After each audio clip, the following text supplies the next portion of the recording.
Ballet Volta, 4, 10, 7, 7, 32, 7, 10, B, B, B.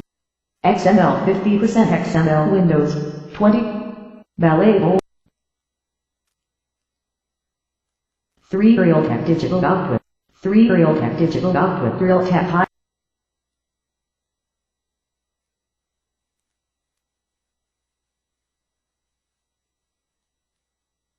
Ballet Volta, 9. 民法 Ballet 语 Volta, C: backslash 从来恶 backslash 劣 desktop 为 backslash 大 backslash 阳罪 underscore 甚重， html 民 backslash 法有 dot 变， html 为罚极多， Setting 远 for 缩 setting 要 on 端， Microsoft 限 Speech 制 slash 偏者， 101 各 underscore 自 dot 界定。 xml dot txt dot 乱伦 dot 之人 html 有 14 地狱 0% 有 10. 害人命者，死遭雷击，系失之人与此同罪，以受阳罚，皆免雷劫，有忠孝事，准抵4分。大善1500及1500善亦抵4分。强奸寡妇，当生绝嗣，受苦地狱，历500劫，转为重蚁，又500劫，转为禽兽，又500劫，再转为人，为娼妓身，以受阳罚，免100劫。有害人命者，罪加5等。有忠孝事，准抵1半，大善500，亦抵1半。仅按地狱历劫者，每1劫，即历一地狱受刑罚之苦1次也。因私受罪，非彼阳世，虽刑罚1次，其身已死，又必使之复还人刑，刑录如前状，历劫既满，此罪始完。如再有他罪，再按罪始受地狱刑罚。常见洞明记中，想改犯淫业者，生前如悔改向善，死后自抵除减罪；如至死不改者，死后由一殿解至各殿，须历受诸心狱、同人狱、歌圣狱、属孽，有辅车风大小各地狱之罪。若乱伦更入乱伦等狱，或永闭地狱，受诸刑罪。盖刑罚于淫业、乱伦罪未特重。以上地狱各受若干劫，闷后始得转劫，转劫者系投生1次，为1劫也。又见经科集要、伦科集要2书中，详列赏善罚恶各条，而此名律诸条，亦有减免加等，准抵差别，以见善恶分明不爽好法。若参观经纶2科，即洞明记，则因果报应，亦信而有真也。又见寡妇、2世绝嗣以上之劫，各历400级受苦于地狱，为重蚁、禽兽，各历400劫。再转为人，为残疾身，以受阳罚，免80劫。有害人命者，罪加4等。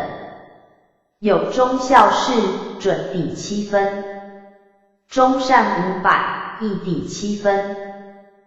吊奸寡妇、3世绝嗣以上之劫，各历300级受苦地狱，为重蚁，为禽兽，各历300劫。再转为人，为贫贱身，以受阳罚，免60劫。有害人命者，罪加3等。有忠孝事，准抵9分。小善500，亦抵9分。强奸处女、子女淫逸以上之劫，各历400级受苦地狱，为重蚁，为禽兽，各历400劫。再转为人，为奴仆身，以受阳罚，免100劫。有害人命者，罪加4等。有忠孝事，准抵1半。大善400，亦抵1半。又奸处女、2世绝嗣以上之劫，各250级受苦地狱，为虫蚁，为禽兽，各历250劫。再转为人，为疾病生，以受阳罚，免70劫。有害人命者，罪加3等。有忠孝事，准抵7分。忠善400，亦抵7分。调监处女、妻女偿还，以上之节，各历100级受苦地狱，为虫蚁，为禽兽，各历100劫。再转为人，为中平生，以受阳罚，免40劫。有害人命者，罪加2等。有忠孝事，准抵9分。小善400，亦抵9分。强奸弑父，妻女偿还，以上之节，各350级受苦地狱，为虫蚁，为禽兽，各历350劫。再转为人，为利畜生，以受阳罚，免100劫。有害人命者，罪加3等。有忠孝事，准抵1半。大善300，亦抵1半。又监弑父，减寿2纪，报卜子曰：纪者300日也，今科及要则云，纪12年也。此当以荆轲及要凡例之言为准。以上之节，各历100年级受苦地狱，为虫蚁，为禽兽，各历100劫。再转为人，为孤独生，以受阳罚，免30劫。有害人命者，罪加2等。有忠孝事，准抵7分。忠善300，亦抵7分。调监弑父，减寿1纪，以上之节，各历70级受苦地狱，为虫蚁，为禽兽，各历70劫。再转为人，为中平生，以受阳罚，免20劫。有害人命者，罪加1等。有忠孝事，准抵9分。小善300，亦抵9分。以上3条，寡妇、处女、弑父，俱属异性，若属亲戚，加倍治罪。有夫之亲，罪次乱伦；若在丧中，罪加3等。无论仆妇，无论奴婢，奸淫之罪，俱照上论。监视未成，减寿半纪，有害人命者，照成奸论。淫役娼妓，减寿半年；染恶疾者，减寿1年。若能改悔，兔去减寿，遗役子女，未寿一世；若能改悔，免未走寿。余列男色，与妇女同。16以上照处女论，16以下照弑父论，携幼童者照淫娼论。此即同性恋者。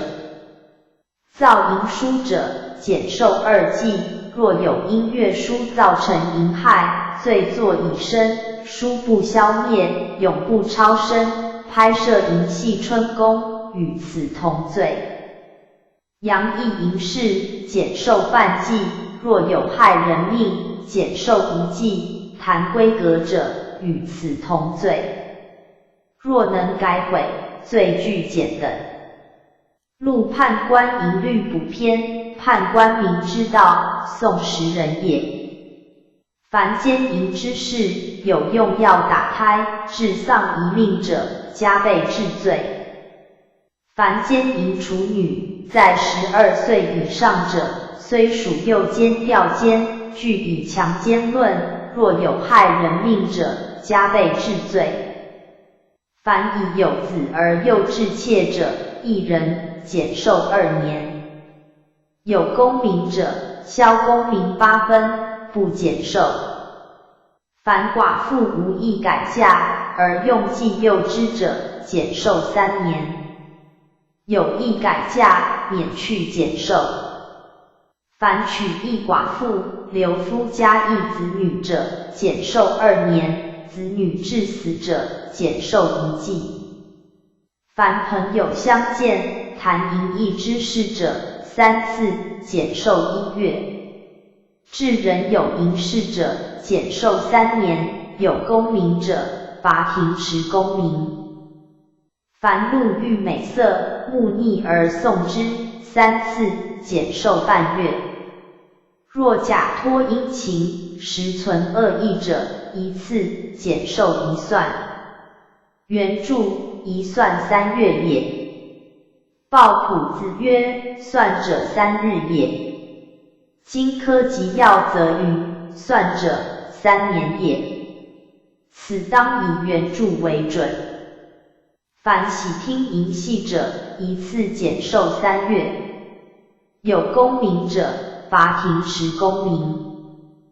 点淫戏者，1次，减寿1算；若有所害，转寿1世。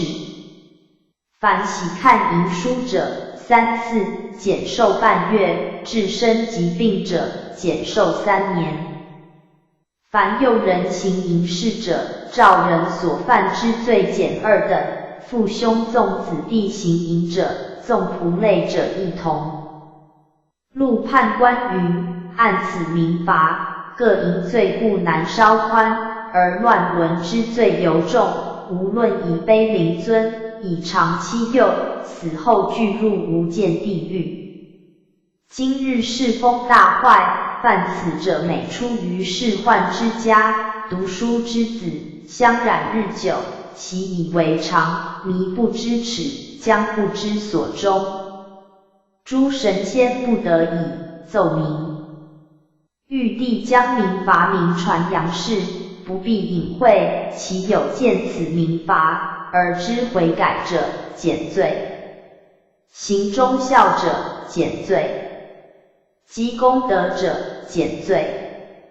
若见此篇人不知改悔，反加毁谤者，定遭恶报或雷击。或有见此篇尊信而广传者，传100人，增寿1纪；传200人，无子的子；传300人，增寿2纪；传400人，子孙甚昌；传500人，功名连绵；传1000人，明灯赤路；传流天下，死后成仙；传10富豪，抵传200人；传1世宦，抵传100人。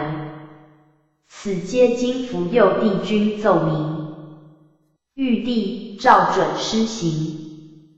谨按荆轲集要，系清咸丰6年，文昌帝君降于湖南醴陵县之内古桥城晋陵，此科原乃上帝所定，密之欲切，文帝恳求，谕旨颁行人事，发明天律，又曰阳律，罚民之恶，降灾劫以诛其心。清光绪3年，文武2帝肯蒙。玉帝准后，颁伦科章明音律，何人之罪，有地狱以诛其魂。又经诸仙术集，凡荆轲所谓尽有者，是书续传其旨，非鸾善稿，普世人间。保护法，聂云台原著，王朝英整理，编者的话，序1、序2、序3、上篇、中篇、下篇。七世祖乐山公行医济世善行的果报。书后附录1节录云台居士卧病随笔。附录2色情刊物与跳舞。编者的话。保护法一书个人于数年前曾经走马看花地读过一次，觉得挺有道理，但随后未再注意，直到最近有缘再读本书，此时内心则感受到汹涌澎湃前所未有的冲击力量，因此希望每个人都应该详细地阅读这本宝书，否则为自己、为家人奋斗了一辈子，结果落的是为谁辛苦为谁忙，白忙了一场，甚至发生灾祸，这岂不是太冤枉了吗？而这本书是聂云台先生在1942-43年写的，但为方便读者阅读，其中的上、中两篇和附录2虽是用白话写的，仍需重新整理，下篇、书后及附录1则是文言写的，所以需加翻译。聂先生编写此书，可说是用心良苦，将自己一生的所见所闻，融合历史的经验教训，编成这本震撼人心的好书，目的在提醒世人，如何才能真正的保有财富，避免重蹈贪财者的覆辙。俗话说，人为财死，鸟为食亡，古人讲，富不过3代，现在的人甭说是3代了，2代、1代都过不了。父子兄弟为钱反目成仇的新闻不胜枚举，还不知有多少人在为钱身败名裂，或移送法办，实在是愚昧可怜呐。所以想要长久保住财富的朋友，希望您能认真地照着本书所说的方法去做，则必有惊人的效验。最后，诚恳地赠送大家几句话，那就是：天妒英才犹济财，为何钱财保不住？聪明反比聪明误，智者保富亦保福。1995年8月10日，王朝英写于台北。序一：从某个角度探究人生的遭遇，往后望是无尽的苦难，向前看又是一片的茫茫。不论是蒙昧无知，或者是智虑过人，都是深深无奈。也许有短暂的梦里欢乐，人只是苦多乐少，过眼云烟。只要稍有思想，总得要想办法，趋吉避凶，这也是人类的本能。然而命运是掌握在自己的手中，所谓命由我做，福自己求，一切均凭自己的努力，不怨天，不尤人，都是自业自得呐。了解这种道理，不仅有助今生，而且还有益于无限的未来，不论是个人或是群体，均蒙其利。当前世人所追求者，莫非名利，如果手段公平，无可厚非。问题出在，只知有自己个人的名利，常否定并伤害别人的正当名利，人人痛恨特权，却又不断地制造新特权，这就是全部世事纷乱的根源。道理极简单，但人们就是会健忘，需要举出更多血淋淋的事实，或许可以唤醒许多人的迷梦。在清代历史中，曾国藩、左宗棠、李鸿章等中兴名将的阵营里，许多权倾朝野的人物，由于对财物的取舍有宽有严，因此与后代子孙的昌达与否有很大的相关，也就是权势越大，聚敛越多者，其子孙最衰败。这是曾国藩的外孙聂云台居士统计分析大批显要家世子孙的实际情况所得的结论。他在1942年撰成《保护法》一书，刊登上海申报，激发了读者的爱心，数日之间收到助学现金40余万银元，成为一时佳话。保护法是根据极多的实例，证明不义之财越多，对后代的不良影响越大，因果报应不爽。而了凡四训则是根据个人资料，说明命运好坏取决于自己的努力。两书所讲人事物件虽不相同，但是劝人主宰自己前途的宗旨则一，且更能互相扩大证明因果理论。为了增进大家的重视，我特在列述若干事例理由，请读者多多参考。唯有深信因果，行善积德，才是改造命运的最好途径。一，不论古今中外，帝王的权力之大，世人贤知，但只要他荒淫无道，那就是改朝换代的时候到了。末代皇帝的命运，连求活命的机会都不可得，实在可悲。明末崇祯皇帝自缢眉山之前还说，君非亡国之君，臣乃亡国之臣。真是自欺欺人，至死不悟脑。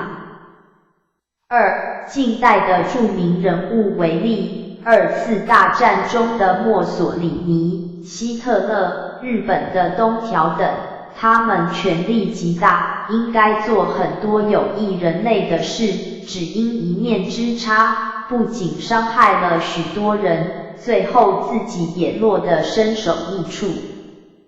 非国前总统马可仕，据敛财富若干亿万，权倾一时卧病抑郁时，境况凄凉。据报载其夫人当年的皮鞋即达数千双。而今四面楚歌，连律师费都付不起，需要公社律师免费协助。韩国前总统权斗焕崛起不过数年，下台后赃款被迫交出，现在流落在寺庙闭门思过，当年伙同贪污的权贵亲信亦都纷纷下狱。布希总统提名的国防部长，因过去记录不佳未获国会同意。美国众议院议长亦因接受小贿被逼下台。日本自民党因股市丑闻发生政治风暴，多位阁员丢官，继任的宇野首相不到1月，因绯闻弄得焦头烂额。这些世界级的知名人物，也因为一念贪心，自导自演了最坏的命运。其报应之快，即身而至，不必等到2代、3代。至于一般年龄较长人士，不妨就你周遭所知情况，仔细观察分析，你将发现易经所讲的积善之家，必有余庆，积不善之家，必有余殃之说乃是宇宙的真理，绝对的科学，不是浅薄知识所易了解的。因果之学贯通3世，复杂万分，除了个人的果报之外，还有共同的业报，彼此交互影响，使整个人生形成一个业力网，需要同舟共济，绝难独善其身。今天社会的不安，沈默多数同样是难辞其咎，绝对互有连带因果关系。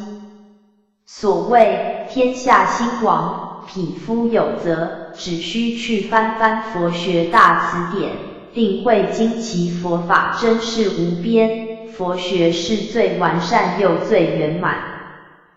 本书所涉及的因果，只不过极少数理论中的一项原则，即能如此简便地解释命运问题，如能多去涉猎，收获当会更多。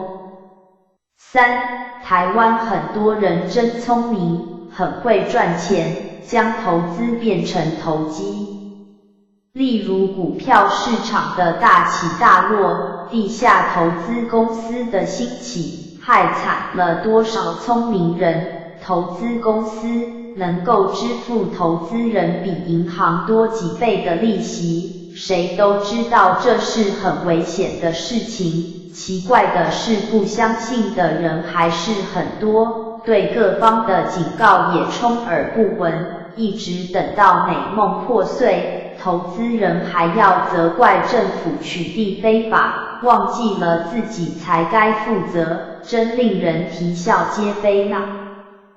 如果任由此类恶因恶果继续扩大，不仅投资人的命运不会好，全体国人的命运都会受到影响。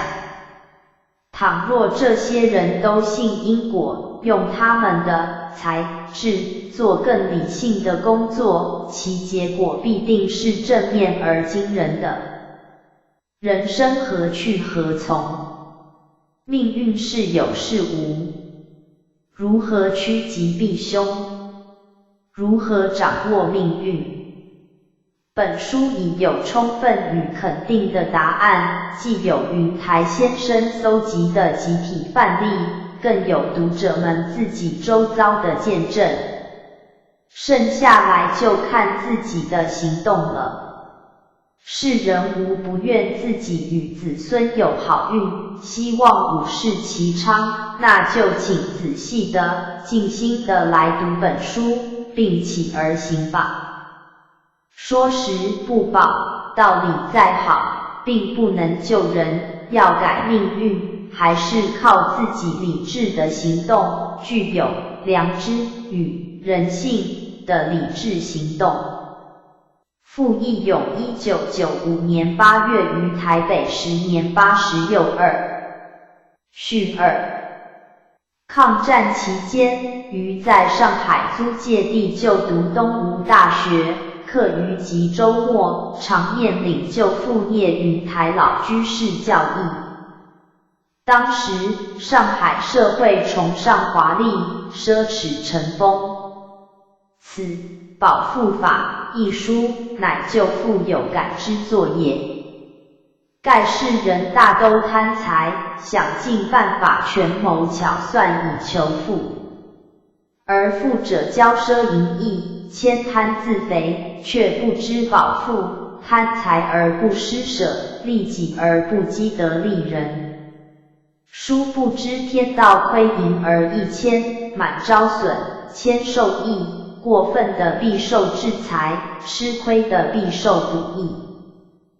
近年来，台湾经济高度发展，社会繁荣，每人每年平均所得已达7740美元。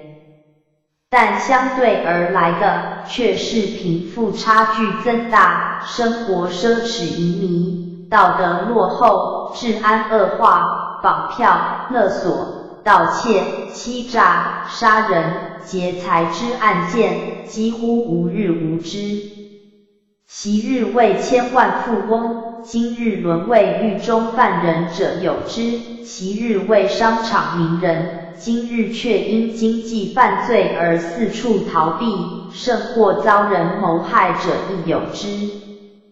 读《保护法》一书，即知此等人何其愚笨、短见、可怜。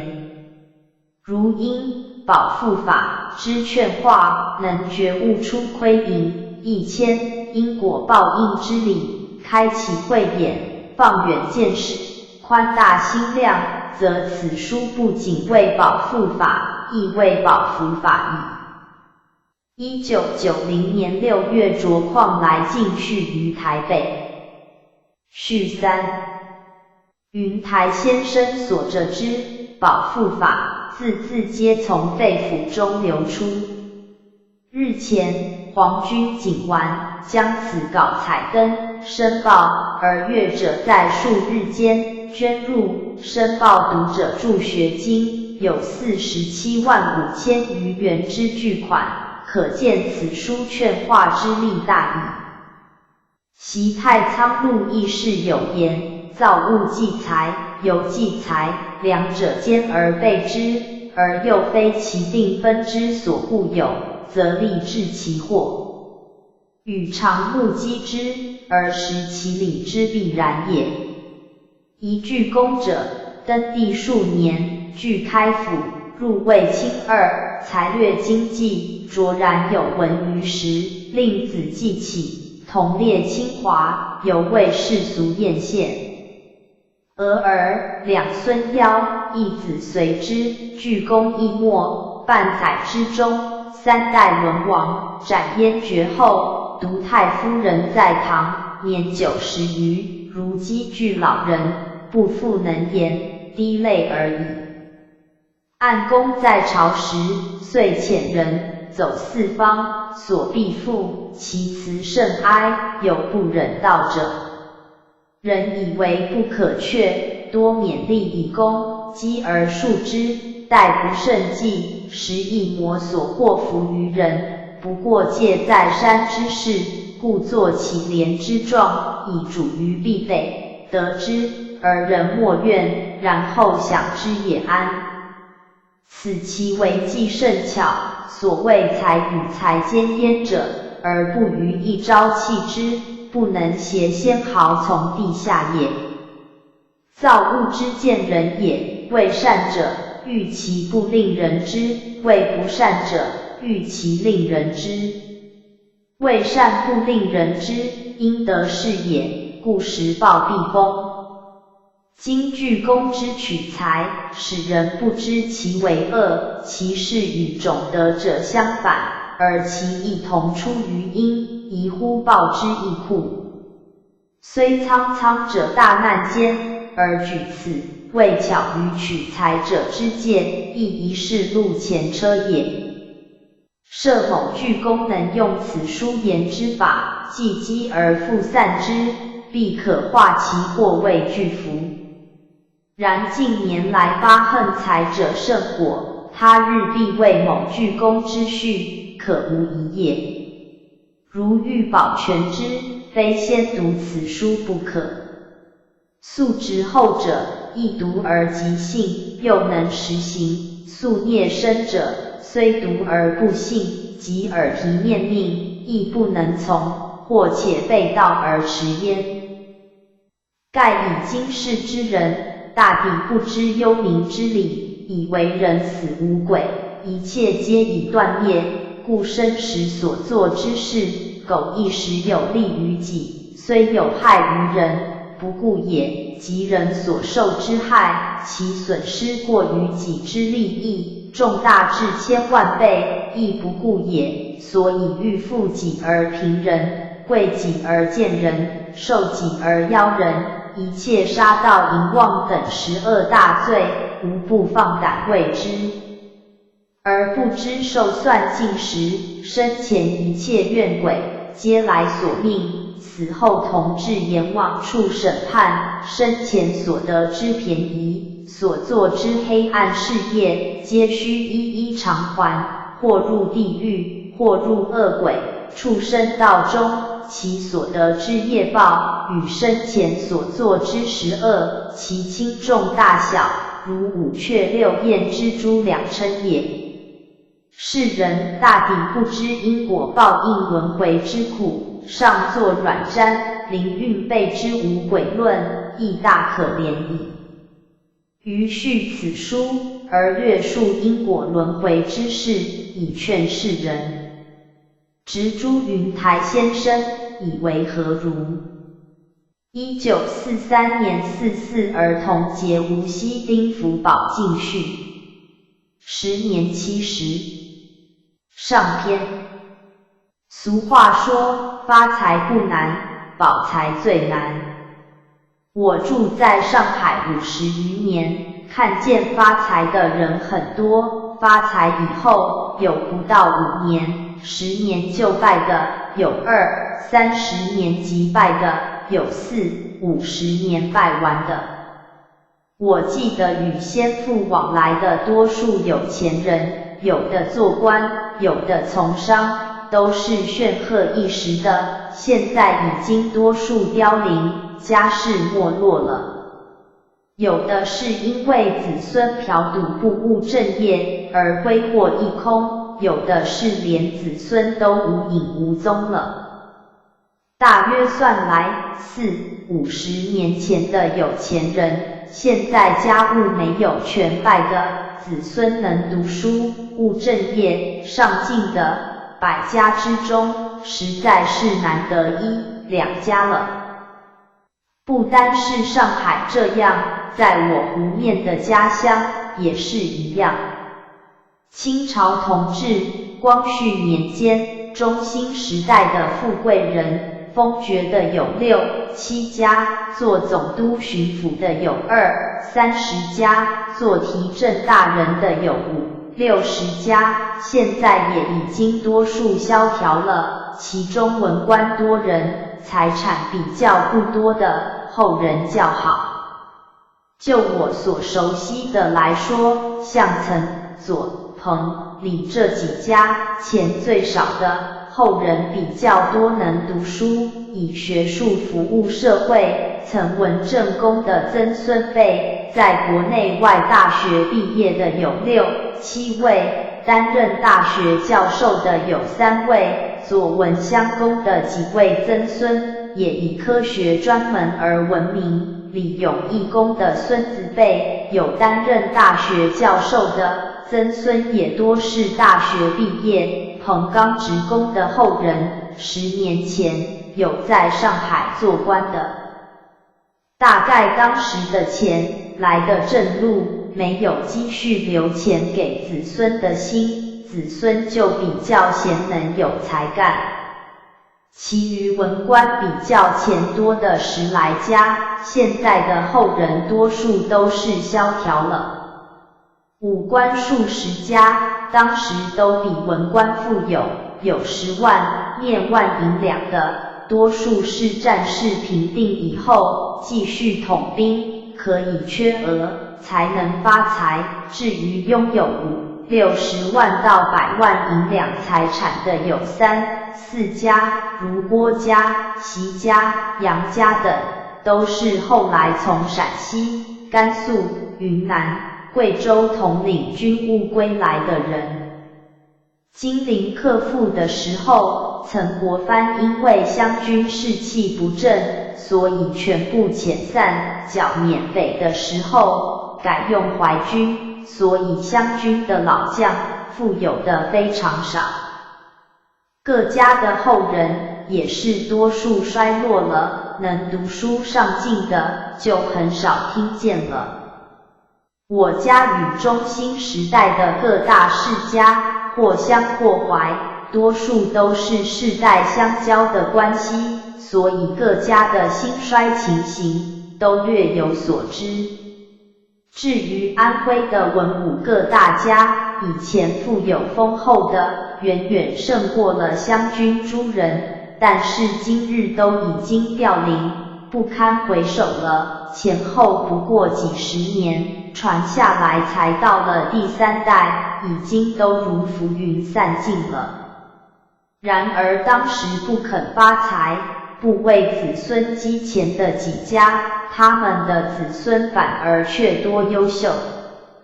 最显明的是曾文正公，他的地位最高，权力最重，在位20年，死的时候只有2万两银子，除乡间的老屋外，在省中未曾建造一个房子，也未曾买过田地1亩。他亲手创立的2淮盐票，定价很便宜，而利息非常高，每张盐票的票价200两，后来卖到2万两，每年的利息就有3-4千两。当时家里只要有1张盐票，就称为富家了。曾文正公特别谕令曾氏一家人不准承领，文正公多年，后人也没有1张盐票。若是当时画些字形大小、花名、领衣200张盐票，是极其容易的事情，而且是照章领票，表面上并不违法。然而借着政权、地位，取巧营私，小人认为是无碍，而君子却是不畏呢。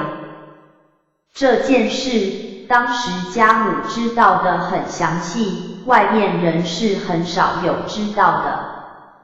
中庸上冉说道：君子之所不可及者，其为人之所不见乎？这叫做表里如一，即是诚意，无自欺，这是中国政治学的根本。如果无此根本，一切政治的路都是行不通的。文正公曾经对辽属宣誓，不取军中的一钱，寄回家里，而且是数十年如一日，与三国时代的诸葛公是同一风格。因此，当时的将领辽属多数都很廉洁，而民间在无形当中受益不小。所以公行廉洁，就是暗中为民造福。如果自己要钱，那么将领官吏人人都想发财，人民就会受害不小了。请看一看近数10年来的政治，人民所遭遇的痛苦，便知为人长官的廉洁与不廉洁，真是影响非常大呀。所以大学上说，仁者以财发身，不仁者以身发财。孟子说，为富不仁，为人不富，因为贪财与不贪财关系着别人的利益，幸福很大，所以发财便能造罪，不贪财方能造福。世人都以为积钱多买些田地房产，便能够使子孙有饭吃，所以拼命想发财。今天看看上述几十家的事实，积钱多的反而使得子孙没饭吃，甚至连子孙都灭绝了。不肯取巧发财的子孙反而能够有饭吃，而且有兴旺的气象。平常人又以为全部积些钱，恐怕子孙会立刻穷困，但是从历史的事实、社会的经验看来，若是真心利人，全不顾己，不留意钱的人，子孙一定会发达。现在我再举几个例子来说。宋朝的范文正公范仲淹，他做穷秀才的时候，心中就念念在救济众人，后来做了宰相，便把俸禄全部拿出来购置一田，赡养一族的贫寒。先买了苏州的南园作为自己的住宅，后来听见风水家说此屋风水极好，后代会出公卿，他想这屋子既然会兴发显贵，不如当作学堂，使苏州人的子弟在此中受教育，那么多数人都兴发显贵，就更好了，所以就立刻将房子捐出来，作为学宫。他念念在利益群众，不愿自己一家独得好处。结果自己的4个儿子做了宰相、公卿、侍郎，而且个个都是道德崇高。他的儿子们曾经请他在京里购买花园宅地1所，以便退休养老时娱乐，他却说京中各大官家中的园林甚多，而园主人自己又不能时常的游园，那么谁还会不准我游呢？何必自己要有花园才能享乐呢？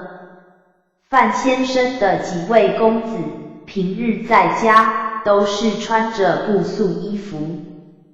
范公出疆入相几10年，所得的俸钱也都做了不施救济之用，所以家用极为节俭，死的时候连丧葬费都不够。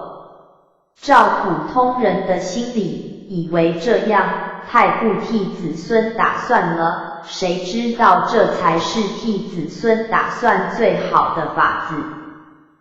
不单是4个儿子都做了公卿，而且能继承他父亲的意思，舍财救济众人。所以范家的曾孙辈也极为发达，传到了数十代的子孙，直到现在已经是800年了。苏州的范汾一带仍然有多数范氏的后人，并且还时常出优秀的分子。世人若是想替子孙打算，想留饭给子孙吃，就请按照范文正公的存心行事，才是最好的方法。再说元朝的耶律文正公，耶律楚材，他是元太祖，成吉思汗及元世祖的军师，军事多数是由他来决策。他却是借此而救全了无数的人民。因为元太祖好杀，他善于说话，能够劝谏太祖不要屠杀。他身为宰相，却是不依书食，自己生活非常的刻苦。他是个大佛学家，利欲心极为淡薄。在攻破燕京的时候，诸位将领都到府库里收取财宝，而他却只吩咐将库存的带黄数十担送到他的营中。不久就发生了瘟疫，他用带黄治疗疫病，获得了很大的效果。他也是毫无积蓄，但是他的子孙数代做宰相的却有13人之多，这也是一个不肯积钱，而子孙反而大发达的证据。再说清朝的林文忠公林则徐，他是反对英国，以至于引起了鸦片战争的伟人。他如果要发财，当时发个几百万是很容易的。他认为鸦片贻害人民，非常的严重，所以不怕用激烈的手段烧毁了鸦片2万箱。后来英国人攻广东，1年攻不进，以后攻陷了宁波、镇江。清朝不得已，就将林文忠公革职充军，向英国人谢罪弹劾。林公死了以后，也是毫无积蓄，但是他的子孙数代都是书香不断，孙曾辈中上有进士、举人，至今日仍然存在。数年前故世的最高法院院长林祥，也是其中的一人，而且道德亦非常的崇高。这又是一个不肯发财，而子孙反而大发达的证据。再看林公同一个时候发大财的人，我可以举几个例子，就是广东的武士及潘氏、孔氏，都是鸦片里发大财至数百千万银两的。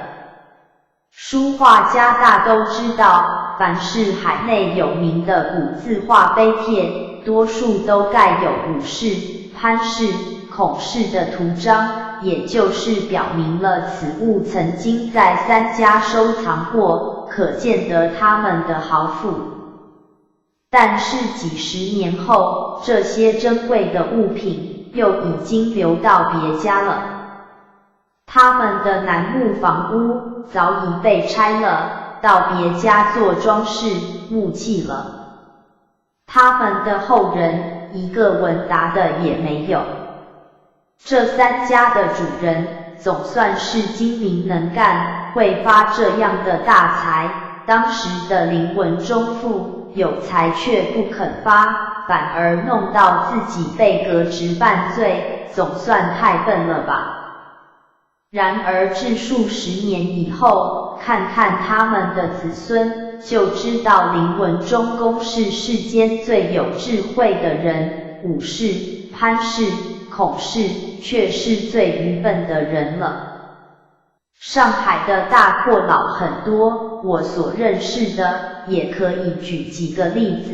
一个是江西的周翁，50年前我在扬州比月霄家就认识这位富翁。当时的这2家同是盐商领袖，有一天周翁到萧家，怒气勃勃的，原来是因为接到湘潭分号经理的来信，说是湖南发生了灾荒，官府向他们劝募捐款，他就代老板周翁认捐了银子500两，而周翁嫌他擅作主张，捐得太多，所以才发怒。那时他已有数百万银两的财富，出个500两救济，还不舍得。后来住在上海，有一天，谭祖安先生与他同席，问他如何发到如此的大富。他说没有别的法子，只是积而不用。他活到80多岁才死，遗产有3000万元，子孙10房分了家，不过10几年就已经空了。其中有一房子孙略能做些好事，这一房就比较好，但也是遭遇种种的意外衰耗，所余的钱也不多了。若是以常理来说，无论如何，每房子孙都有300万，不会一起败得如此之快，然而事实上却是如此。若是问他如何败法，读者可尝试着闭目一想，上海阔少爷用钱的道路，便能够明白，不用多说了。这位老翁也是正当营业，并未取非分之财，不过心里谦贪，眼见饥荒，而不肯出钱救济，以为积钱不用，是聪明。却不知道此种心念完全与仁慈平等的善法相违反。我若是存了一家独富之心，而不顾及他家的死活，就是不仁慈、不平等到了极处。除了本人自己受到业报外，还要受到余报的支配，也就是易经所谓的余庆、余殃的支配，使独富的家败得格外的快，使大众亲眼见到果报的昭彰，能够醒悟。而本人所受的果报，若不是现世报，则旁人是不能见到的。再说一家，是上海10几年前的地皮大王陈某，家中的财产有4000万银元，兄弟2房，各分2000万。1925年，我到他家吃饭过一次，他住的房屋十分的华贵，门前有一对石狮子，是上海所少见的。他的客房四面的墙壁全部都装了玻璃架，陈列的铜鼎都是3000年的古物。有一位客人指着告诉我说，这一间房子里的铜器要值银元150万，中国的有名古铜器有一半在此。这几句话正是主人最高兴听的。原来一般富人的心理就是要夸耀我有的东西都胜过一切的人，而唯有道德名誉是钱办不到的，这些富人无可奈何，只好在衣服、珍宝、房屋、器具上争豪斗胜，博得一般希望得到好处的客人来恭维奉承。骄奢2字是相连的，骄就是摆架子，奢就是闹阔。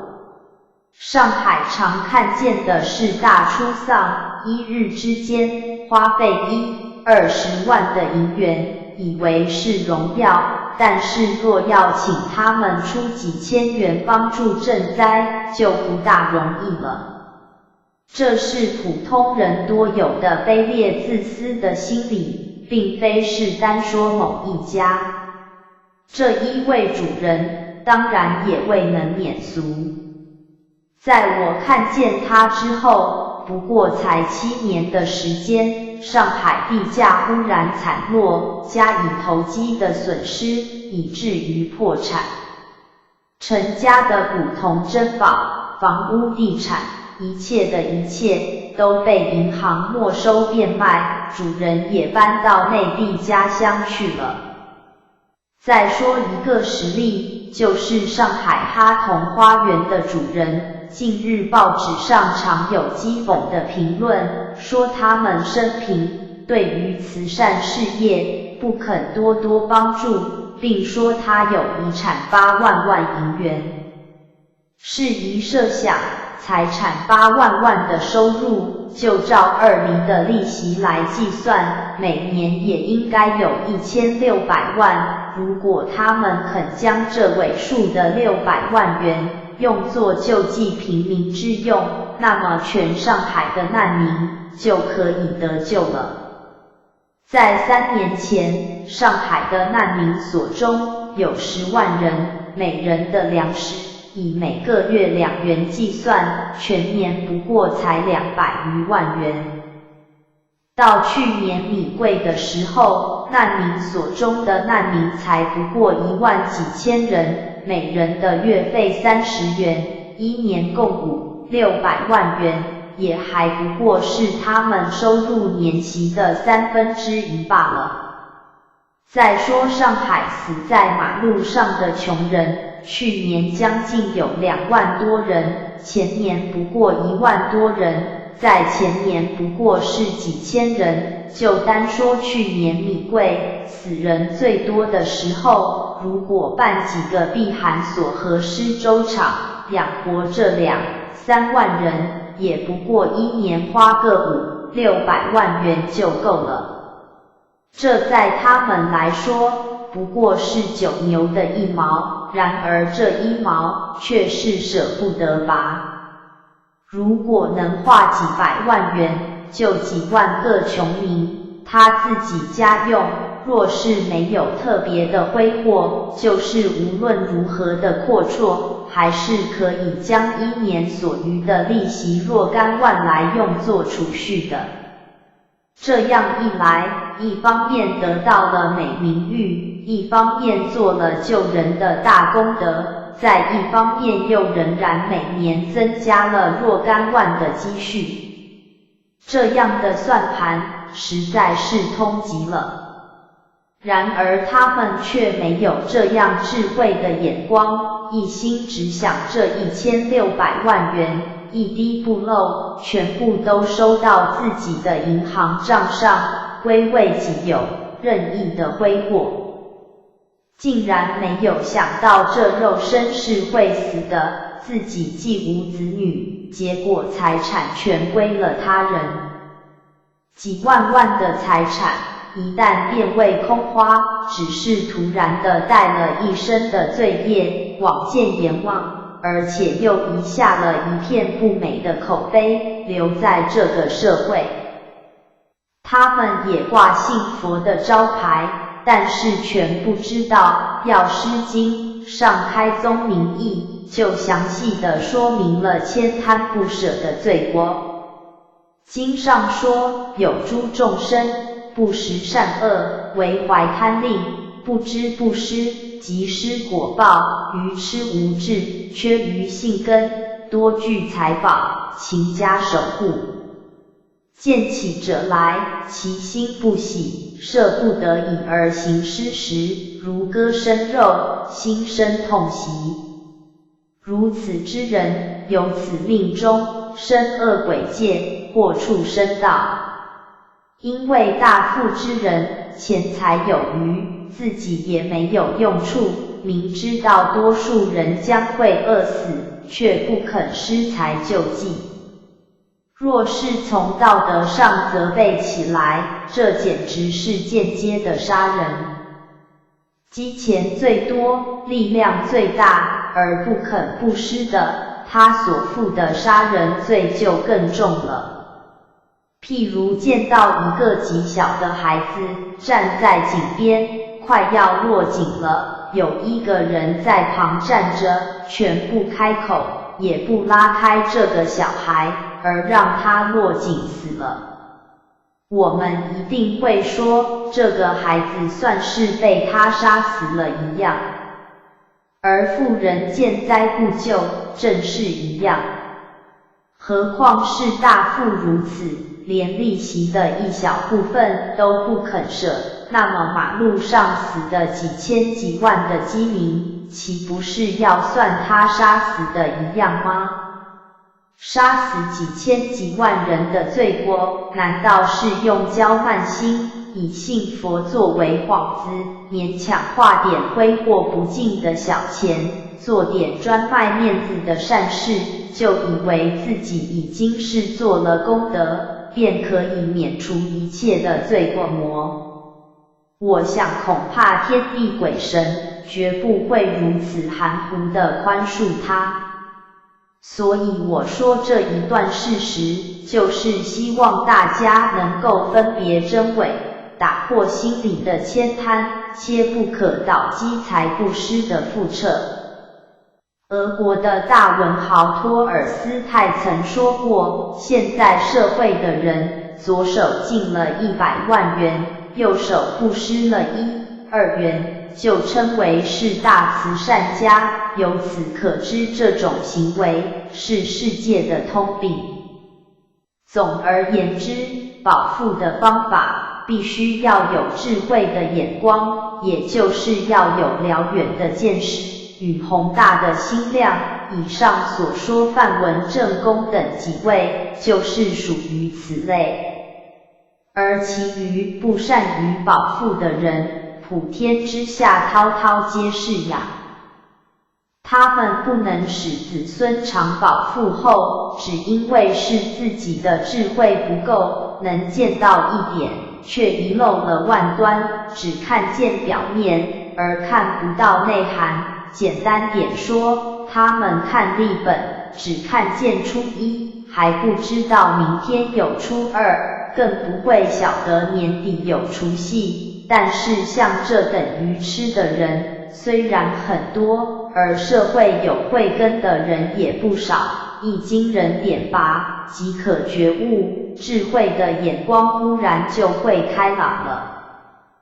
在讲到如何是智慧的做法，请细细玩味老子《道德经》上的2句话如下：既以为人，己越有；既以与人，己越多。本篇文所叙述的范文正诸公的几个例子，就是这2句话的注脚。须知老子是世界最高哲学中的一个，《道德经》与道士的道教全无干涉，不可误认老子即是道教。他的政治、经济、军事学也都极为高明。他的人生哲学是不能为时代所摇动的。老子学说的精义有一句是反者，道之动，大意是要反转过来，就是幡然觉悟的动机。他的书全部多半是说明这个道理。再引2句如下：知其雄，守其雌，为天下溪。知其白，守其黑，为天下事。雄者，譬如是有钱有势，可以骄傲，乃人人所贪图的，唯有智慧的人，反过来，却是要避免这样炫赫的气焰，极力地向平淡卑下的方面做去，免招他人的嫉恨。为天下溪，这句话是众人反而归服他的意思。白者的意思，譬如做大官，享大名，体面荣华，别人羡慕，这也是人人所求之不得的。但是有智慧的人，反过来却要避免体面荣华，极力的韬光养晦，退让谦虚，中庸，说一颈上迥，二其文之者也。譬如穿着锦绣的衣服，却要加上罩衫，不愿意使锦衣露到外面。这是表明了君子实修善意，不务虚名，以避免产生负面的影响，此种人更为社会所敬重。这些见解都是与世俗之见相反的。换句话说，违背了情感欲望，以求合乎理智，这种话多数人是不入耳的，或者以为这是讲天文学，不能懂。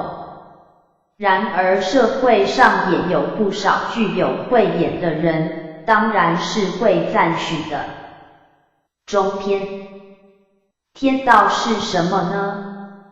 易经上说，一阴一阳之谓道，这个阴阳不是虚玄的，一都有事实可以作为依据。譬如有日必有夜，有寒必有暑，有春夏就有秋冬，有潮涨就有潮落。由这些自然界的现象来观察，一都是一盈一虚，一消一长。从这个道理推及到人世也是如此，例如说人世的一盛一衰，一苦一乐，一忧一喜，一治一乱等等。但是天时的阴阳有一定的标准，是万古不变的，而人世的盛衰则是随着人心的动向变化无常。这种无常的变化，乃是依着天道一阴一阳有一定的标准发动出来的。我们是说如下，比如说一个人若是喜欢骄傲，就一定会有忽然到架子的时候到来；一个人若是喜欢懒惰安逸，就一定会有极困苦的日子到来。一个人若是喜欢谦吝贪钱，就一定会有嫖赌浪费之子孙替他破败；一个人若是喜欢机巧计算，就一定会有糊涂愚笨的子孙被人欺骗。这些变幻的人世，有智慧的人自然会留心看得出来，晓得与日月起落、寒暑往来的道理是一样的。天道是个太极图，半边是黑的，半边是白的，中间有一个界限，过了这个界限，阴阳失去了平均，就要起变化了，这叫做阳极则阴生，阴极则阳生。换句话说，就是盛极必衰，消极必长。古今以来的伟大圣哲都能够洞悉明白这个道理，所以叫人常须自己立在吃亏的地位，就是要谦卑退让，舍财不贪，克己利人。凡俗之中，没有见识的人是一定不肯做这种吃亏事的。在新学家而言，还要讥笑地说，这是消极的道德。要知道一切伟大积极的事业，都是从这种消极的道德人做出来的，因为唯有消极的克己，才能够积极的利人；唯有舍财不贪，才能兴办公众的利益；唯有谦卑退让，才能格外的令人尊敬钦佩，做事也格外的顺利，容易成功。开始似乎是吃亏，后来仍然是会得到大便宜的。浅见无知的人只能看见一切事物的表面，不能看见事物的对面。譬如像下棋一样，只看得一者，看不到第二、三者。不知道世间事都是下棋，我若是动依着，对方就要应我依着，而且马上就有第二三者跟着来。佛法说明一因一果，感应的道理，实在是世界上最高的科学跟哲学。我把下棋拿来做譬喻，我们说一句话，做一件事，都是对人动了依着棋。我们出言做事的时候，心中打定的主意，就是对天公动了依着棋，一切人，一切物，都是我们下棋的对手。我们对一只狗表示好意，狗就会对我们摇摇尾巴表示亲热，若是恶声对它，它就会脱下尾巴走开。对人则更不用说了。我若是对待别人谦和宽厚，别人就会感谢；若是待人骄傲刻薄，别人就会怀恨在心，这还是小的对手。若是我们欺凌了没有能力的人物，或是存心害人，或是用巧妙的手段占人家的便宜，他们受了损害还不觉得，或是借着特别的地位，例如做官、做公司的经理等职务，暗中谋取私人的利益，或是自己富厚，而对于灾难不肯救济，自己家里却是享用舒服。这些事，众人固然是无可奈何，法律也办不到他算是棋赢了，他对方的棋都输了。可是天道却是不许他赢，会替众人做他的大对手，老天只要轻轻地动依着，就叫他满盘棋子都呆了，到底使得他一败涂地。这叫做人有千算，天只一算。我们天天都是在对人下棋，实际上是在对天下棋。若是对人赢得越大，就会对天输得更厉害。反过来讲，若是人肯让松些，还处处帮旁的人依着，使旁人免得输，而我自己的棋也是不会大输的，反而要对天赢了一盘很大的棋呢。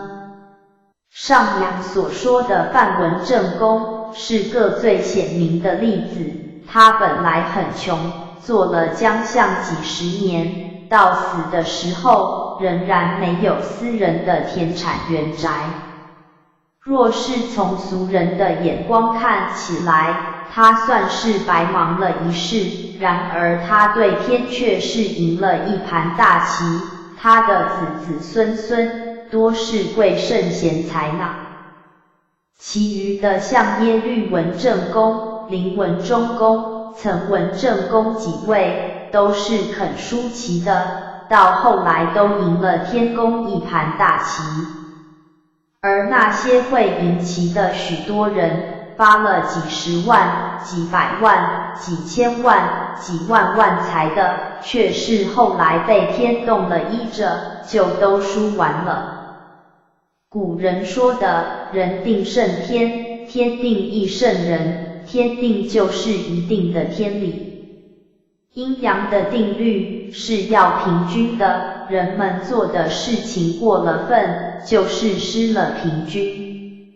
由于我们的心先违反了阴阳定律的中和，所以起了反应，受到阴阳定律制裁，使回归到平均的状态。天公下棋是不动心也不动手的，而人们就自然输了。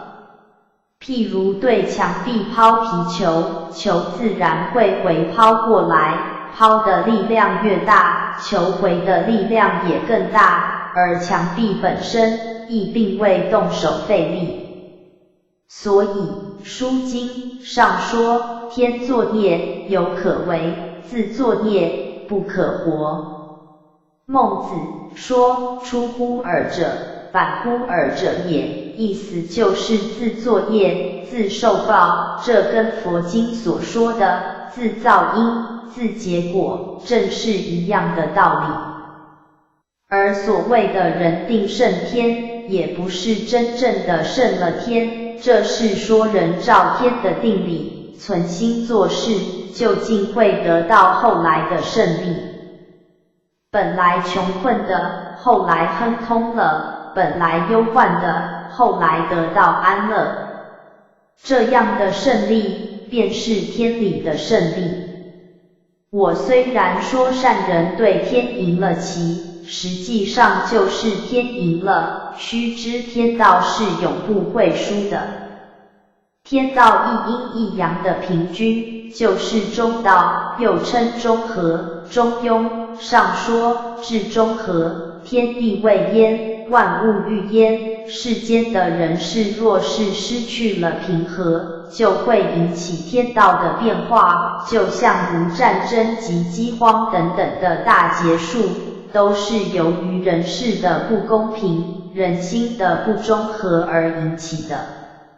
人与人之间的斗争，国与国之间的斗争，无论暂时的胜负如何，结局仍然是两败俱伤，就是暂时胜利的，也将终归于失败。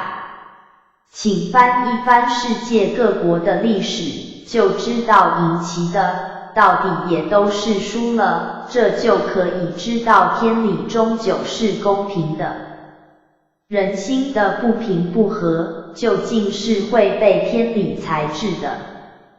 世间的人类，男人与女人的数目，永远是平均的。有姓张的一母生10男，也有姓李的一母生10女，所以合起全世界的计数，男女的数目不会相差太大的。这就证明了天道的公平与阴阳的中和，其中有不可思议、自然调整的能力。若是我们想要仗势着我们的本领来违反天理中和的能力，最后毕竟是要自己吃苦头的。如果若是天理阴阳没有材质调整的力量，那么人的男女数目也不会永远的平均，世间一切的事情都会永久失去了公平，而强的、巧的则永远富贵，善人也永远不会抬头了。欧美人用短浅的眼光来观察天理，以为世间只有强的、巧的会得到胜利，安分懦弱的应该被人制服，所以名为优胜劣败。这种不究竟的学说，引起了世人的骄满作恶。骄就是有所恃而无恐，我有势力，不怕你；摆架子，显威风。满就是有事要用尽，有福要享足，专顾自己的私利，不替他人设想，只管目前快意，不为日后顾虑。德国、日本等国家的野心侵略，就是被此等学说所误导。天道是非常简单的一件事，就是过分的要受到制裁，吃亏的要受到补益。中国的圣哲、儒家、佛家、老庄的垂训，都是反复的叮咛，说明这个道理。易经上说，天道亏盈而益谦，地道变盈而流谦，鬼神祸盈而福谦，人道恶盈而好谦。上书说满招损，谦受益，实乃天道，又说为天福善祸盈。这个盈字不是单指性欲，而是指一切事情的放纵与过分，可以说就是骄满。又再具体的说，就是骄奢淫逸、贪横暴横。淫字的对面就是善。善字的意义甚为广泛，若是要确切的说明，众善都含有谦德的意义，都是以谦德为基本。易经是说明天道的书，乾坤两卦是总说天道的大义，干卦说能利天下而不言所利，这就是谦德的意义。坤卦说坤虽有美，含之以从王事，不敢成也，这句的解说是才华不露，功名不居，就是不务名，不夸功，也是谦德的意义。金刚经说度尽众生，自觉为度，又说不施济众，不觉有失，这是世界最高的道德，也包含了谦德在内。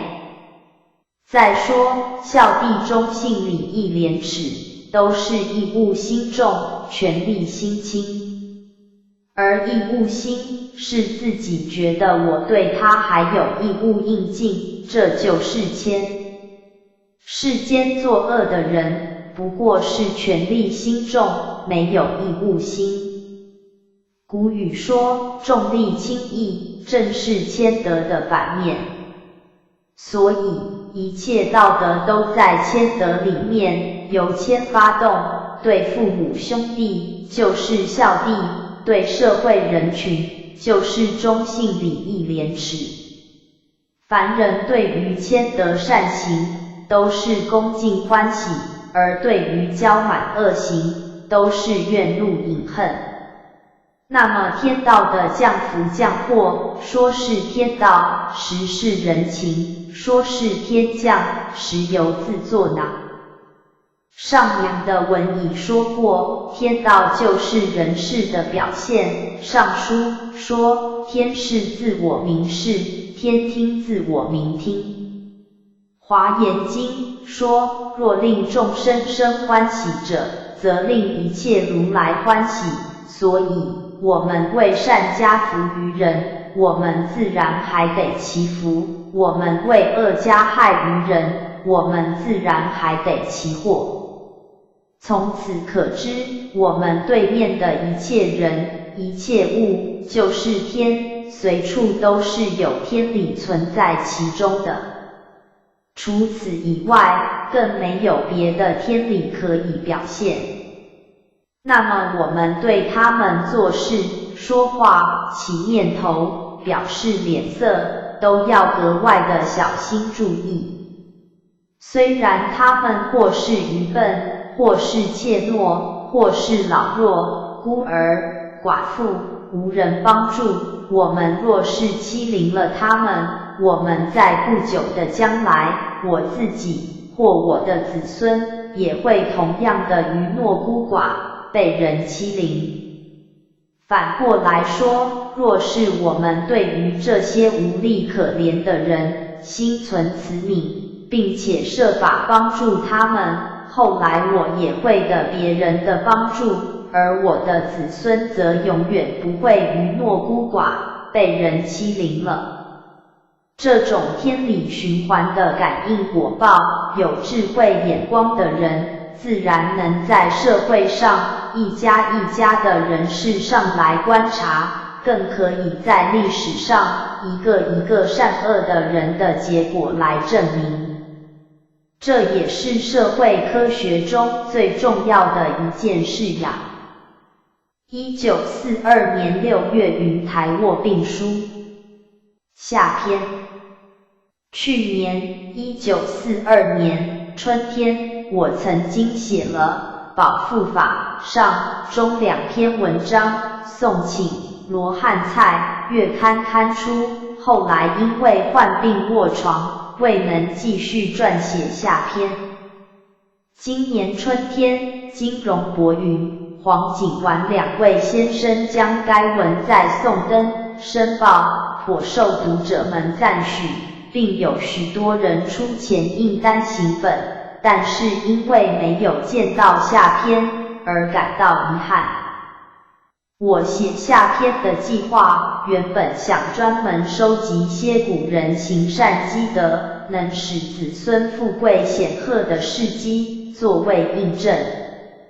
近来因为编写先母崇德老夫人纪念册，恭敬谨慎地叙述了数代祖先的家言一行，并且特别撰写了七世祖乐山公行医济世善行的果报这篇文章。七世祖乐山公舍己利人，200年来，我家多代子孙都受到他的福德庇佑，可以作为保护法。这篇文章非常适当的佐证资料。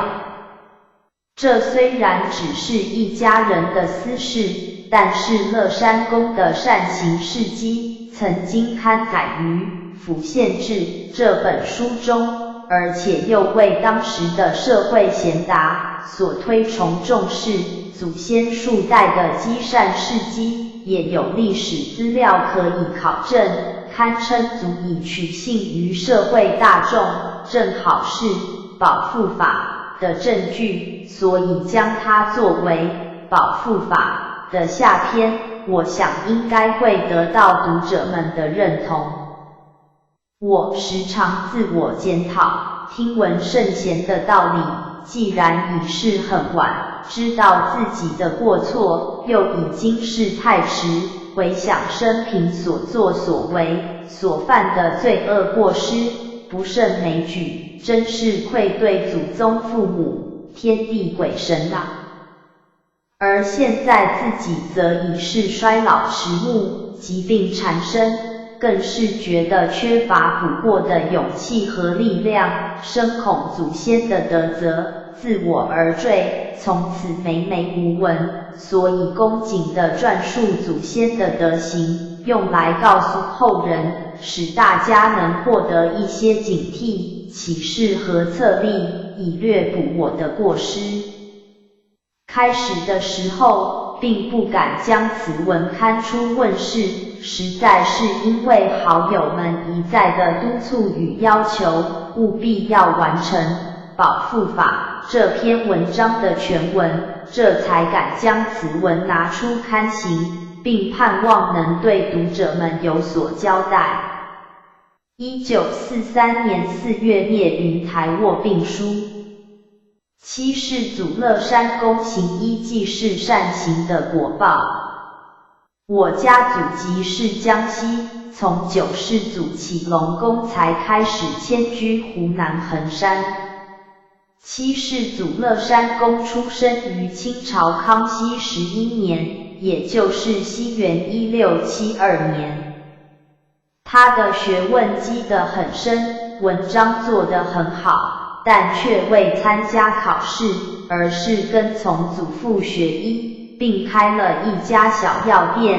因为他的医术精良，而且又乐善好施，所以医名大振。后来因为药店被偷，因此关店歇业，还抵押了住的房子还债，暂时迁居乡下。当时的地方官绅因为乐山公行医救人，遭此不幸，于是就凑了钱协助他赎回原来居住的房子，另外再租一间房屋开药店。康熙42年，也就是西元1703年，衡山发生了大瘟疫，求医的人昼夜不断，因而救活了很多人。而乐山公对于穷人和受刑犯救济尤其的多。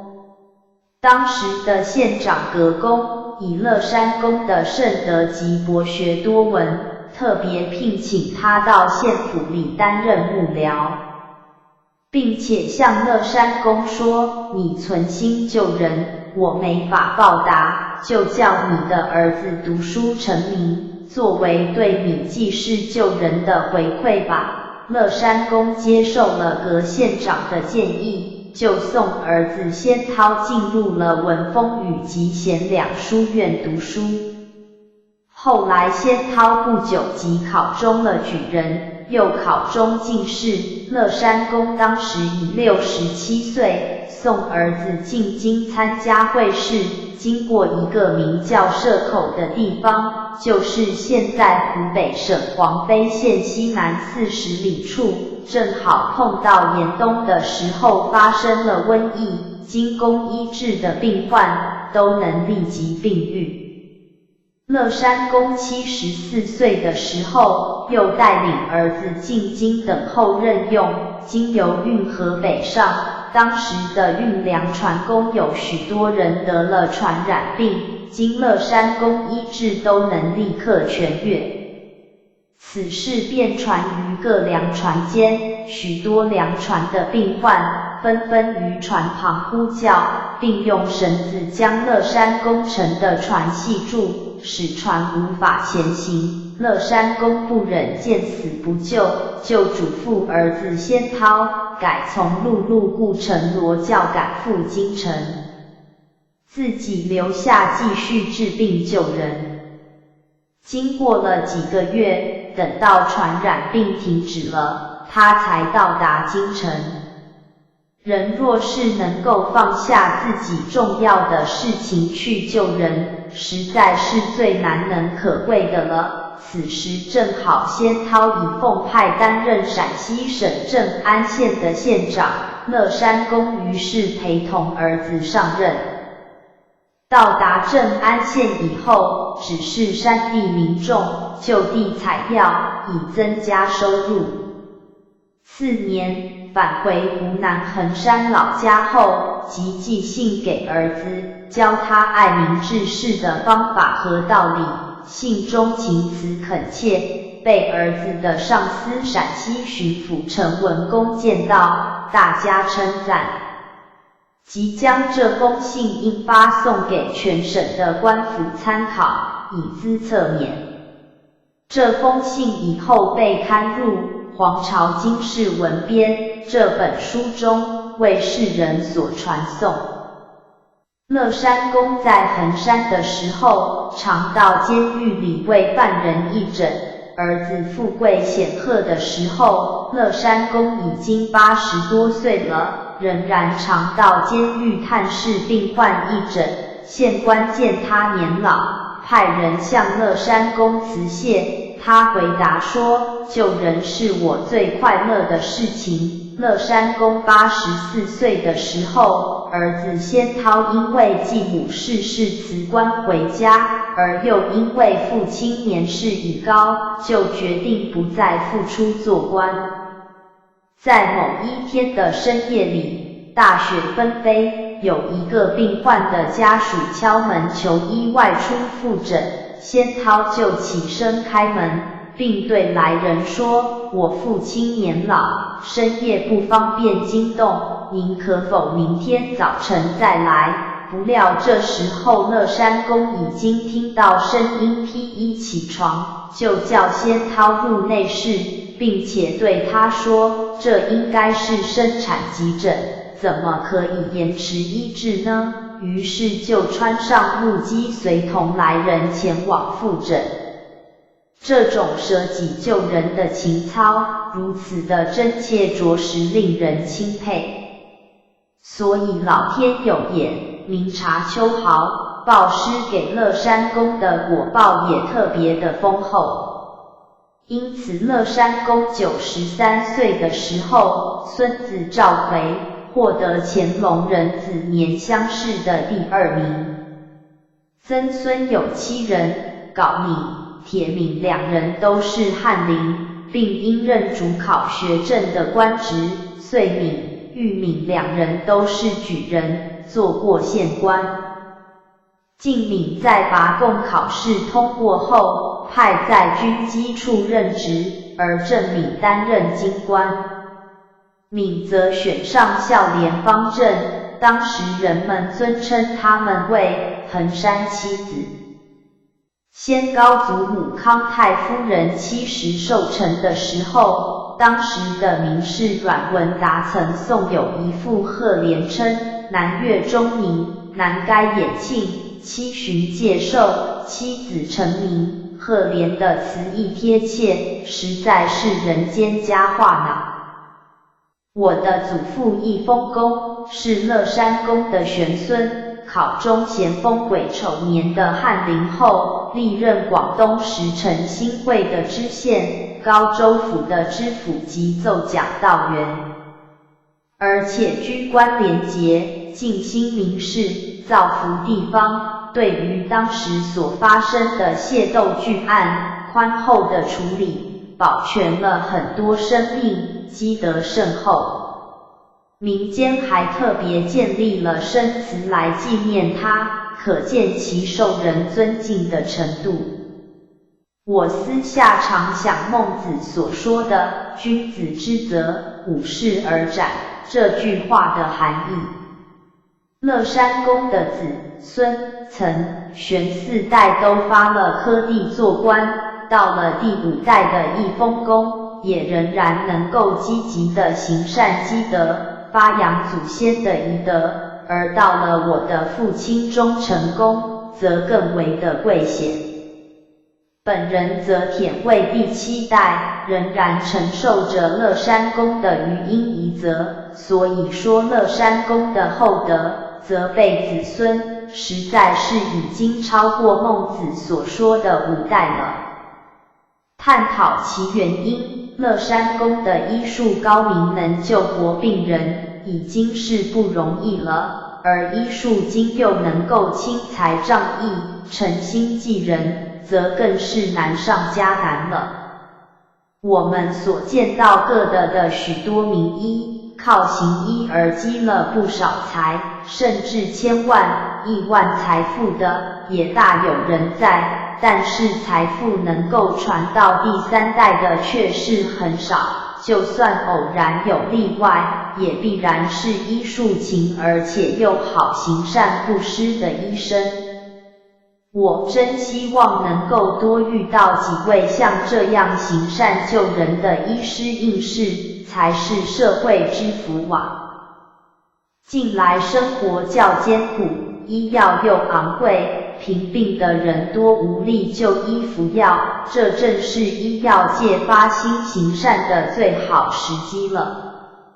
所以特别在此尽述乐山公行医济人的救世，希望能提供给医药界的大德们，作为行医济人的参考。现在我还要再做一些分析与补充。乐山公的医术高明，活人甚多，但是药店被窃，变得要抵押房屋还债，因此可知他的经济情况的确不佳。到了80多岁的时候，儿子做县长返乡归来，在大雪夜中，仍是穿着木屐步行外出复诊，我们就可知道乐山公到了老年仍然是那么清贫啊。我们今天仍能见到像他这种大善人吗？四书、大学上说，仁者以财发身，不仁者以身发财。医师、药店都是发财的行业，但是若对贫困的病患义诊、赠药，则不会发财了。然而乐山公虽然不能够发财，而却竟能够发身，当时获得社会大众的一致推崇，可说是德育甚于当时，名声传于后世了，实在是不容易呀。乐山公善心的事迹，刊载于陕西的正安县志和湖南衡州府志及衡山县志等文献中，子孙连续5、6代都发了科第，而且贵甚，正符合了以财发身这句话了。而乐山公和他的儿子都很清贫，孙子赵肥，也就是我的太高祖，虽然做教官，掌理书院，门生很多，然而也是很清贫。不仅如此，曾听到先辈们说，伯曾祖典中翰林的时候，捷报由京城传到家中，高祖母康太夫人手里正抱着第7个儿子喂奶，就立刻亲自下厨房做饭款待报捷的人，由此可知家中清寒的程度了。我的曾祖父曾担任京官，死后没有任何的遗产，因此我祖父一封公，从小就孤苦而贫穷，在山斋里读书的时候，必须自己煮饭吃。42岁的时候，才进入了翰林院。以后曾在广东省担任县长的职务10多年，为官廉洁自持，又常常捐出所得，在地方上提倡各种的善事，例如育婴堂、种牛豆、修路、造桥、购义地、埋漏棺等。因此死后留下的存款不多，所以先父早年的时候就必须仰赖外出工作的薪资来供给家用。我的母亲为岑文正公的魔女，岑文正公就是清朝的中兴名臣岑国藩先生。文正公的家规定，凡是嫁女儿娶媳妇，花费限用在200金以内，先母出嫁是在文正公夫妇逝世后的数年，有连金3000，也移拨出来，工作家用及代陪垫祖母被某钱耗到掉的款子，以至于个人的积蓄都空了。离开湖南老家，要往东行时，祖母只能给路费银钱600两，此外则是一无所有了。我母亲中年时，每次谈到当时艰苦的情况，常常是泪随身下，自己身为王侯将相之女，嫁给了数代都是仕宦的大家庭，生活尚且如此的艰难困窘，如果不是亲身经历，实在是难以令人相信啊。我之所以不厌其烦所谢的叙述，目的就是要证明仁者以财发身，而不是以身发财的大道理，实在是有其深远的含义呀。这里我们所应该注意的重点是，虽然是数代的清贫，而却换得了后代子孙的发达呢。与那些多留财产以害子孙、助长子孙的骄奢淫逸，使得子孙陷于堕落的，两者相互比较，实在是有天壤之别呀。岑文正公曾给自己所居住的房子一个称呼，叫做求雀斋，并且还写了篇文章记述，他的用意即是在持满戒意，要居安思危呢。因为这个世间并无十全十美的事物，丰于此者必缺于彼，所以若想得到精神上圆满，最好先在物质上要常有些欠缺。所谓精神上圆满的意思，是指父母都健在，家庭和睦，子孙贤达有智慧，并享有天伦之乐、道义之乐等。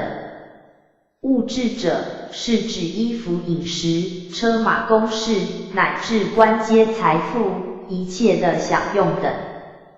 岑文正公常用这个道理来教家人，说家计不宜宽裕，这个与常人的见解恰恰是相反的。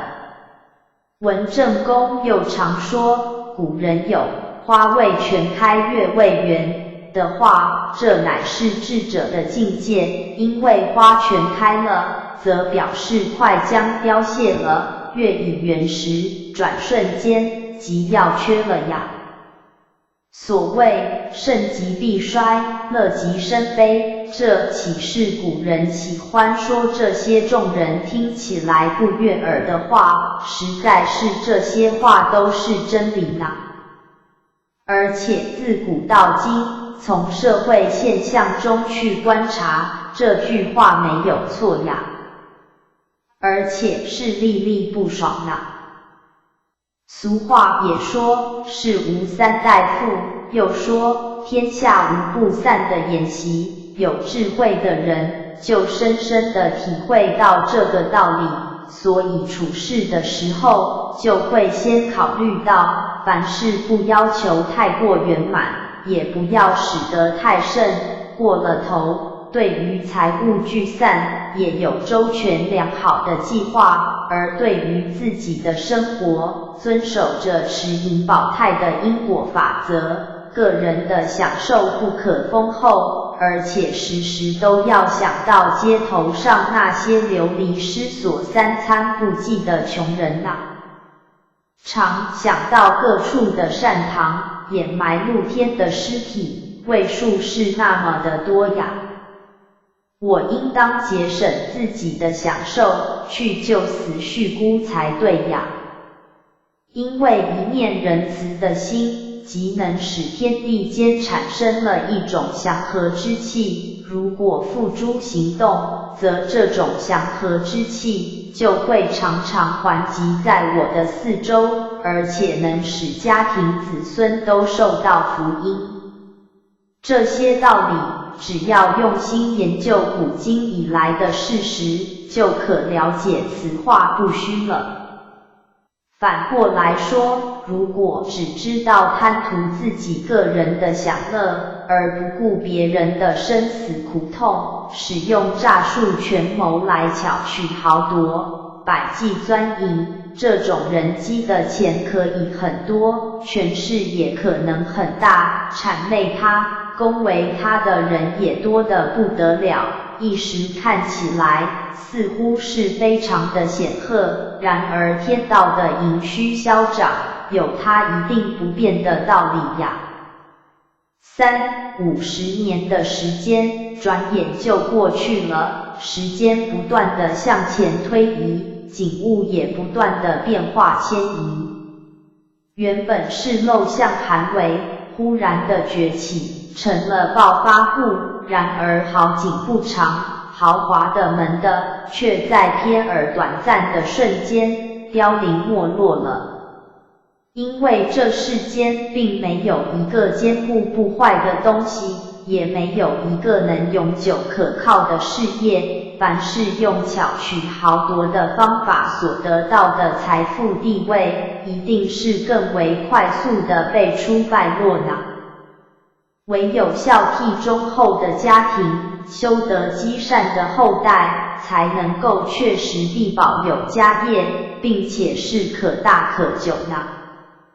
这些事证历史上的记载很多，而且环顾我们周遭所发生的人事，到处都是呀。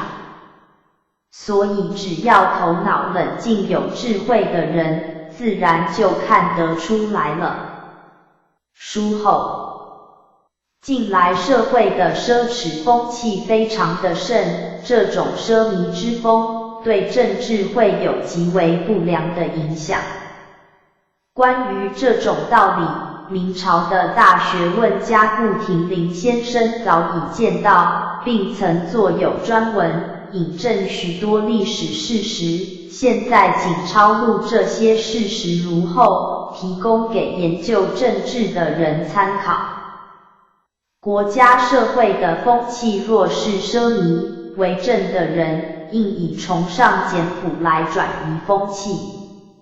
礼记上说，君子的行为即是宰相推行治世的标准，意思是说我们每个人的行事也可以影响国家的政治。顾亭林先生更明白地指出说，天下安危，匹夫之见，与有责任，也就是这个意思。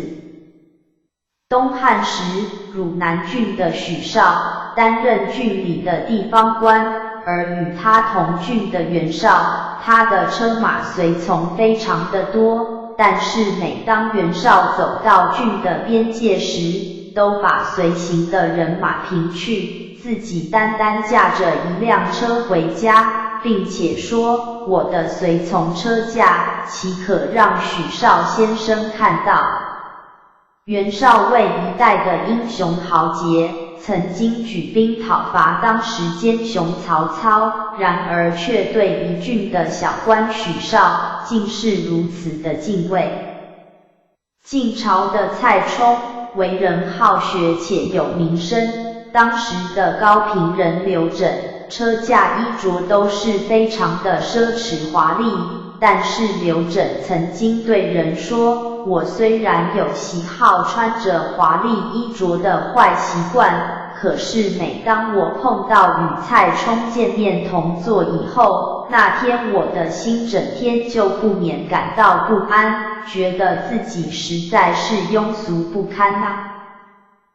北齐人李德林，父亲去世了，就徒步带着父亲的棺木灵柩，返归柏林老家安葬，葬礼也很简单，他的名友崔澄前往吊祭，随从的人马有数十人之多。崔澄为了尊敬李德林的简朴精神，沿途不断地减少随从的人数。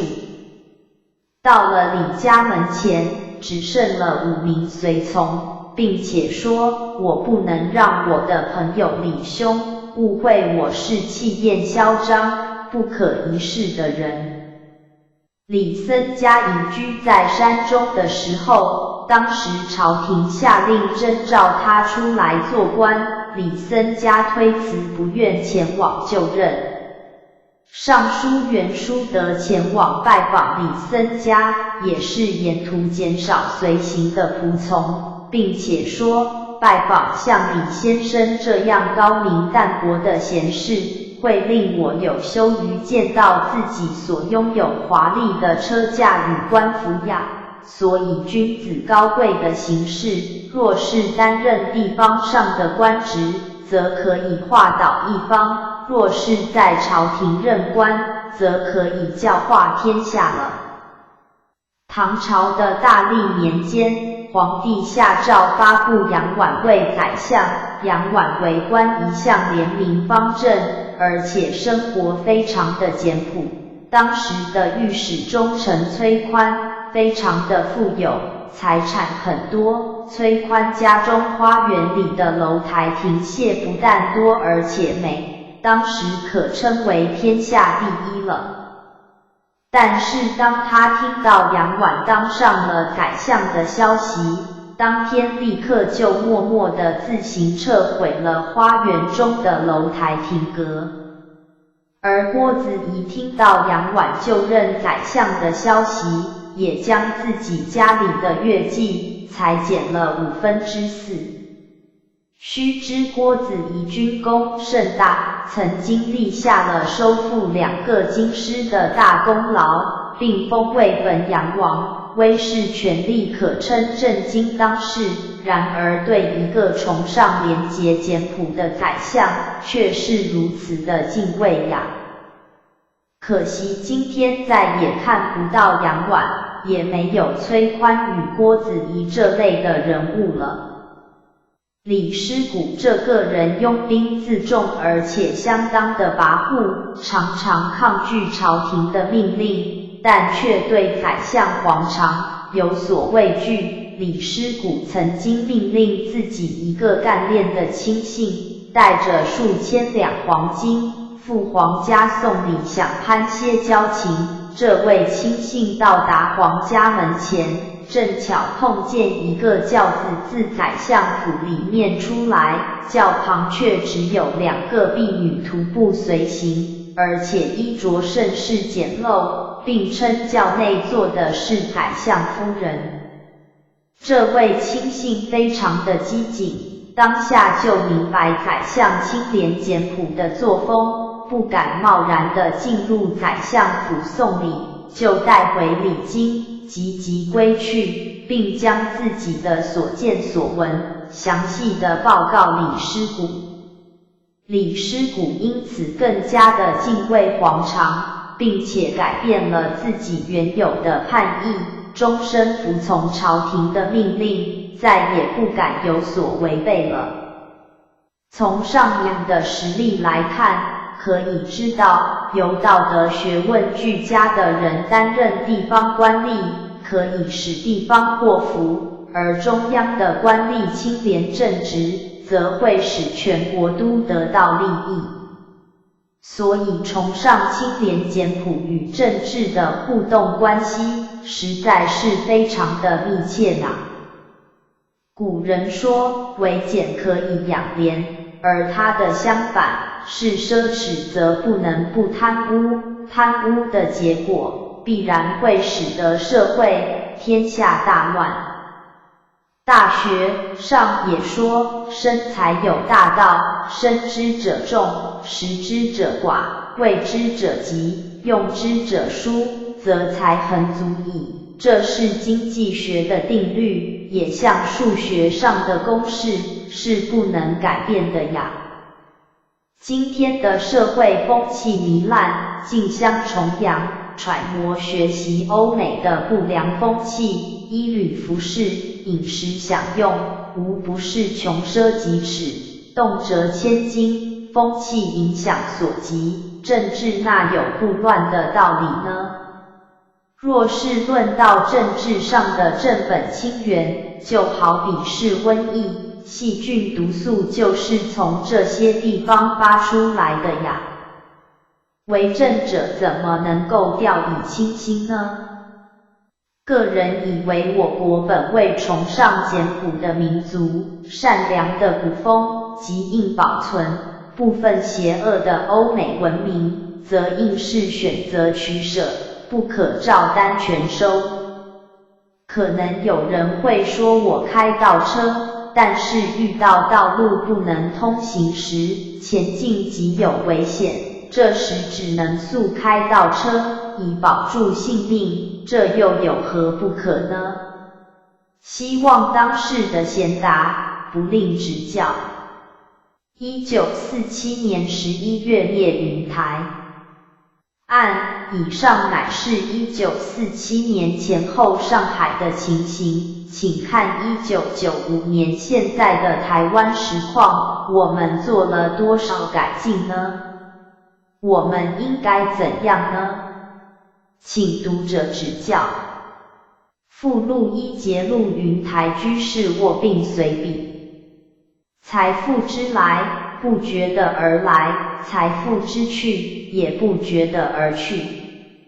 虽然是用尽了计谋，也实在是白费心机呀。这个道理，其中的因果相当的复杂，也不容易了解。倘若谁能透切地了解，他必定是具有大智慧的人了。一切的善事，重点在于发心，而金额的多少还在其次。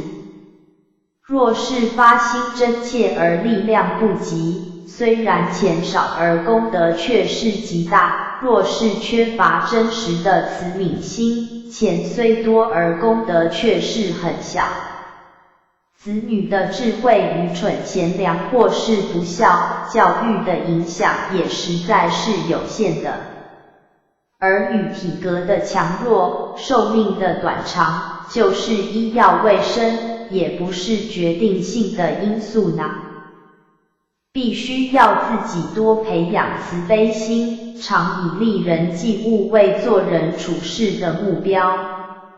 如此则子孙可享幸福，可保十分的圆满。希望读者能理解并接受这项理论与观念，为子女多培福网。子孙的学问事业也全是受到父母积德修福的影响，若祖上是刻薄成家，则子孙学业即使是侥幸有成，终究也不会发达长远的。希望自己的子孙发达，这是人人同此心理，然而结果却是多数适得其反，为什么呢？因为都是不明白积善之家必有余庆，积不善之家必有余殃的道理呢。想要知道培养慈悲心的方法，法，则首先要明了因果报应的道理，而《德育古鉴》这本书必须常置在案头，经常的翻阅，可保善心，而免淡忘。按了凡四训也是一本非常值得大家参考的书籍。附录2色情刊物与跳舞。这篇文章是聂云台先生其日的旧作，曾经刊载于1946年8月第141期的《读书通讯》半月刊上，可以说是字字警惕，言言金玉，不仅是对当前上海的淫靡之风痛下针砭而已。所以即应予以刊载，希望能使现代的人有所觉悟呀。近年来，各国的犯罪学专家从各国的犯罪统计资料中发现荷兰这个国家的刑事犯罪少。报告上说，该国的唯一特点是在于注重礼教，男女界限非常的严格。例如在海牙附近的宝石城，规定公共场所男女是不准在6英尺以内并坐的，而该城的监狱则是常年空虚，没有一个犯人。又犯罪学家说，凡是犯罪，皆是由于犯人意志力的薄弱，也就是心理不健全。以俄国的事实证明，性欲的节制即能使得人民的脑力多清明健全，而不犯罪。所以我国的礼教特别严格男女之防，所谓男女有别，实在是有它科学上的根据。美国近30年来犯罪人数的激增，10年前已跃居世界第1位。而美国男女之间的放纵实在最为显著，尤其是以跳舞最为普遍。近年来，美国报纸屡屡刊载说，美国某某大学检查身体时，发现过半数的女生已非处女的消息。根据美国犯罪报告说，在1939年1年之间，犯风化罪者陡然增加了7%。在过去6年间，强奸案陡增了50%。联邦侦缉局局长胡佛曾经宣言说，青年道德的堕落，犯罪的增加，实在是由于色情刊物的充斥所造成的结果。监狱官洛尔士均说，我所接触的许多案件都是受了色情刊物的影响。美国联邦监狱处主任贝茨则宣称说，犯罪案件如此的激增，都是由于报纸多刊载风化案以及电影与色情刊物的影响。胡佛局长又说，美国现在正努力铲除此类的导淫刊物，可惜他还不知道跳舞之害更甚于色情刊物呢。综合上述的观点来看，色情刊物与跳舞的发达，竟能使社会堕落至如此地步。因为性欲为动物痛有之天性，动物则有自然时期的节制，而人类则有思想。然而人类因耳目的接触，感情会随之冲动，所以唯有严定礼法，避免接触的机会，使能减少人们情欲的冲动。老子说，不见可欲，使心不乱。换句话说，见到了可欲，则使心容易乱。欧美人提倡男女解放，社交公开，男女同校，袒露服装，人之大欲，莫过于此。所以我国的新文化家主张全盘地接受西方文化，反而痛抵我国固有优良传统为吃人的旧礼教，想要全部都打倒。这种性欲解放的主要目的，在使女子易于供男子玩乐蹂躏，以快其意而成其欲，遂使多数女子遭受男子的诱陷，等到已经陷落，就草率地委屈成婚。所以离婚的案件，全世界都在激增，而且以美国为最多。1925年，美国的离婚案为20万件。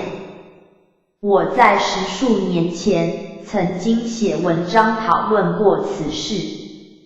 从上述美国女学生堕落的情形来观察，则知离婚案之多，原因在于当初结婚是由于肉体感情的冲动，无理智的选择呢。从优生学的观点而言，这些纯粹是由性欲结合的父母，他们所诞生的子女必定会缺少健全的意志力，更缺乏深省的理智和头脑。一国之中，若是多有此等的父母，也就是会多有意志薄弱、理智短缺的人民。美国所以犯罪特别多，荷兰所以犯罪特别少，这就是事实的证明。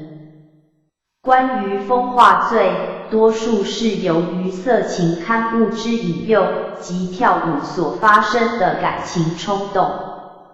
这些是由于犯人临时丧失了他的意志抉择力，不完全是犯人先天上的缺失。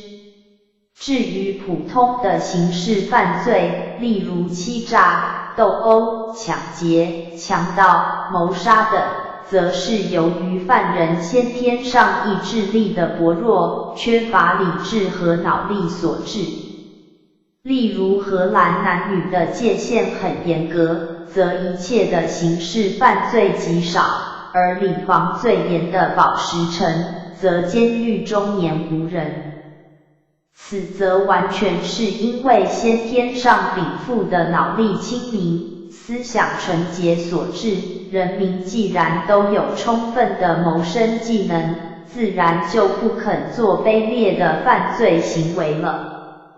先天上的遗传既是这样的优良，社会风化的维护又是如此的严格，所以能得到这样良好的结果。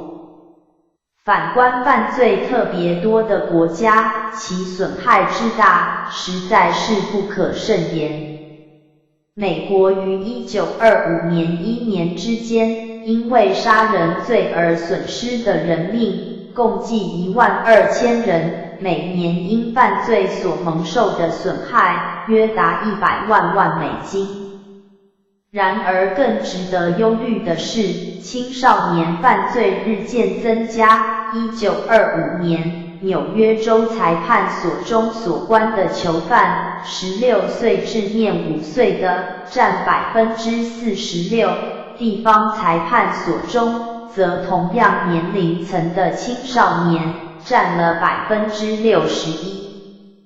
这些少年都是属于充满希望的国民，然而却已是身系囹圄，实在是令人悲哀呀。此段系录自卓撰的《美国犯罪的增加，司法的黑暗》一文中，是录自《法律周刊》1927年所做的。近年犯罪数目大有增加，但手边无书可查。我在1920年曾前往纽约疯人院参观，院中办事的人告诉我说，神经病近年来逐渐的增加，本院原来只有1所，可以容纳7000人，近年则增加为2所，可容纳15000人。又说，院中的精神病患9%是由于花柳病毒进入大脑所引起的。纽约这一个地方疯人已有如此之多，则全美国所损失的宝贵青年数目一定是更为庞大了。这是刑犯以外的损失呀。疯人以外，则染上花柳病并发的人也是不在少数。我到德国游历的时候，当时的代办公使张军曾告诉我说，政府所派留德的陆军学生中，归国以后能为国服务的很少，多数都是死于花柳病毒了。我说，听说德国注射的606能治梅毒，怎么会治不好呢？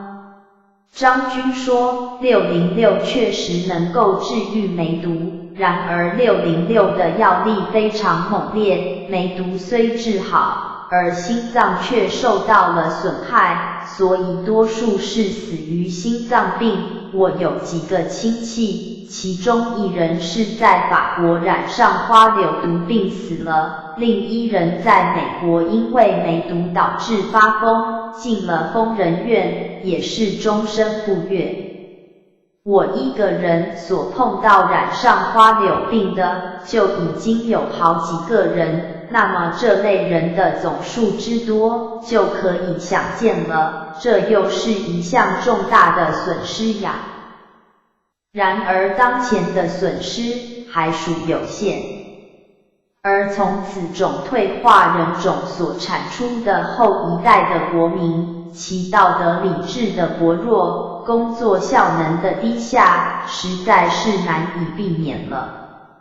这对民族的损失，尤其是不可估量的。这是事实，而不是理想。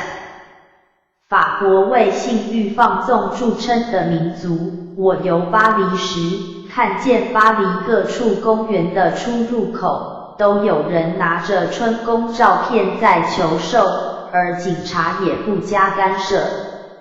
这种情形在其他国家则未见到。30年来，法国人口的生产率日渐减少，实在是因为性欲的放纵，才有如此巨大的影响啊。从美国的现状来讨论，美国男女放纵的情形，大概已经超过法国，其前途也足以令人忧虑。不可以因为暂时物质的繁荣，而忽视了它潜伏已深的病根。我之所以写此文，并不是有空为美国担忧，实在是为我国崇拜美国的青年担忧呢。今日的上海，实在已经成为巴黎、纽约的雏形了。淫秽的刊物、导淫的机关、跳舞的场所、风化罪案、刑事案的激增、监狱的客满，没有一样不是快要成为世界第1位了。凡是法国与美国堕落的因素，我们都全部具足了，那么它悲惨的结果怎么能够幸免呢？上海今天有跳舞场100多处，假定平均每处有200人，则每晚共有2万人，而这些人即将成为上面所说美国各项事实的候补云了。所谓当局者迷，这些迷于其中的人，只有顾着眼前的娱乐，哪里会知道这一个纵乐的念头，已经和监狱、疯人院、花柳科医院、殡仪馆发生了因缘。而我所叙述的在美国、法国因为花柳病而致疯致死的几位亲友，都是为求学而去的，如此悲惨的结局，这岂是当初所能料到的呢？而其中一位，在前往巴黎的时候，我曾经痛切地先告诫他，并且还危言耸听地告诉他重话，他也深知，然而却终究不能够免于花柳病毒而死。那时他年已30，也不年轻了，而且他中外学术的造诣都很好，不能说是没知识，然而环境的诱惑真是不容易把持得住呀。所以我们中国的道德特别重视礼防，男女有别，就是为了预防避免彼此动心啊。这是从事实际经验中所得到的教训呀。孔子说：“听讼，无由人也，必也使无讼乎？”以荷兰的事实来看，则使无讼的确是有可能了。孔子又说：“道之以政，齐之以刑，民免而无耻。道之以德，齐之以礼，有耻且格。”欧美政治只知道有政治和刑罚，而不知道有道德和礼教，所以它的结果是那样的混乱。而荷兰能够重视礼教，所以它的社会秩序会有如此良好的结果。然则负有言论指导社会责任的人，可以觉悟矣。或许有人说，礼教重，则令人太拘束了，青年人已有娱乐，使他精神活泼，则学问与知识才有精神。我则回答他说，科学上研究所得的结论，刚好与此相反。美国发明科学管理方法的泰勒先生，研究了30多家大工厂公司的职工效率，撰写报告说，各工厂公司的效能、星期一都是最低。详细考察它的原因，得知职工都是因为星期日跳舞纵乐的缘故呀。直到星期二的上午，还不能恢复它生产的效能，足见美国跳舞风气习惯之普遍。工厂的职员工人既然如此，而学校、商店、公务人员也不能例外。综合来说，则为全国效能减低，损失之大，可想而知。由此可知，这类娱乐不但不能使得精神活泼，反而会使精力减退。然而我们人类的身心效能确实是有增进的方法，大多是在生理方面必须要加以锻炼，而心理方面则需加以存养。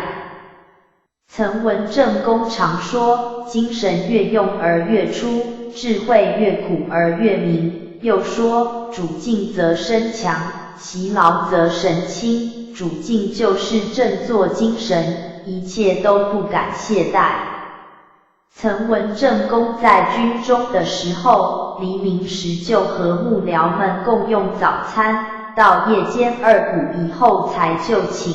重要的公文无一不是亲笔写的，政事、军事虽然极为冗繁，自己读书仍然是有常客。晋朝的陶侃早晨搬运100片瓦到房子外面，黄昏则又搬回屋内。他说，我正致力于收复中原的大事，若是平时生活太过悠闲，到时候恐怕不能胜任大事，所以自己必须要求自己吃苦耐劳呀。汉朝的大学问家董仲舒放下窗围读书，3年之中，眼睛从不向花园里看。越望勾践，卧薪尝胆，以图发愤自强。自古以来的名人，他们的学问、事业能够有所成就，都是从勤苦奋斗中而来的，哪里会以娱乐为培养精神的方法呢？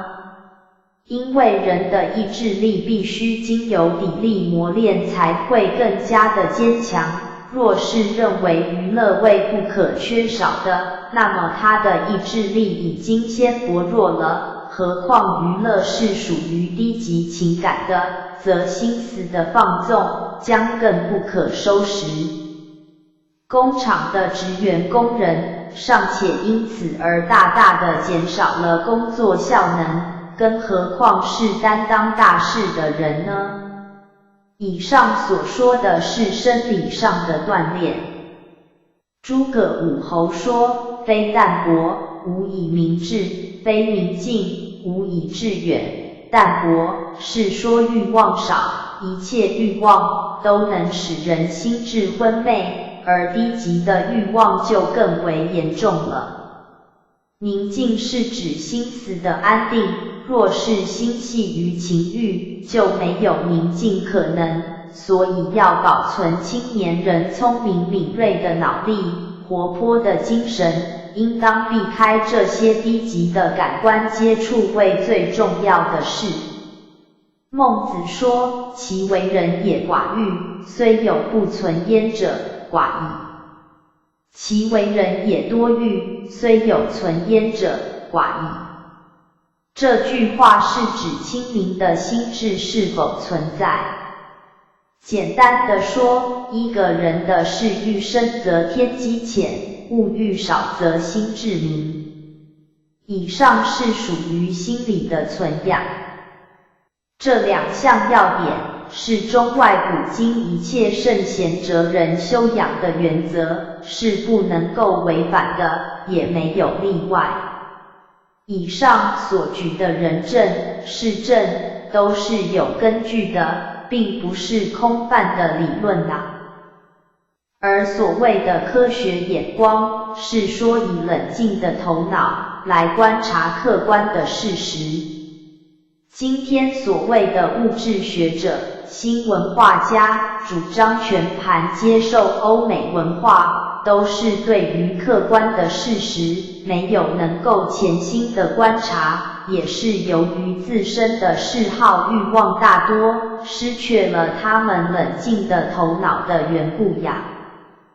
如果主观的态度既强，则科学的眼光就会完全消失了，那么他必然会倒过来骂我是时代的落伍者，这也就不足为奇了。注：保护法的下篇及书后附录2等文章，聂云台先生系用文言写的，为方便读者阅读，妙音居士加以重新整理，并感谢傅爷爷及林教授的协助，特此说明。保护法，聂云台原著，王朝英整理，编者的话，序1、序2、序3、上篇、中篇、下篇。七是祖乐山公行医济世善行的果报。书后附录1节录云台居士卧病随笔。附录2色情刊物与跳舞。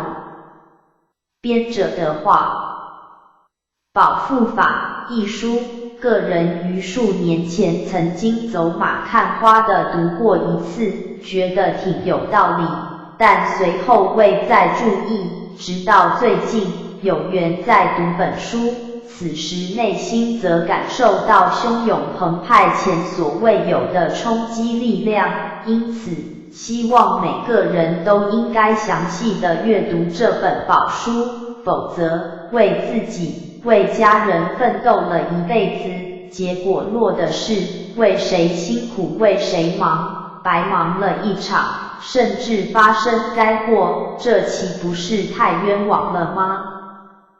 而这本书是聂云台先生在1942-3年写的，但为方便读者阅读，其中的上、中2篇和附录2虽是用白话写的，仍需重新整理，下篇、书后及附录1则是文言写的，所以需加翻译。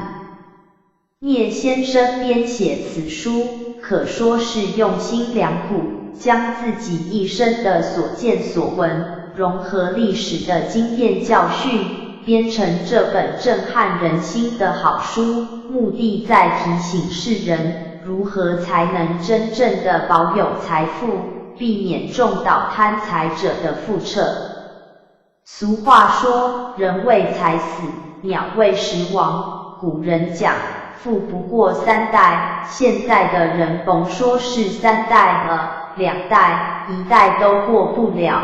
父子兄弟为钱反目成仇的新闻不胜枚举，还不知有多少人在为钱身败名裂，或移送法办，实在是愚昧可怜呐。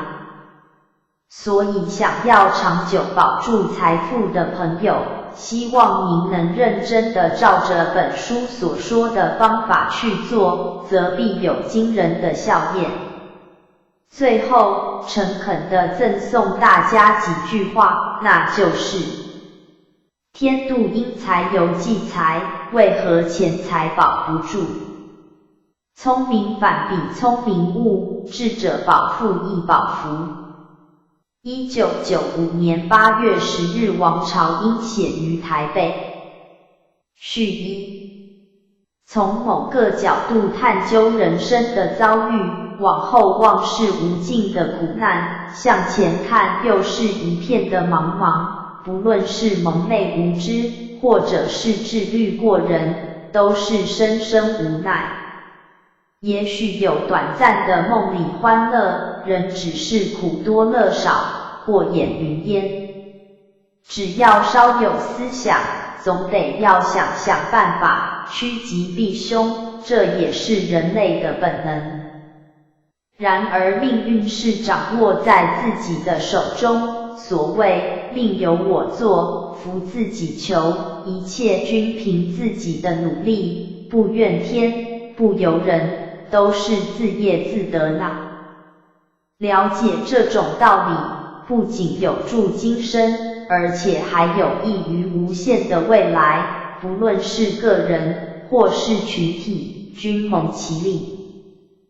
当前世人所追求者，莫非名利，如果手段公平，无可厚非。问题出在，只知有自己个人的名利，常否定并伤害别人的正当名利。人人痛恨特权，却又不断地制造新特权，这就是全部世事纷乱的根源。道理极简单，但人们就是会健忘，需要举出更多血淋淋的事实，或许可以唤醒许多人的迷梦。在清代历史中，曾国藩、左宗棠、李鸿章等中兴名将的阵营里，许多权倾朝野的人物，由于对财物的取舍有宽有严，因此与后代子孙的昌达与否有很大的相关，也就是权势越大，聚敛越多者，其子孙最衰败。这是曾国藩的外孙叶允台居士统计分析大批显要家世子孙的实际情况所得的结论。他在1942年撰成《保富法》一书，刊登上海申报，激发了读者的爱心。数日之间，收到助学现金40余万银元，成为一时佳话。保富法是根据极多的实例，证明不义之财越多，对后代的不良影响越大，因果报应不爽。而了凡四训则是根据个人资料，说明命运好坏取决于自己的努力。两书所讲人事物件虽不相同，但是劝人主宰自己前途的宗旨则一，且更能互相扩大证明因果理论。为了增进大家的重视，我特再列述若干事例理由，请读者多多参考。唯有深信因果，行善积德，才是改造命运的最好途径。一，不论古今中外，帝王的权力之大，世人贤知，但只要他荒淫无道，那就是改朝换代的时候到了。末代皇帝的命运，连求活命的机会都不可得，实在可悲。明末崇祯皇帝自缢眉山之前还说：“君非亡国之君，臣乃亡国之臣。”真是自欺欺人，至死不悟呢。近代的著名人物为例，二次大战中的墨索里尼、希特勒、日本的东条等，他们权力极大，应该做很多有益人类的事，只因一念之差，不仅伤害了许多人，最后自己也落得身首异处。菲国前总统马可仕，据敛财富若干亿万，权倾一时卧病抑郁时，境况凄凉。据报载其夫人当年的皮鞋即达数千双，而今四面楚歌，连律师费都付不起，需要公社律师免费协助。韩国前总统权斗焕崛起不过数年，下台后赃款被迫交出，现在流落在寺庙闭门思过，当年伙同贪污的权贵亲信亦都纷纷下狱。布希总统提名的国防部长，因过去记录不佳未获国会同意。美国众议院议长亦因接受小贿被逼下台。日本自民党因股市丑闻发生政治风暴，多位阁员丢官，继任的宇野首相不到1月，因绯闻弄得焦头烂额。这些世界级的知名人物，也因为一念贪心，自导自演了最坏的命运。其报应之快，即身而至，不必等到2代、3代。至于一般年龄较长人士，不妨就你周遭所知情况，仔细观察分析，你将发现易经所讲的积善之家，必有余庆；积不善之家，必有余殃之说乃是宇宙的真理，绝对的科学，不是浅薄知识所易了解的。因果之学，贯通3世，复杂万分，除了个人的果报之外，还有共同的业报，彼此交互影响，使整个人生形成一个业力网，需要同舟共济，绝难独善其身。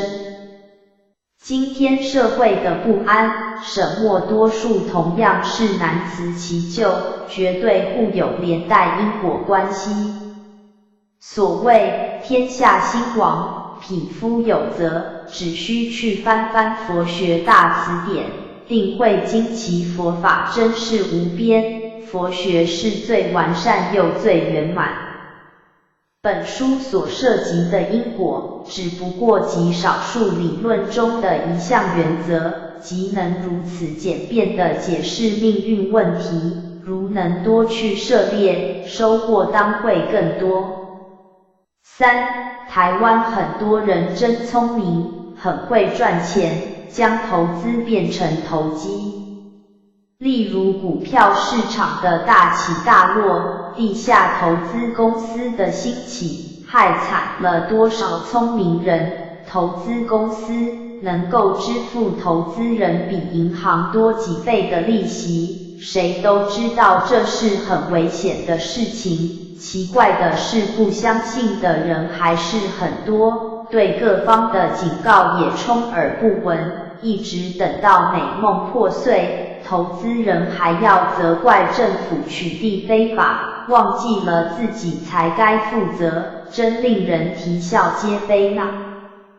如果任由此类恶因恶果继续扩大，不仅投资人的命运不会好，全体国人的命运都会受到影响。倘若这些人都信因果，用他们的才智做更理性的工作，其结果必定是正面而惊人的。人生何去何从？命运是有是无？如何趋吉避凶？如何掌握命运？本书已有充分与肯定的答案，既有云台先生搜集的集体范例，更有读者们自己周遭的见证，剩下来就看自己的行动了。世人无不愿自己与子孙有好运，希望五世其昌，那就请仔细的、静心的来读本书，并起而行吧。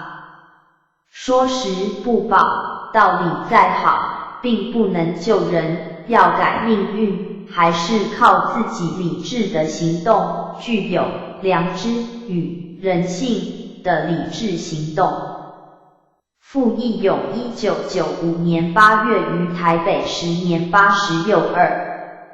序2。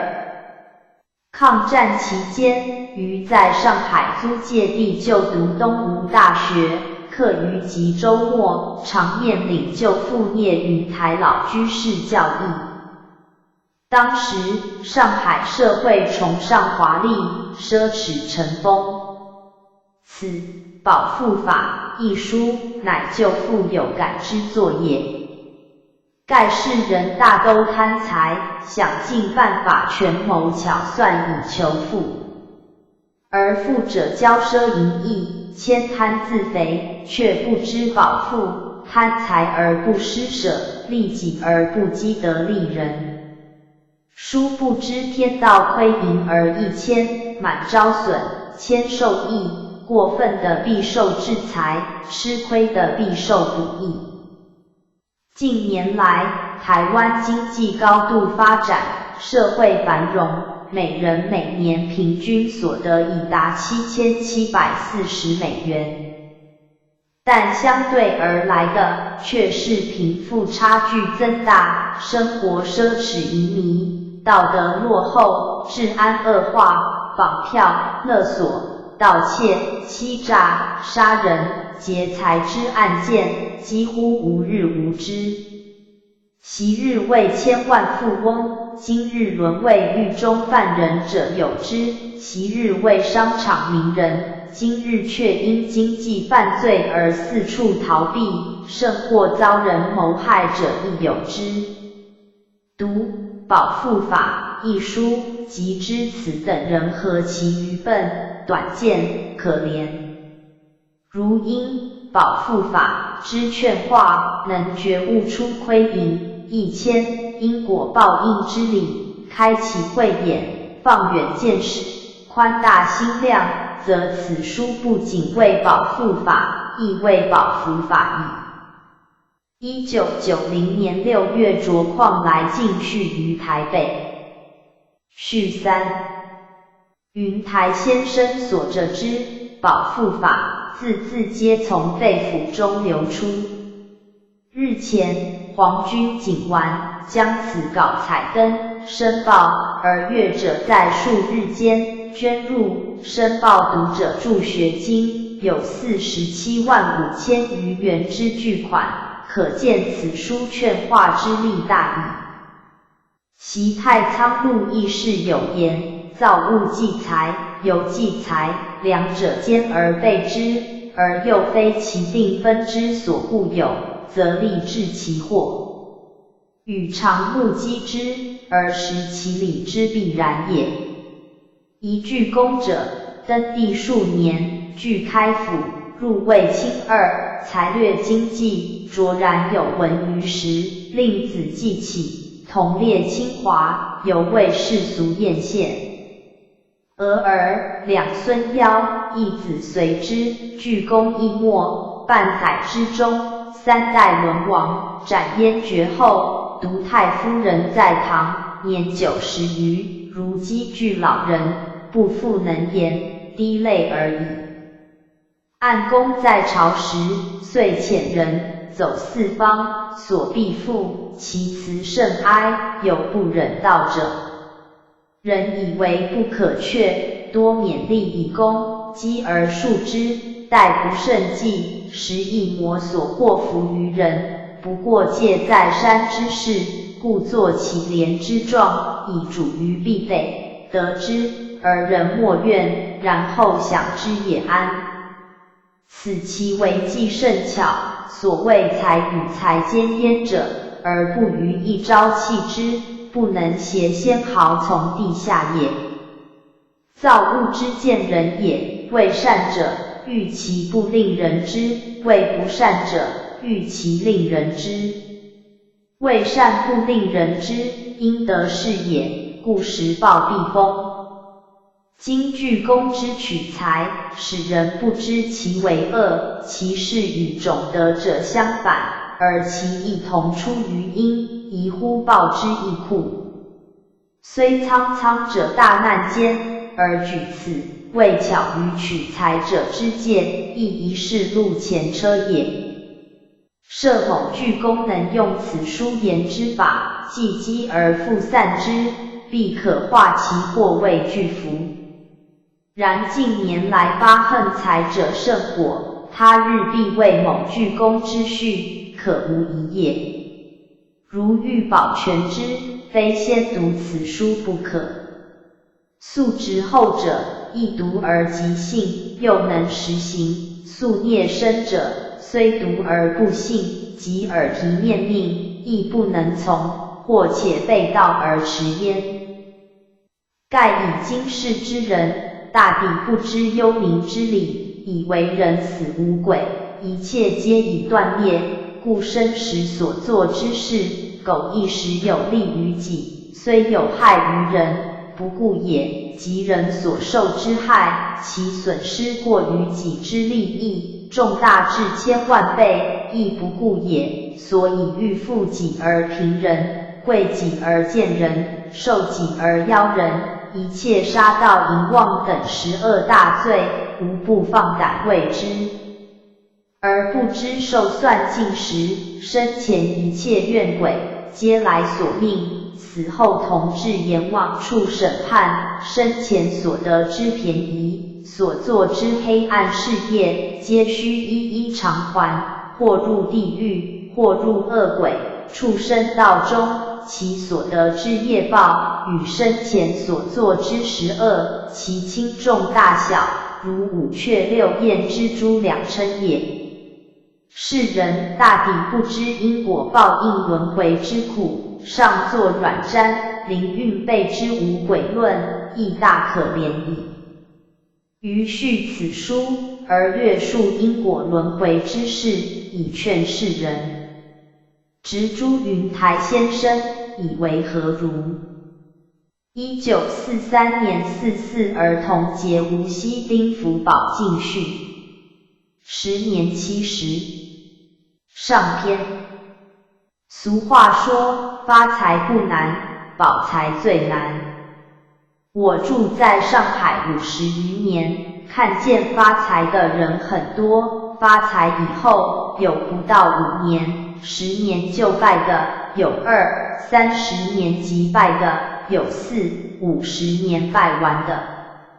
我记得与先父往来的多数有钱人，有的做官，有的从商，都是煊赫一时的，现在已经多数凋零，家世没落了。有的是因为子孙嫖赌不务正业而挥霍一空，有的是连子孙都无影无踪了。大约算来，40、50年前的有钱人，现在家务没有全败的，子孙能读书、务正业、上进的，100家之中，实在是难得1、2家了。不单是上海这样，在我湖面的家乡也是一样。清朝同治、光绪年间，中兴时代的富贵人，封爵的有6、7家，做总督巡抚的有20、30家，做提镇大人的有5、60家，现在也已经多数萧条了。其中文官多人，财产比较不多的，后人较好。就我所熟悉的来说，像曾、左、彭、李这几家，钱最少的，后人比较多能读书，以学术服务社会。曾文正公的曾孙辈，在国内外大学毕业的有6、7位，担任大学教授的有3位，左文襄公的几位曾孙，也以科学专门而闻名。李永义公的孙子辈，有担任大学教授的，曾孙也多是大学毕业。彭刚直公的后人，10年前有在上海做官的。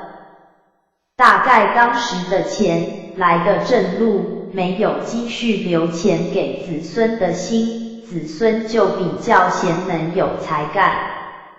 其余文官比较钱多的10来家，现在的后人多数都是萧条了。武官数十家，当时都比文官富有，有10万、面万银两的，多数是战事平定以后继续统兵，可以缺额才能发财。至于拥有5、60万到100万银两财产的有3、4家，如郭家、席家、杨家等，都是后来从陕西、甘肃、云南、贵州统领军务归来的人。金陵克复的时候，曾国藩因为湘军士气不振，所以全部遣散，缴免费的时候改用淮军，所以湘军的老将富有的非常少。各家的后人也是多数衰落了，能读书上进的就很少听见了。我家与中兴时代的各大世家，或乡或淮，多数都是世代相交的关系，所以各家的兴衰情形都略有所知。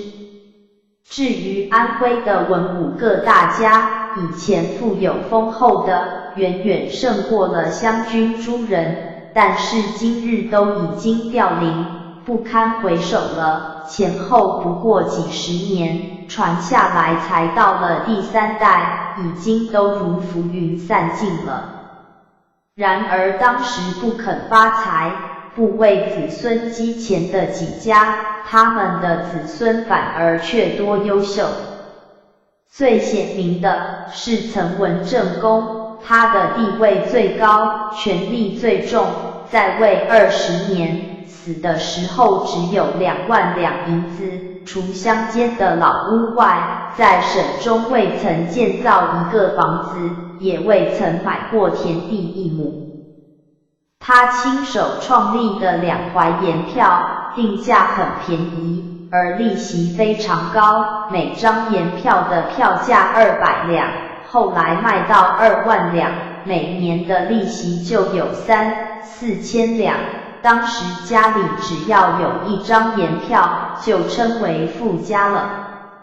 曾文正公特别谕令曾氏一家人不准承领，文正公多年，后人也没有1张盐票。若是当时画些字形大小、花名、领1、200张盐票，是极其容易的事情，而且是照章领票，表面上并不违法，然而借着政权、地位，取巧营私，小人认为是无碍，而君子却是不畏囊。这件事，当时家母知道的很详细，外面人是很少有知道的。中庸上仰说道：君子之所不可及者，其为人之所不见乎？这叫做表里如一，即是诚意，无自欺，这是中国政治学的根本。如果无此根本，一切政治的路都是行不通的。文正公曾经对辽属宣誓，不取军中的1钱，寄回家里，而且是数10年如一日，与三国时代的诸葛公是同一风格。因此当时的将领辽属多数都很廉洁，而民间在无形当中受益不小。所以公行廉洁，就是暗中为民造福。如果自己要钱，那么将领官吏人人都想发财，人民就会受害不小了。请看一看近数10年来的政治，人民所遭遇的痛苦，便知为人长官的廉洁与不廉洁，真是影响非常大呀。所以大学上说，仁者以财发身，不仁者以身发财。孟子说，为富不仁，为仁不富，因为贪财与不贪财关系着别人的利益，幸福很大，所以发财便能造罪，不贪财方能造福。世人都以为积钱多买些田地房产，便能够使子孙有饭吃，所以拼命想发财。今天看看上述几十家的事实，积钱多的反而使得子孙没饭吃，甚至连子孙都灭绝了。不肯取巧发财的子孙反而能够有饭吃，而且有兴旺的气象。平常人又以为全部积些钱，恐怕子孙会立刻穷困。但是从历史的事实、社会的经验看来，若是真心利人，全不顾己，不留意钱的人，子孙一定会发达。现在我再举几个例子来说。宋朝的范文正公范仲淹，他做穷秀才的时候，心中就念念在救济众人，后来做了宰相，便把俸禄全部拿出来购置一田，赡养一族的贫寒。先买了苏州的南园作为自己的住宅，后来听见风水家说此屋风水极好，后代会出公卿，他想这屋子既然会兴发显贵，不如当作学堂，使苏州人的子弟在此中受教育，那么多数人都兴发显贵，就更好了，所以就立刻将房子捐出来，作为学宫。他念念在利益群众，不愿自己一家独得好处。结果自己的4个儿子做了宰相、公卿、侍郎，而且个个都是道德崇高。他的儿子们曾经请他在京里购买花园宅地1所，以便退休养老时娱乐，他却说京中各大官家中的园林甚多，而园主人自己又不能时常的游园，那么谁还会不准我游呢？何必自己要有花园才能享乐呢？范先生的几位公子平日在家都是穿着布素衣服。范公出江入相几10年，所得的俸钱也都做了不施救济之用，所以家用极为节俭，死的时候连丧葬费都不够。照普通人的心理，以为这样太不替子孙打算了，谁知道这才是替子孙打算最好的法子。不单是4个儿子都做了公卿，而且能继承他父亲的意思，舍财救济众人。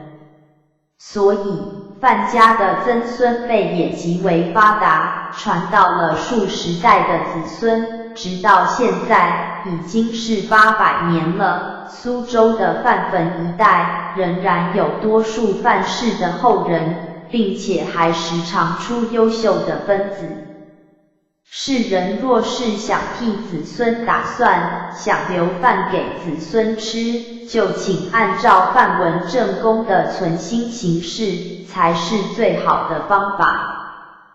再说元朝的耶律文正公，耶律楚材，他是元太祖，成吉思汗及元世祖的军事多数是由他来决策，他却是借此而救全了无数的人民。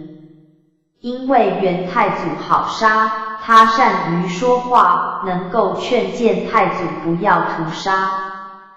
他身为宰相，却是不依书食，自己生活非常的刻苦。他是个大佛学家，利欲心极为淡薄，在攻破燕京的时候，诸位将领都到府库里收取财宝，而他却只吩咐将库存的带黄数十担送到他的营中，不久就发生了瘟疫，他用带黄治疗疫病，获得了很大的效果。他也是毫无积蓄，但是他的子孙数代做宰相的却有13人之多，这也是一个不肯积钱而子孙反而大发达的证据。再说清朝的林文忠公林则徐，他是反对英国，以至于引起了鸦片战争的伟人。他如果要发财，当时发个几百万是很容易的。他认为鸦片贻害人民，非常的严重，所以不怕用激烈的手段烧毁了鸦片2万箱。后来英国人攻广东，1年攻不进，以后攻陷了宁波、镇江。清朝不得已，就将林文忠公革职充军，向英国人谢罪弹劾。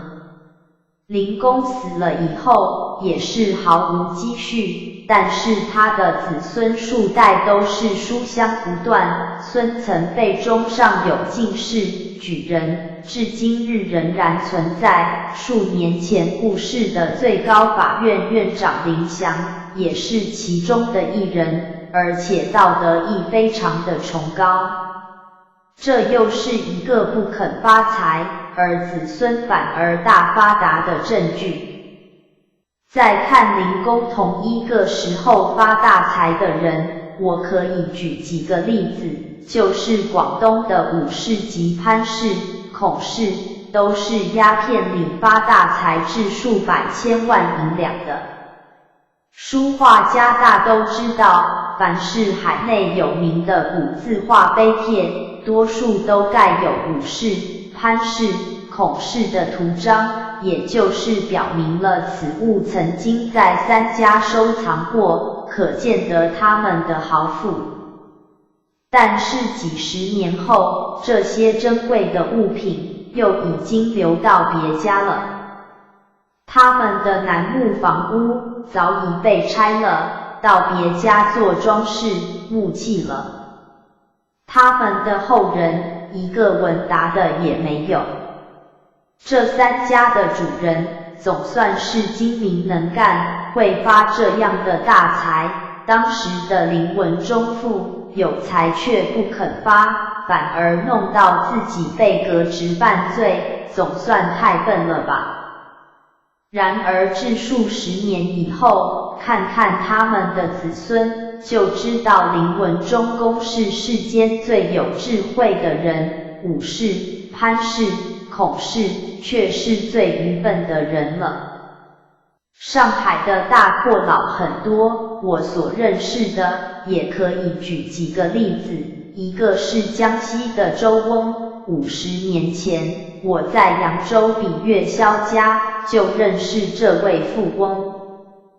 当时的这2家同是盐商领袖，有一天周翁到萧家，怒气勃勃的，原来是因为接到湘潭分号经理的来信，说是湖南发生了灾荒，官府向他们劝募捐款，他就代老板周翁认捐了银子500两，而周翁嫌他擅作主张，捐得太多，所以才发怒。那时他已有数百万银两的财富，出个500两救济还不舍得。后来住在上海，有一天谭祖安先生与他同席，问他如何发到如此的大富。他说没有别的法子，只是积而不用。他活到80多岁才死，遗产有3000万元，子孙10房分了家，不过10几年就已经空了。其中有一房子孙略能做些好事，这一房就比较好，但也是遭遇种种的意外衰耗，所余的钱也不多了。若是以常理来说，无论如何，每房子孙都有300万，不会一起败得如此之快，然而事实上却是如此。若是问他如何败法，读者可尝试着闭目一想，上海阔少爷用钱的道路，便能够明白，不用多说了。这位老翁也是正当营业，并未取非分之财，不过心里谦贪，眼见饥荒，而不肯出钱救济，以为积钱不用是聪明。却不知道此种心念完全与仁慈平等的善法相违反。我若是存了一家独富之心，而不顾及他家的死活，就是不仁慈、不平等到了极处。除了本人自己受到业报外，还要受到余报的支配，也就是易经所谓的余庆、余殃的支配，使独富的家败得格外的快，使大众亲眼见到果报的昭彰，能够醒悟。而本人所受的果报，若不是现世报，则旁人是不能见到的。再说一家，是上海10几年前的地皮大王陈某，家中的财产有4000万银元，兄弟2房，各分2000万。1925年，我到他家吃饭过一次，他住的房屋十分的华贵，门前有一对石狮子，是上海所少见的。他的客房四面的墙壁全部都装了玻璃架，陈列的铜鼎都是3000年的古物。有一位客人指着告诉我说，这一间房子里的铜器要值银元150万，中国的有名古铜器有一半在此。这几句话正是主人最高兴听的。原来一般富人的心理就是要夸耀我有的东西都胜过一切的人，而唯有道德名誉是钱办不到的，这些富人无可奈何，只好在衣服、珍宝、房屋、器具上争豪斗胜，博得一般希望得到好处的客人来恭维奉承。骄奢2字是相连的，骄就是摆架子，奢就是闹阔。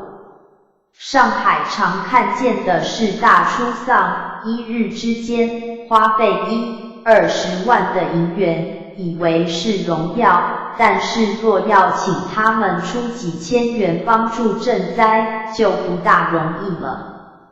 这是普通人多有的卑劣自私的心理，并非是单说某一家。这一位主人当然也未能免俗。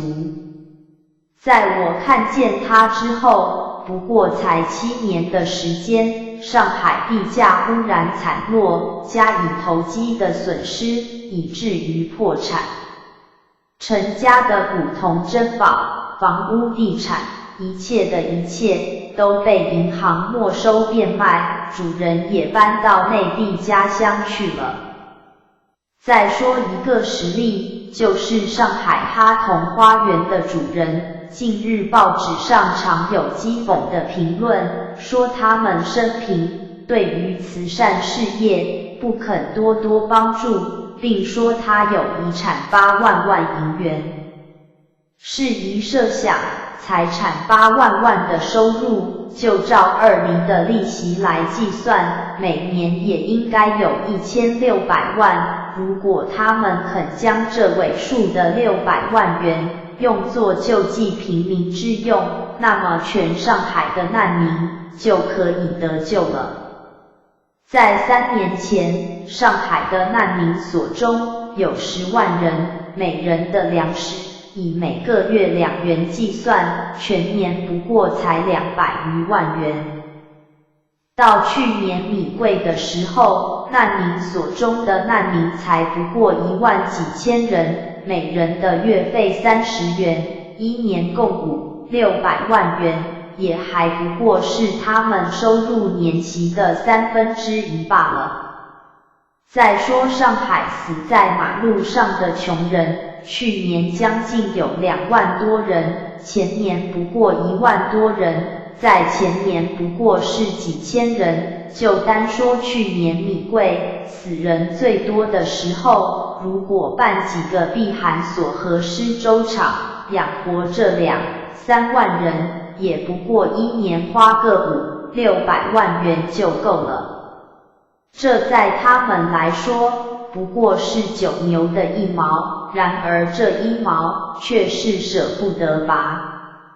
如果能花几百万元救几万个穷民，他自己家用，若是没有特别的挥霍，就是无论如何的阔绰，还是可以将1年所余的利息若干万来用作储蓄的。这样一来，一方面得到了美名誉，一方面做了救人的大功德，在一方面又仍然每年增加了若干万的积蓄。这样的算盘实在是通极了。然而他们却没有这样智慧的眼光，一心只想这1600万元一滴不漏，全部都收到自己的银行账上，归为己有，任意的挥霍。竟然没有想到这肉身是会死的，自己既无子女，结果财产全归了他人。几万万的财产一旦变为空花，只是突然的带了一身的罪业往见阎王，而且又遗下了一片不美的口碑，留在这个社会。他们也挂信佛的招牌，但是全不知道药师经上开宗明义就详细的说明了悭贪不舍的罪过。经上说，有诸众生不识善恶，为怀贪吝，不知不施，即施果报，愚痴无智，缺于性根，多具财宝，勤加守护。见起者来，其心不喜，设不得已而行施时，如割生肉，心生痛惜。如此之人，有此命中，生恶鬼界，或畜生道。因为大富之人，钱财有余，自己也没有用处，明知道多数人将会饿死，却不肯施财救济。若是从道德上责备起来，这简直是间接的杀人。积钱最多，力量最大，而不肯布施的，他所负的杀人罪就更重了。譬如见到一个极小的孩子站在井边，快要落井了，有一个人在旁站着，全不开口，也不拉开这个小孩，而让他落井死了。我们一定会说，这个孩子算是被他杀死了一样。而富人见灾不救，正是一样。何况是大富如此，连利息的一小部分都不肯舍，那么马路上死的几千几万的饥民，岂不是要算他杀死的一样吗？杀死几千几万人的罪过，难道是用骄慢心，以信佛作为幌子，勉强化点挥霍不尽的小钱，做点专卖面子的善事，就以为自己已经是做了功德，便可以免除一切的罪过魔。我想恐怕天地鬼神绝不会如此含糊地宽恕他。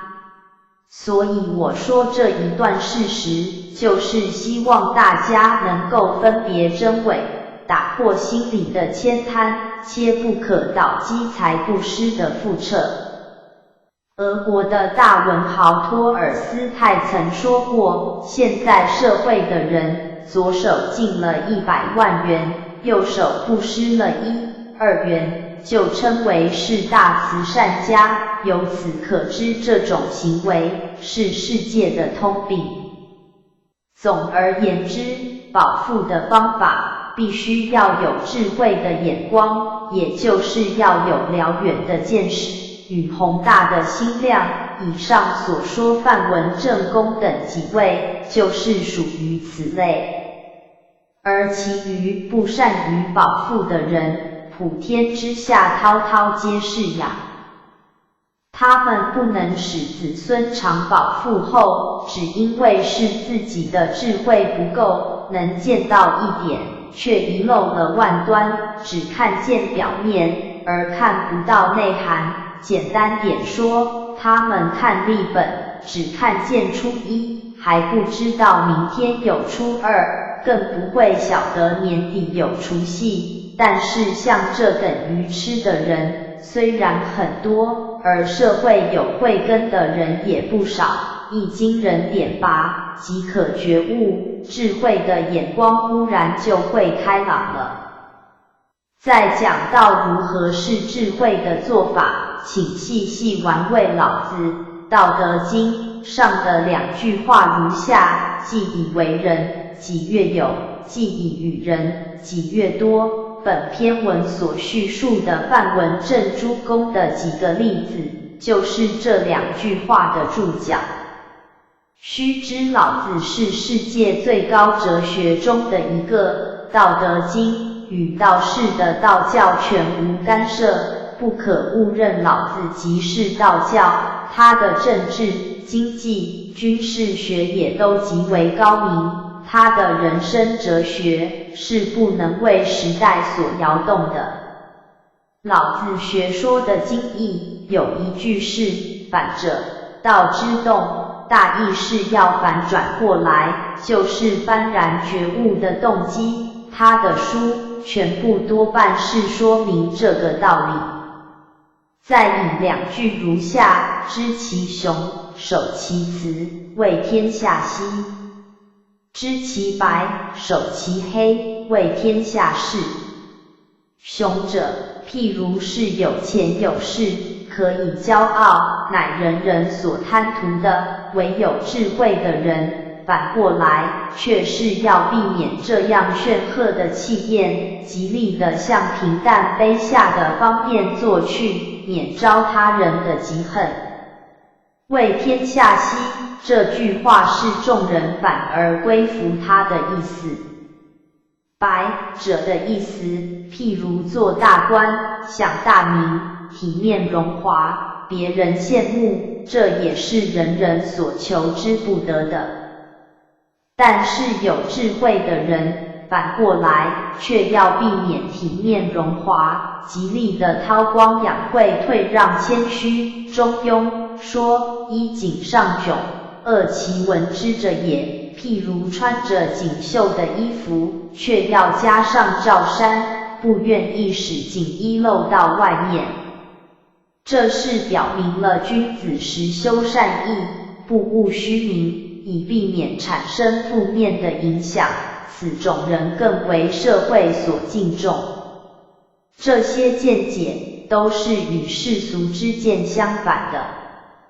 换句话说，违背了情感欲望，以求合乎理智，这种话，多数人是不入耳的，或者以为这是讲篇文学，不能懂。然而社会上也有不少具有慧眼的人，当然是会赞许的。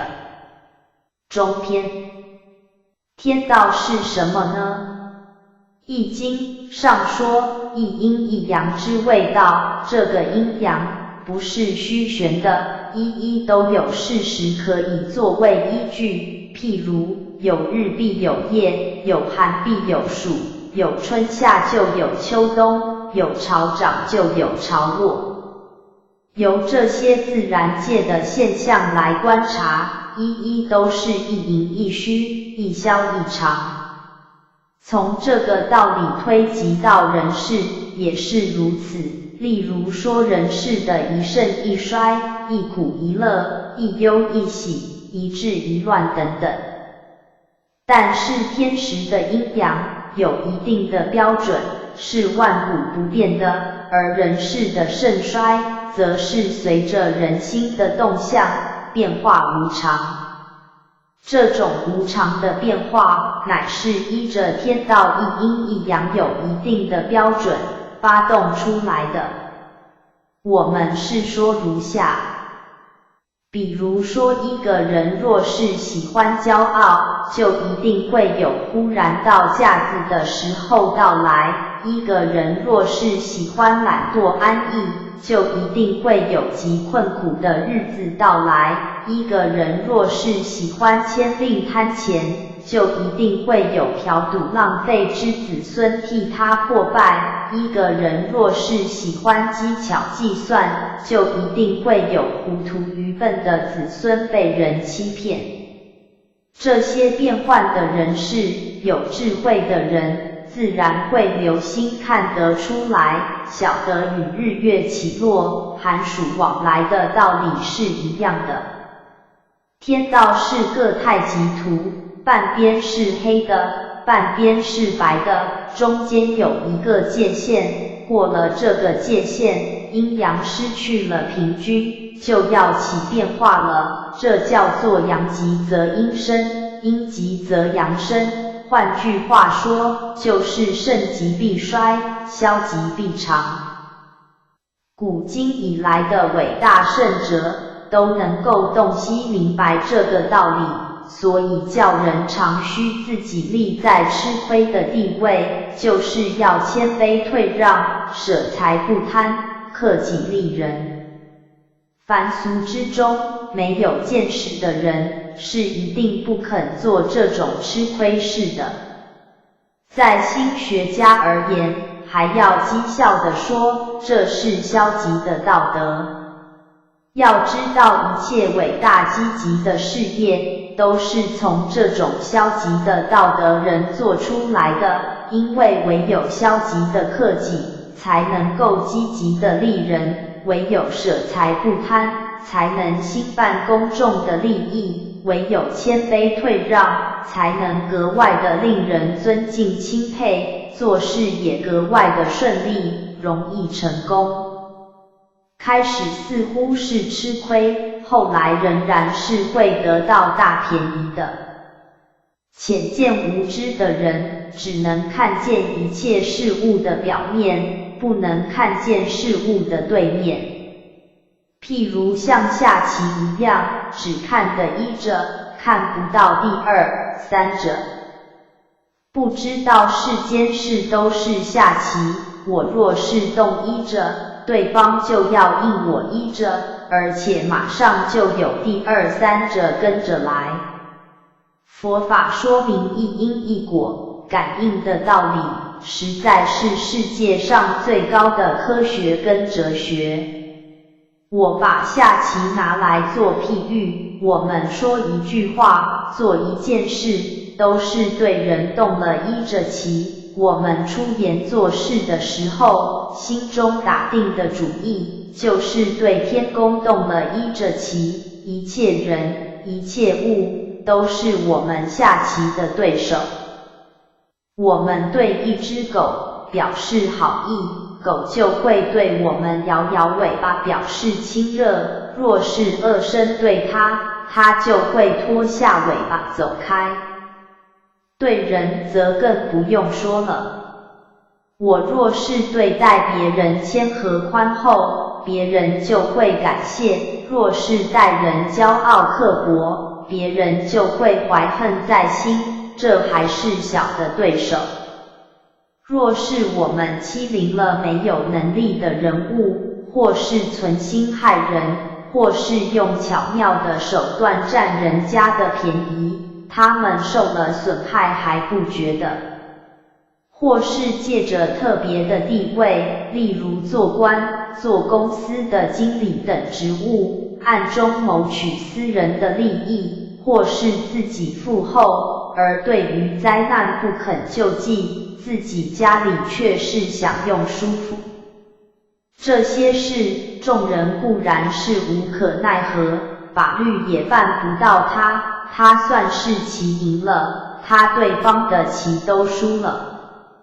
可是天道却是不许他赢，会替众人做他的大对手，老天只要轻轻地动一着，就叫他满盘棋子都呆了，到底使得他一败涂地。这叫做人有千算，天只一算。我们天天都是在对人下棋，实际上是在对天下棋。若是对人赢得越大，就会对天输得更厉害。反过来讲，若是人肯让松些，还处处帮旁的人依着，使旁人免得输，而我自己的棋也是不会大输的，反而要对天赢了一盘很大的棋呢。上面所说的范文正公是个最显明的例子。他本来很穷，做了将相几十年，到死的时候仍然没有私人的田产园宅。若是从俗人的眼光看起来，他算是白忙了一世，然而他对天却是赢了一盘大棋，他的子子孙孙多是贵圣贤才呢。其余的像耶律文正公、林文忠公、岑文正公几位，都是肯输棋的，到后来都赢了天公一盘大棋。而那些会赢棋的许多人，发了几十万、几百万、几千万、几万万财的，却是后来被天动了依着，就都输完了。古人说的人定胜天，天定亦胜人，天定就是一定的天理。阴阳的定律是要平均的，人们做的事情过了分，就是失了平均。由于我们的心先违反了阴阳定律的中和，所以起了反应，受到阴阳定律制裁，使回归到平均的状态。天公下棋是不动心也不动手的，而人们就自然输了。譬如对墙壁抛皮球，球自然会回抛过来，抛的力量越大，球回的力量也更大，而墙壁本身亦并未动手费力。所以《书经》上说，天作孽有可为，自作孽不可活。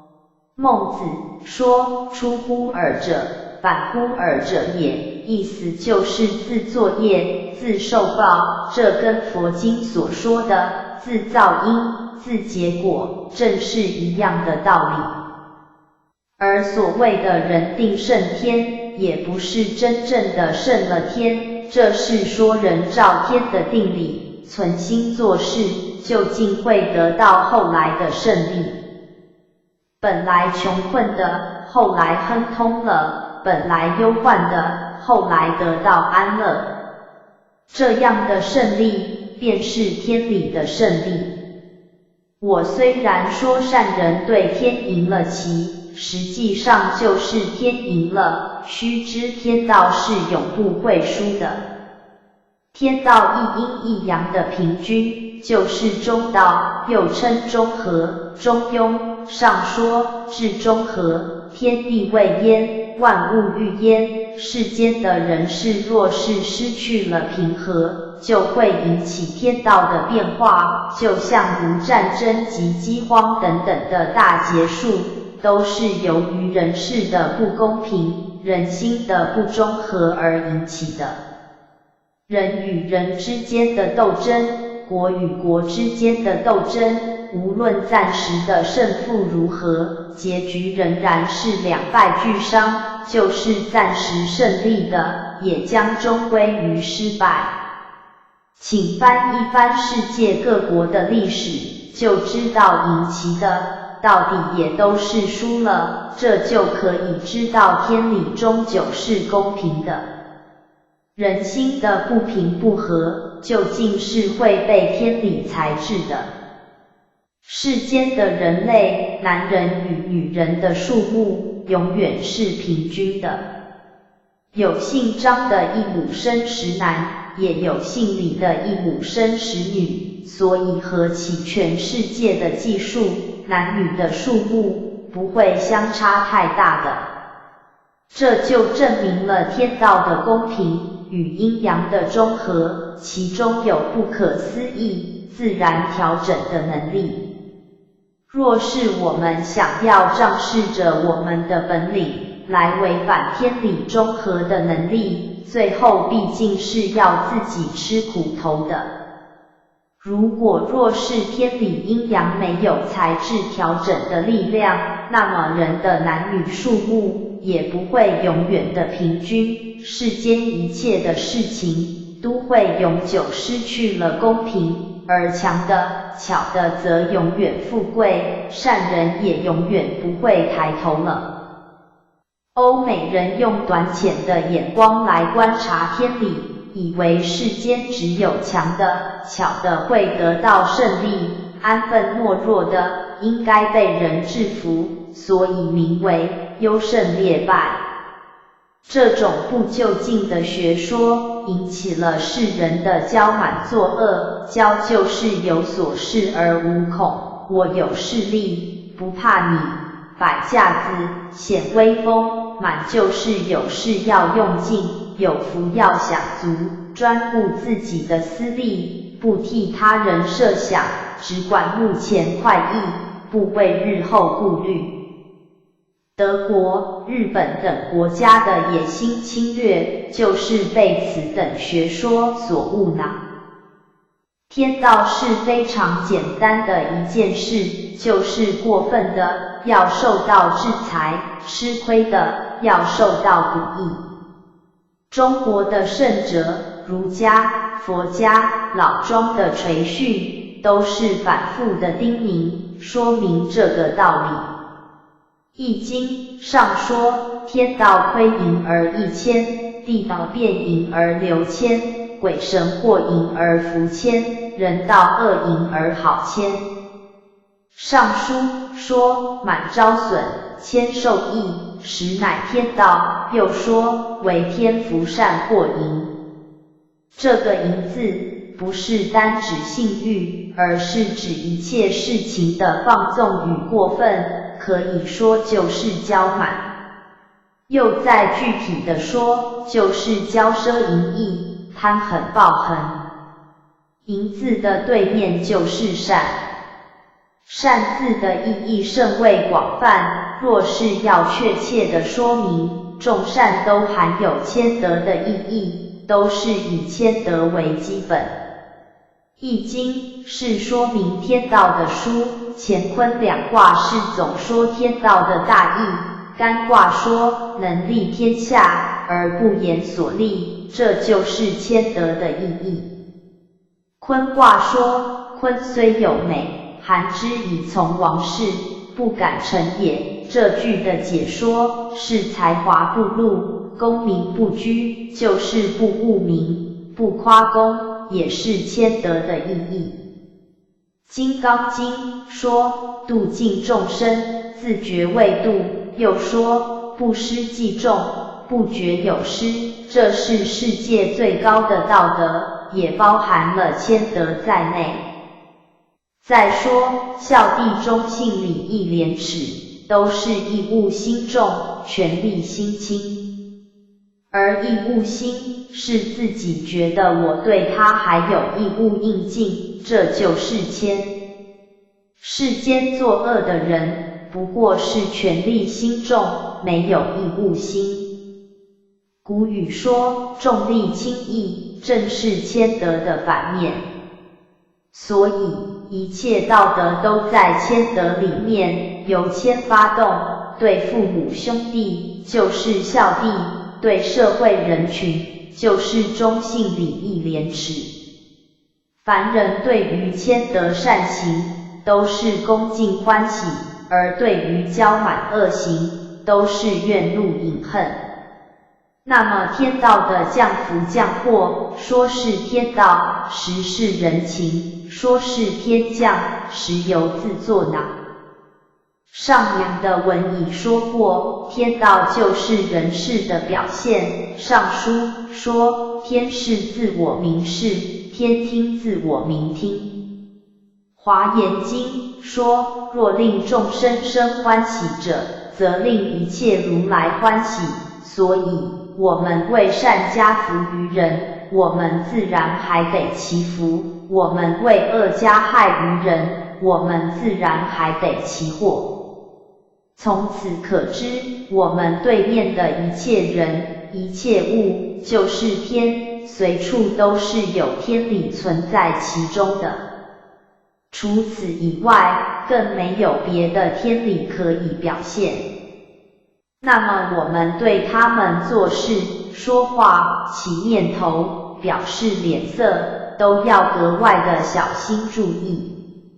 虽然他们或是愚笨，或是怯懦，或是老弱、孤儿、寡妇，无人帮助，我们若是欺凌了他们，我们在不久的将来，我自己或我的子孙，也会同样的愚懦孤寡，被人欺凌。反过来说，若是我们对于这些无力可怜的人，心存慈悯，并且设法帮助他们，后来我也会得别人的帮助，而我的子孙则永远不会愚懦孤寡，被人欺凌了。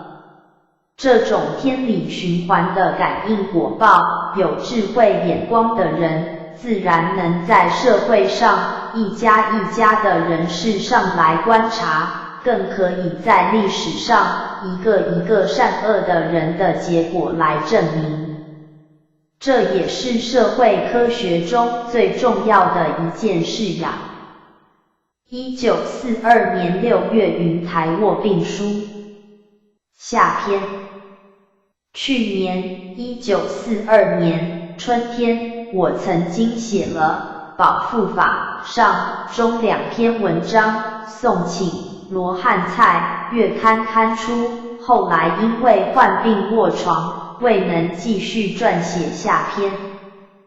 今年春天，金荣博云、黄景完2位先生将该文在送登申报，颇受读者们赞许，并有许多人出钱印单行本，但是因为没有见到下篇而感到遗憾。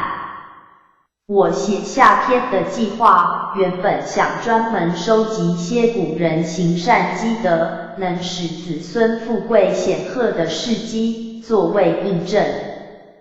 近来因为编写先母崇德老夫人纪念册，恭敬谨慎地叙述了数代祖先的家言义行，并且特别撰写了七世祖乐山公行医济世善行的果报这篇文章。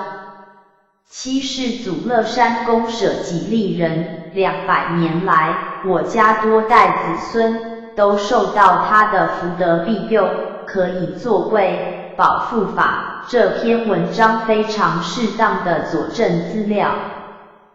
这虽然只是一家人的私事，但是乐山公的善行事迹曾经刊载于《府县志》这本书中，而且又为当时的社会贤达所推崇重视，祖先数代的积善事迹也有历史资料可以考证，堪称足以取信于社会大众，正好是保护法的证据，所以将它作为保护法的下篇，我想应该会得到读者们的认同。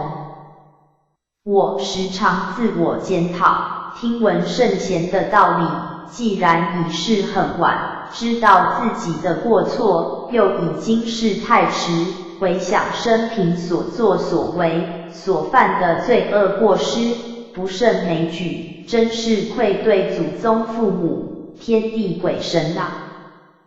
而现在自己则已是衰老迟暮，疾病缠身，更是觉得缺乏补过的勇气和力量，深恐祖先的德泽自我而坠，从此梅梅无闻，所以恭谨地传述祖先的德行，用来告诉后人，使大家能获得一些警惕、启示和策力，以略补我的过失。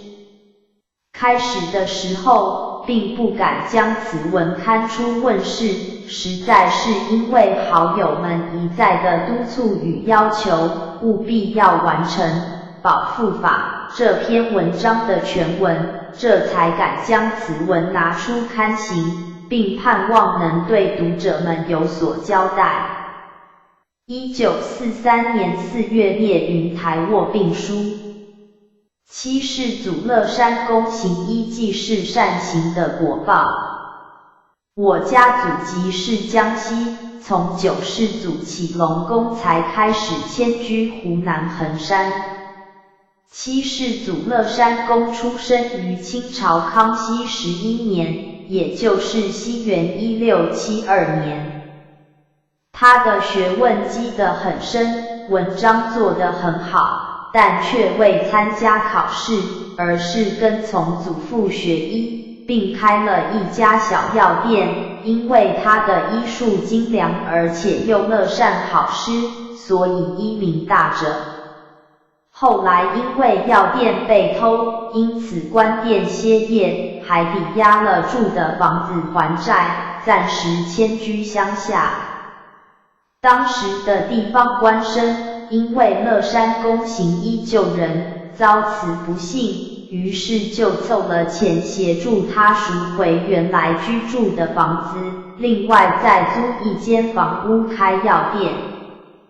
康熙42年，也就是西元1703年，衡山发生了大瘟疫，求医的人昼夜不断，因而救活了很多人。而乐山公对于穷人和受刑犯救济尤其的多。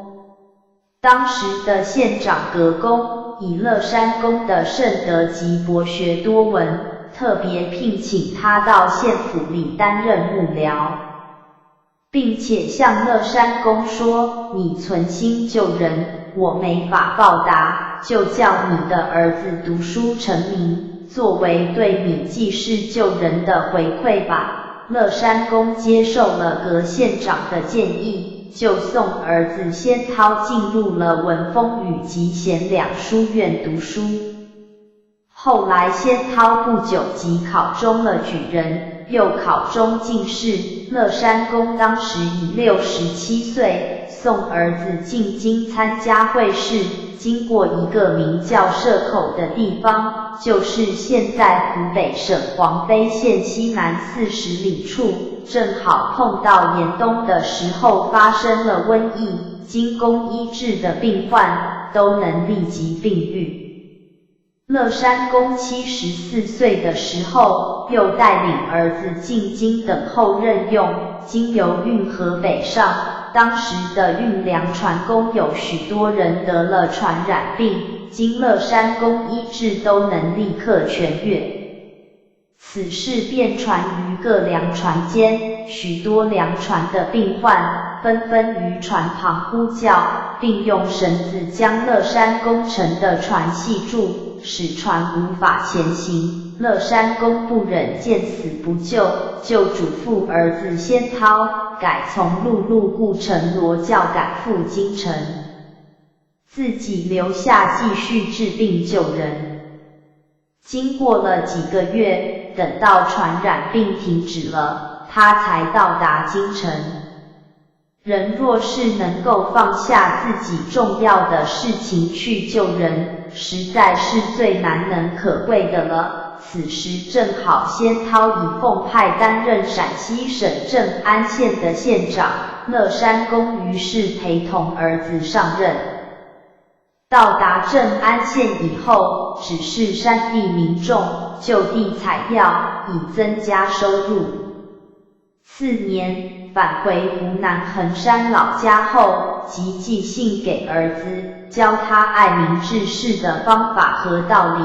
信中情辞恳切，被儿子的上司陕西巡抚陈文公见到，大加称赞。即将这封信印发送给全省的官府参考，以资侧勉。这封信以后被刊入《黄巢经世文编》这本书中，为世人所传颂。乐山公在衡山的时候，常到监狱里为犯人义诊。儿子富贵显赫的时候，乐山公已经80多岁了，仍然常到监狱探视病患义诊。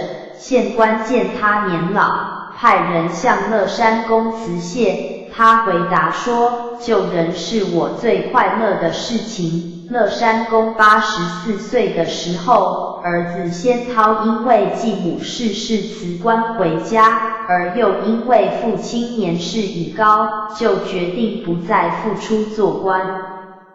在某一天的深夜里，大雪纷飞，有一个病患的家属敲门求医外出复诊，先涛就起身开门，并对来人说，我父亲年老，深夜不方便惊动，您可否明天早晨再来？不料这时候乐山公已经听到声音，披衣起床，就叫先涛入内室，并且对他说，这应该是生产急诊，怎么可以延迟医治呢？于是就穿上木屐随同来人前往复诊。这种舍己救人的情操，如此的真切，着实令人钦佩。所以老天有眼，明察秋毫，报施给乐山公的果报也特别的丰厚。因此乐山公93岁的时候，孙子赵奎获得乾隆壬子年乡试的第2名。曾孙有7人，镐敏、铁敏2人都是翰林，并应任主考学政的官职，遂敏、玉敏2人都是举人，做过县官。晋敏在拔贡考试通过后，派在军机处任职，而郑敏担任京官。敏则选上孝廉方正，当时人们尊称他们为衡山七子。先高祖母康太夫人70寿辰的时候，当时的名士阮文达曾送有一副贺联称，南岳钟鸣，南该衍庆，七旬介寿，七子成名。贺联的词意贴切，实在是人间佳话呢。我的祖父义丰公是乐山公的玄孙，考中咸丰癸丑年的翰林后，历任广东石城新会的知县、高州府的知府及奏讲道员，而且居官廉洁，尽心民事，造福地方，对于当时所发生的械斗巨案，宽厚的处理，保全了很多生命，积德甚厚。民间还特别建立了生祠来纪念他，可见其受人尊敬的程度。我私下常想孟子所说的君子之泽，五世而斩这句话的含义。乐山公的子孙曾玄4代都发了科第做官，到了第5代的义丰公，也仍然能够积极的行善积德，发扬祖先的遗德，而到了我的父亲钟成公，则更为的贵显。本人则忝为第7代，仍然承受着乐山公的余荫遗泽，所以说乐山公的厚德，则被子孙，实在是已经超过孟子所说的5代了。探讨其原因，乐山宫的医术高明，能救活病人，已经是不容易了，而医术经又能够轻财仗义，诚心济人，则更是难上加难了。我们所见到各的许多名医，靠行医而积了不少财，甚至千万、亿万财富的，也大有人在。但是财富能够传到第三代的却是很少，就算偶然有例外，也必然是医术勤而且又好行善布施的医生。我真希望能够多遇到几位像这样行善救人的医师应试，才是社会之福啊。近来生活较艰苦，医药又昂贵，贫病的人多无力就医服药，这正是医药界发心行善的最好时机了。所以特别在此尽述乐山宫行医济人的救事，希望能提供给医药界的大德们，作为行医济人的参考。现在我还要再做一些分析与补充。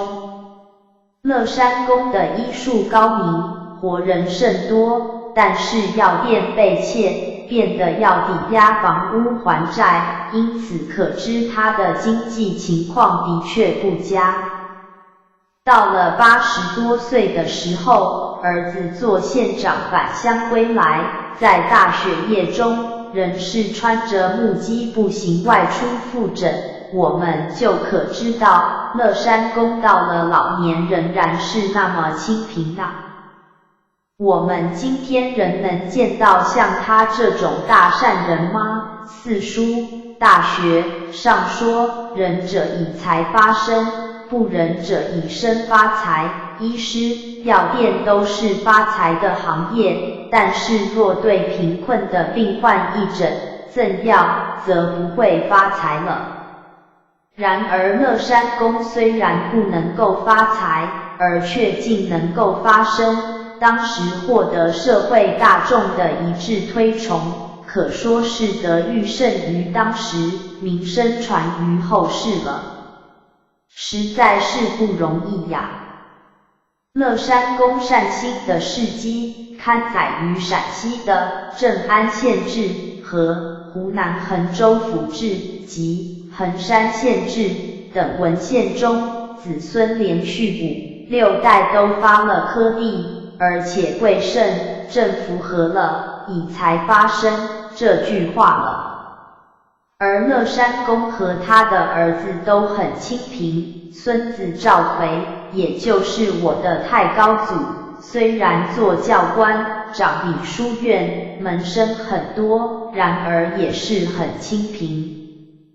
不仅如此，曾听到先辈们说，伯曾祖典中翰林的时候，捷报由京城传到家中，高祖母康太夫人手里正抱着第7个儿子喂奶，就立刻亲自下厨房做饭款待报捷的人，由此可知家中清寒的程度了。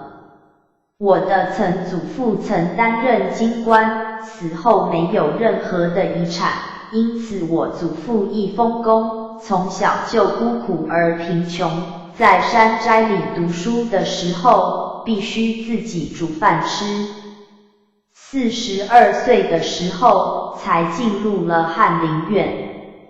以后曾在广东省担任县长的职务10多年，为官廉洁自持，又常常捐出所得，在地方上提倡各种的善事，例如育婴堂、种牛豆、修路、造桥、购义地、埋漏棺等。因此死后留下的存款不多，所以先父早年的时候就必须仰赖外出工作的薪资来供给家用。我的母亲为岑文正公的魔女，岑文正公就是清朝的中兴名臣岑国藩先生。文正公的家规定，凡是嫁女儿娶媳妇，花费限用在200金以内，先母出嫁是在文正公夫妇逝世后的数年，有连金3000也移拨出来，供作家用及代陪奠祖母被某钱号倒掉的款子，以至于个人的积蓄都空了。离开湖南老家要往东行时，祖母只能给路费银钱600两，此外则是一无所有了。我母亲中年时，每次谈到当时艰苦的情况，常常是泪随身下。自己身为王侯将相之女，嫁给了数代都是仕宦的大家庭，生活尚且如此的艰难困窘，如果不是亲身经历，实在是难以令人相信啊。我之所以不厌其烦所谢的叙述，目的就是要证明仁者以财发身，而不是以身发财的大道理，实在是有其深远的含义呀。这里我们所应该注意的重点是，虽然是数代的清贫，而却换得了后代子孙的发达呢。与那些多留财产以害子孙、助长子孙的骄奢淫逸，使得子孙陷于堕落的，两者相互比较，实在是有天壤之别呀。曾文正公曾给自己所居住的房子一个称呼，叫做求雀斋，并且还写了篇文章记述，他的用意即是在持满戒意，要居安思危呢。因为这个世间并无十全十美的事物，丰于此者必缺于彼，所以若想得到精神上圆满，最好先在物质上要常有些欠缺。所谓精神上圆满的意思，是指父母都健在，家庭和睦，子孙贤达有智慧，并享有天伦之乐、道义之乐等。物质者是指衣服、饮食、车马、宫室，乃至官阶财富，一切的享用等。曾文正公常用这个道理来教家人，说家计不宜宽裕，这个与常人的见解恰恰是相反的。文正公又常说，古人有花未全开月未圆的话，这乃是智者的境界，因为花全开了，则表示快将凋谢了，月已圆时，转瞬间即要缺了呀。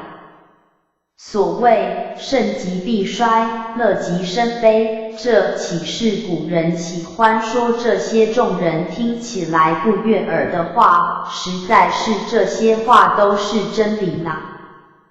而且自古到今，从社会现象中去观察，这句话没有错呀，而且是历历不爽呢。俗话也说，事无三代富，又说天下无不散的筵席，有智慧的人就深深地体会到这个道理，所以处事的时候就会先考虑到，凡事不要求太过圆满，也不要使得太甚，过了头。对于财物聚散，也有周全良好的计划，而对于自己的生活，遵守着持盈保泰的因果法则，个人的享受不可丰厚，而且时时都要想到街头上那些流离失所、三餐不继的穷人呐。常想到各处的善堂掩埋露天的尸体，位数是那么的多呀。我应当节省自己的享受，去救死续孤才对呀。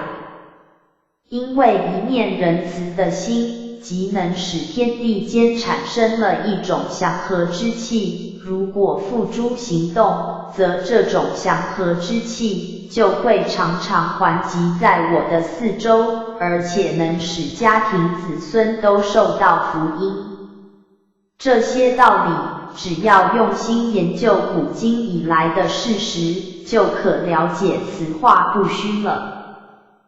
反过来说，如果只知道贪图自己个人的享乐，而不顾别人的生死苦痛，使用诈术权谋来巧取豪夺，百计钻营，这种人积的钱可以很多，权势也可能很大，谄媚他、恭维他的人也多得不得了，一时看起来似乎是非常的显赫，然而天道的盈虚消长，有它一定不变的道理呀。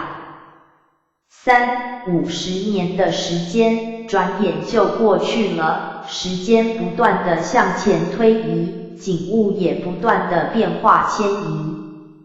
原本是陋巷寒微，忽然的崛起，成了暴发户，然而好景不长，豪华的门的，却在瞥而短暂的瞬间凋零没落了。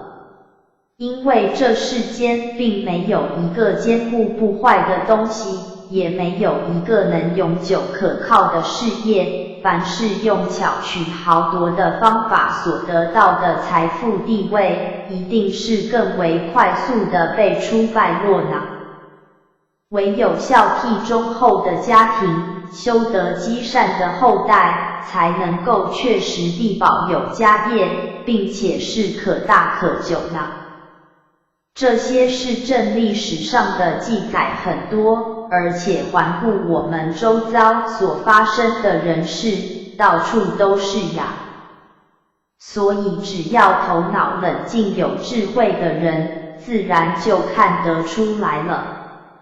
书后，近来社会的奢侈风气非常的盛，这种奢靡之风对政治会有极为不良的影响。关于这种道理，明朝的大学问家顾亭林先生早已见到，并曾作有专文，引证许多历史事实，现在仅抄录这些事实如后，提供给研究政治的人参考。国家社会的风气若是奢靡，为政的人应以崇尚简朴来转移风气。礼记上说，君子的行为即是宰相推行治世的标准，意思是说我们每个人的行事也可以影响国家的政治。顾亭林先生更明白地指出说，天下安危，匹夫之见，与有责任，也就是这个意思。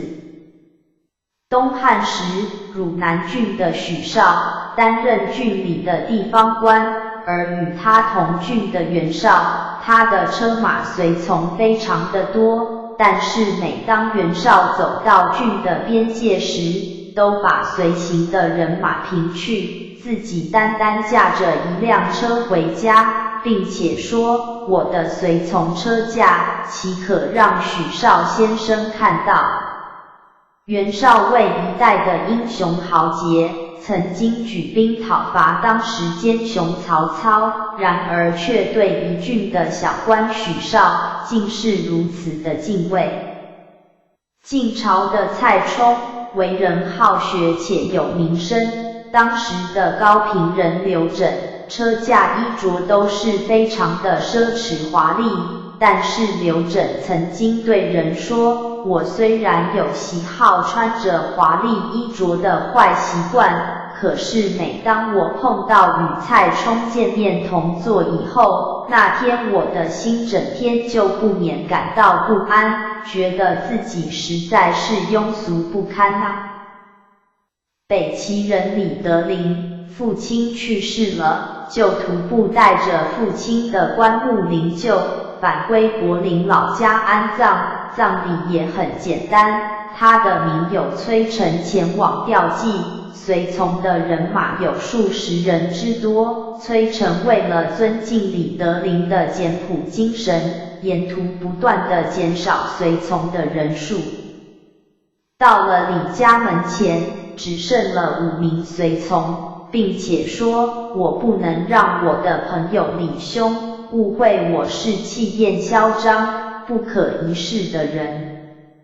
李僧迦隐居在山中的时候，当时朝廷下令征召他出来做官，李僧迦推辞不愿前往就任。尚书袁书德前往拜访李僧迦，也是沿途减少随行的仆从，并且说，拜访像李先生这样高明淡泊的贤士，会令我有羞于见到自己所拥有华丽的车驾与官服呀。所以君子高贵的行事，若是担任地方上的官职，则可以化导一方；若是在朝廷任官，则可以教化天下了。唐朝的大历年间，皇帝下诏发布杨婉为宰相，杨婉为官一向廉明方正，而且生活非常的简朴。当时的御史中丞崔宽非常的富有，财产很多。崔宽家中花园里的楼台亭榭不但多而且美，当时可称为天下第一了。但是当他听到杨婉当上了宰相的消息，当天立刻就默默地自行撤毁了花园中的楼台亭阁。而郭子仪听到杨婉就任宰相的消息，也将自己家里的月季裁减了4/5。须知郭子仪军功甚大，曾经立下了收复2个京师的大功劳，并封为汾阳王，威势权力可称震惊当世。然而对一个崇尚廉洁简朴的宰相，却是如此的敬畏呀。可惜今天再也看不到杨婉，也没有崔宽与郭子仪这类的人物了。李师古这个人拥兵自重，而且相当的跋扈，常常抗拒朝廷的命令，但却对宰相黄常有所畏惧。李师古曾经命令自己一个干练的亲信，带着数千两黄金赴皇家送礼，想攀些交情。这位亲信到达皇家门前，正巧碰见一个轿子自宰相府里面出来，轿旁却只有2个婢女徒步随行，而且衣着甚是简陋，并称轿内坐的是宰相夫人。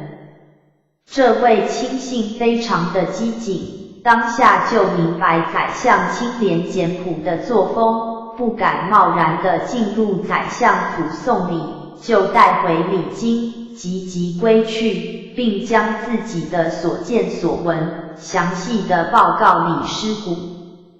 李师古因此更加的敬畏皇常，并且改变了自己原有的叛意，终身服从朝廷的命令，再也不敢有所违背了。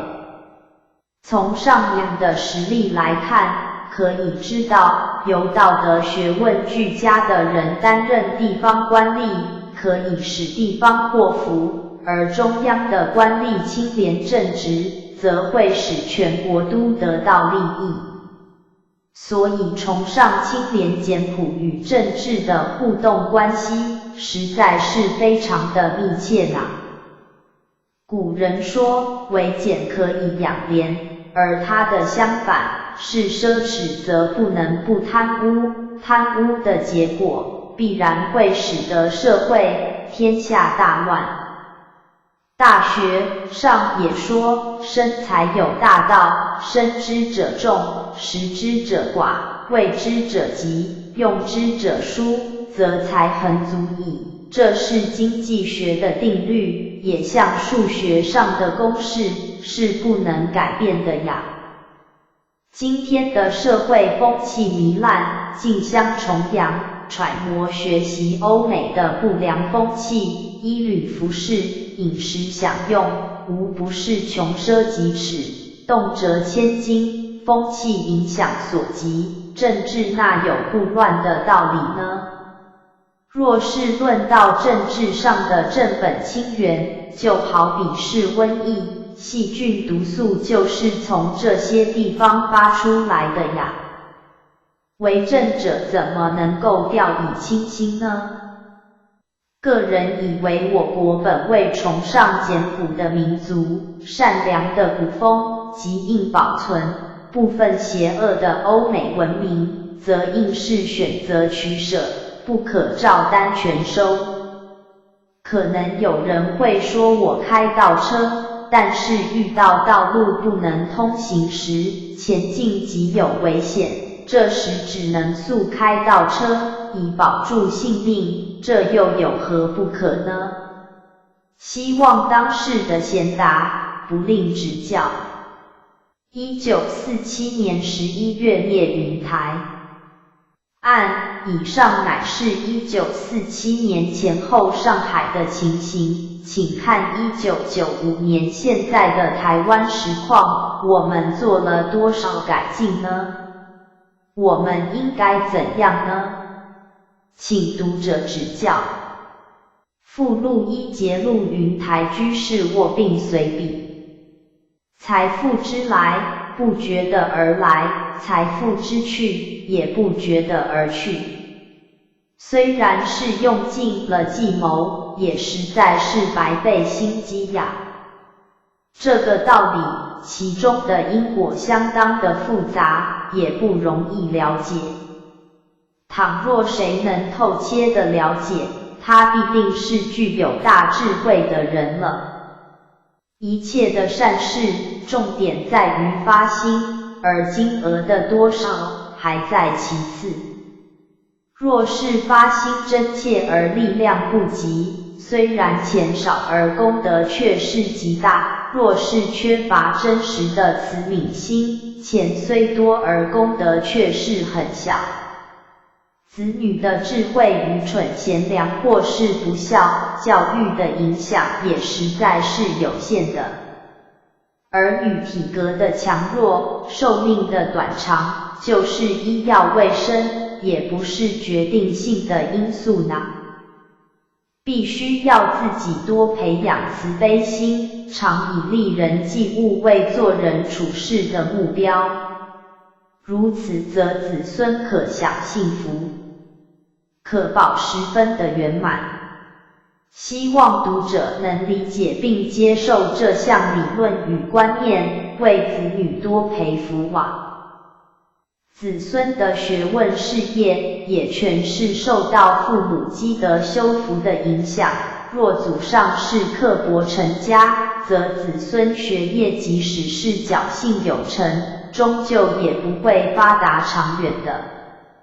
希望自己的子孙发达，这是人人同此心理，然而结果却是多数适得其反，为什么呢？因为都是不明白积善之家必有余庆，积不善之家必有余殃的道理呢。想要知道培养慈悲心的方法，则首先要明了因果报应的道理，而《德育古鉴》这本书必须常置在案头，经常的翻阅，可保善心，而免淡忘。按了凡四训也是一本非常值得大家参考的书籍。附录二色情刊物与跳舞。这篇文章是聂云台先生昔日的旧作，曾经刊载于1946年8月第141期的《读书通讯》半月刊上。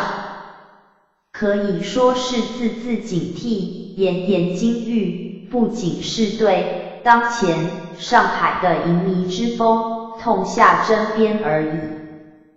所以即应予以刊载，希望能使现代的人有所觉悟呀。近年来，各国的犯罪学专家从各国的犯罪统计资料中发现荷兰这个国家的刑事犯罪少。报告上说，该国的唯一特点是在于注重礼教，男女界限非常的严格，例如在海牙附近的宝石城，规定公共场所男女是不准在6英尺以内并坐的，而该城的监狱则是常年空虚，没有一个犯人。又犯罪学家说，凡是犯罪，皆是由于犯人意志力的薄弱，也就是心理不健全。以俄国的事实证明，性欲的节制即能使得人民的脑力多清明健全，而不犯罪。所以我国的礼教特别严格男女之防，所谓男女有别，实在是有它科学上的根据。美国近30年来犯罪人数的激增，10年前已跃居世界第1位。而美国男女之间的放纵实在最为显著，尤其是以跳舞最为普遍。近年来，美国报纸屡屡刊载说，美国某某大学检查身体时，发现过半数的女生已非处女的消息。根据美国犯罪报告说，在1939年1年之间，犯风化罪者陡然增加了7%。在过去6年间，强奸案陡增了50%。联邦侦缉局局长胡佛曾经宣言说，青年道德的堕落、犯罪的增加，实在是由于色情刊物的充斥所造成的结果。监狱官洛尔士均说，我所接触的许多案件都是受了色情刊物的影响。美国联邦监狱处主任贝茨则宣称说，犯罪案件如此的激增，都是由于报纸多刊载风化案以及电影与色情刊物的影响。胡佛局长又说，美国现在正努力铲除此类的导淫刊物，可惜他还不知道跳舞之害更甚于色情刊物呢。综合上述的观点来看，色情刊物与跳舞的发达，竟能使社会堕落至如此地步。因为性欲为动物痛有之天性，动物则有自然时期的节制，而人类则有思想。然而人类因耳目的接触，感情会随之冲动，所以唯有严定礼法，避免接触的机会，使能减少人们情欲的冲动。老子说，不见可欲，使心不乱。换句话说，见到了可欲，则使心容易乱。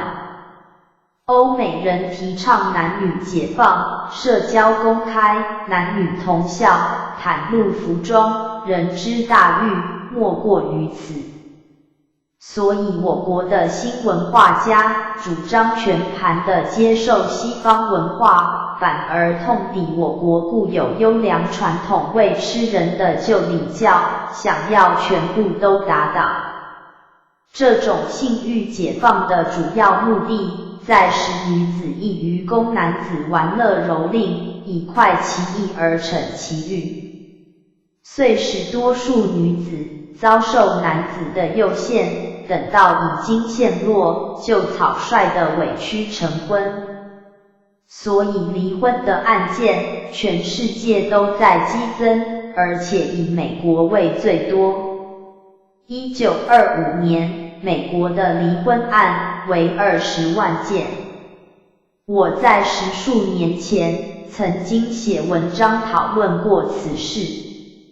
从上述美国女学生堕落的情形来观察，则知离婚案之多，原因在于当初结婚是由于肉体感情的冲动，无理智的选择呢。从优生学的观点而言，这些纯粹是由性欲结合的父母，他们所诞生的子女必定会缺少健全的意志力，更缺乏深省的理智和头脑。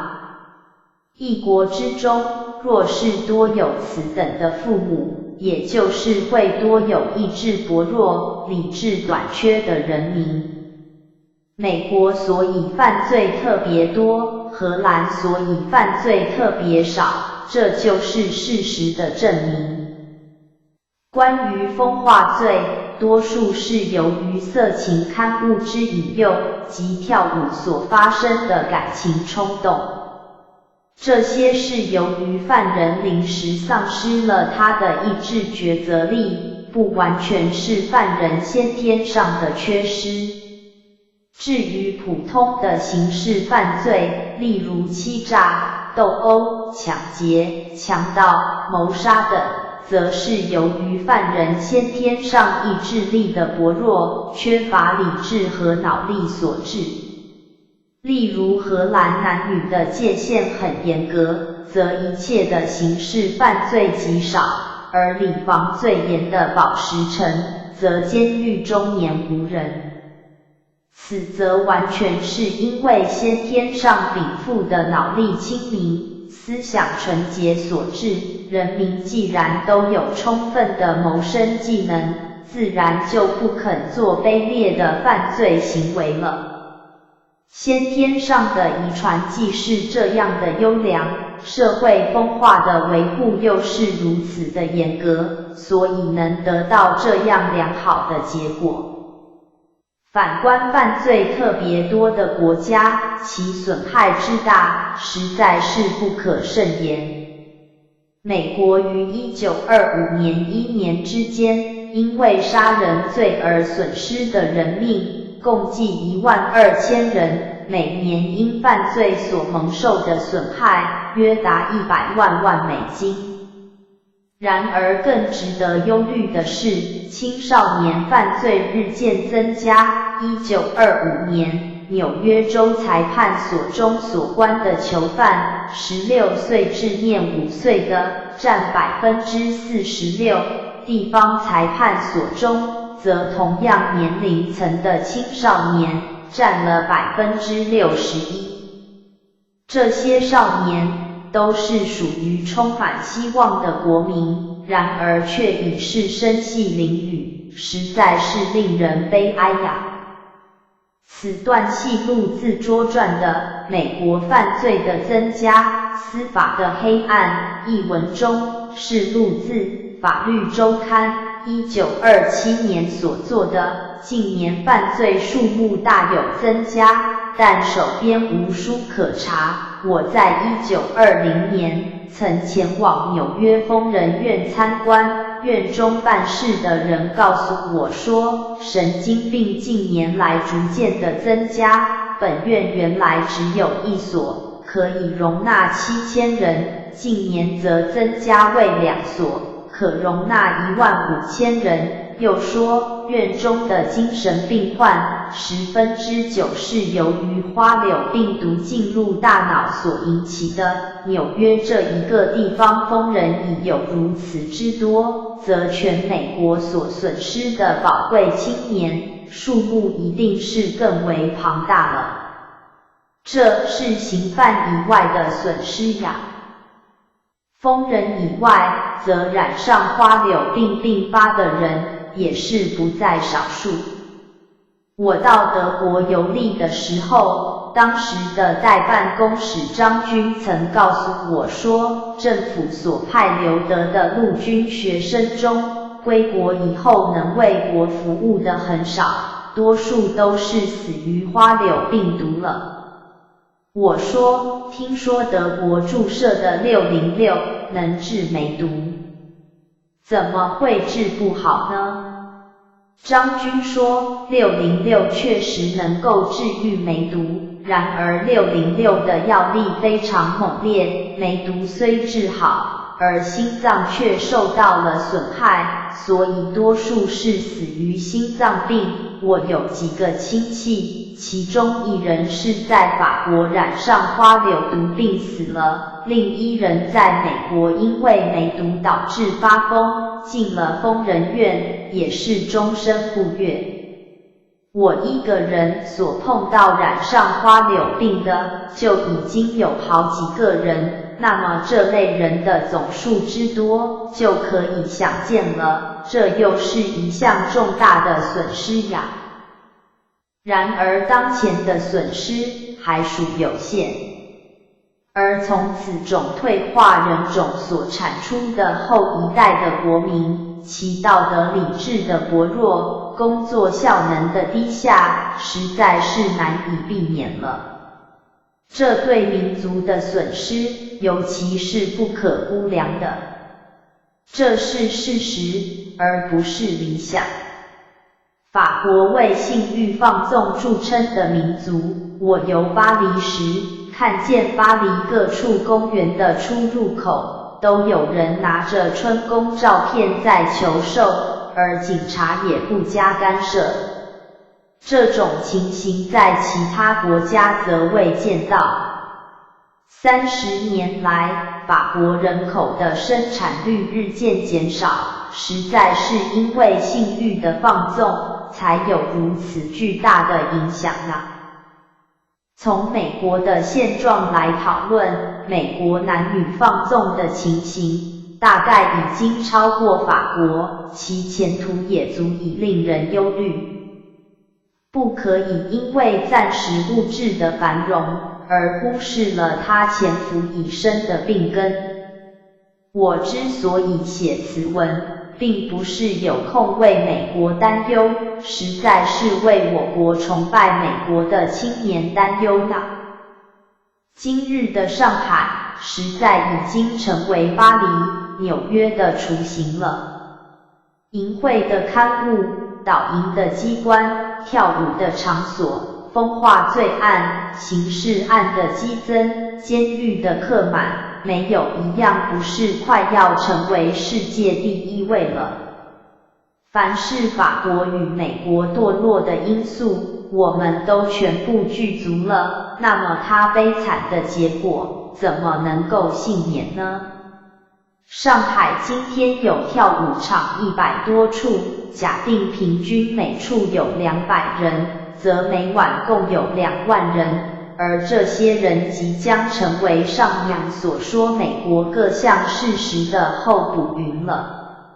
所谓当局者迷，这些迷于其中的人，只有顾着眼前的娱乐，哪里会知道这一个纵乐的念头，已经和监狱、疯人院、花柳科医院、殡仪馆发生了因缘。而我所叙述的在美国、法国因为花柳病而致疯致死的几位亲友，都是为求学而去的，如此悲惨的结局，这岂是当初所能料到的呢？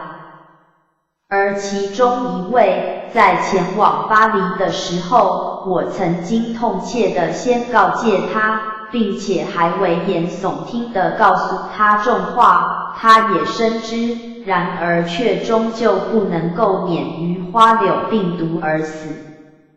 那时他年已30，也不年轻了，而且他中外学术的造诣都很好，不能说是没知识，然而环境的诱惑真是不容易把持得住呀。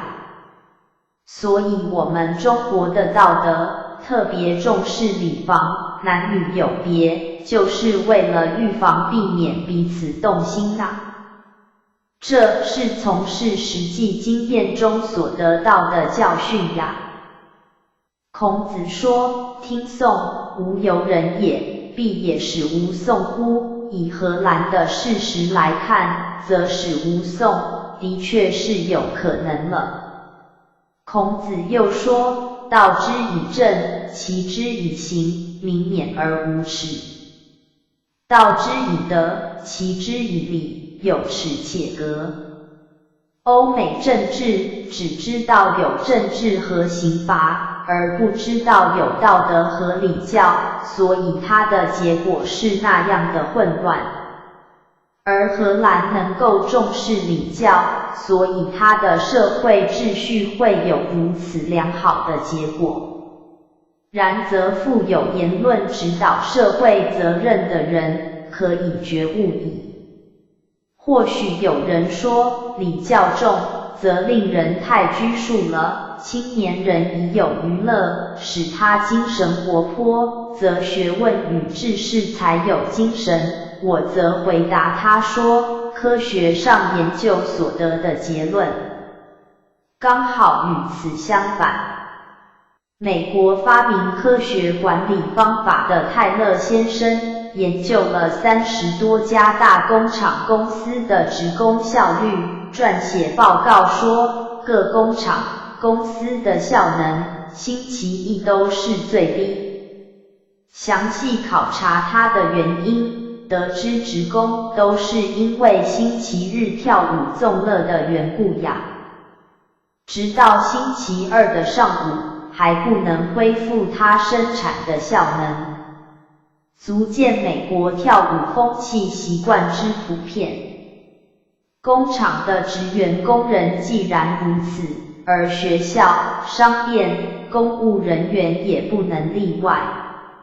综合来说，则为全国效能减低，损失之大，可想而知。由此可知，这类娱乐不但不能使得精神活泼，反而会使精力减退。然而我们人类的身心效能，确实是有增进的方法，大多是在生理方面，必须要加以锻炼，而心理方面，则需加以存养。曾闻正公常说，精神越用而越出，智慧越苦而越明。又说，主静则身强，其劳则神清。主静就是振作精神，一切都不敢懈怠。曾闻正公在军中的时候，黎明时就和幕僚们共用早餐，到夜间2鼓以后才就寝。重要的公文，无一不是亲笔写的。政事、军事虽然极为冗繁，自己读书仍然是有常客。晋朝的陶侃早晨搬运100片瓦到房子外面，黄昏则又搬回屋内。他说，我正致力于收复中原的大事，若是平时生活太过悠闲，到时候恐怕不能胜任大事，所以自己必须要求自己吃苦耐劳呀。汉朝的大学问家董仲舒放下窗围读书，3年之中，眼睛从不向花园里看，越望勾践，卧薪尝胆，以图发愤自强。自古以来的名人，他们的学问、事业能够有所成就，都是从勤苦奋斗中而来的，哪里会以娱乐为培养精神的方法呢？因为人的意志力必须经由砥砺磨练才会更加的坚强，若是认为娱乐为不可缺少的，那么他的意志力已经先薄弱了，何况娱乐是属于低级情感的，则心思的放纵将更不可收拾。工厂的职员工人尚且因此而大大的减少了工作效能，更何况是担当大事的人呢？以上所说的是生理上的锻炼。诸葛武侯说，非淡泊，无以明志；非明静，无以致远。淡泊是说欲望少，一切欲望都能使人心智昏昧，而低级的欲望就更为严重了。宁静是指心思的安定，若是心系于情欲，就没有宁静可能。所以要保存青年人聪明敏锐的脑力、活泼的精神，应当避开这些低级的感官接触为最重要的事。孟子说，其为人也寡欲，虽有不存焉者，寡矣；其为人也多欲，虽有存焉者，寡矣。这句话是指清明的心智是否存在。简单的说，一个人的事欲深则天机浅，物欲少则心智明。以上是属于心理的存养。这两项要点是中外古今一切圣贤哲人修养的原则，是不能够违反的，也没有例外。以上所举的人证、事证都是有根据的，并不是空泛的理论啊。而所谓的科学眼光，是说以冷静的头脑来观察客观的事实。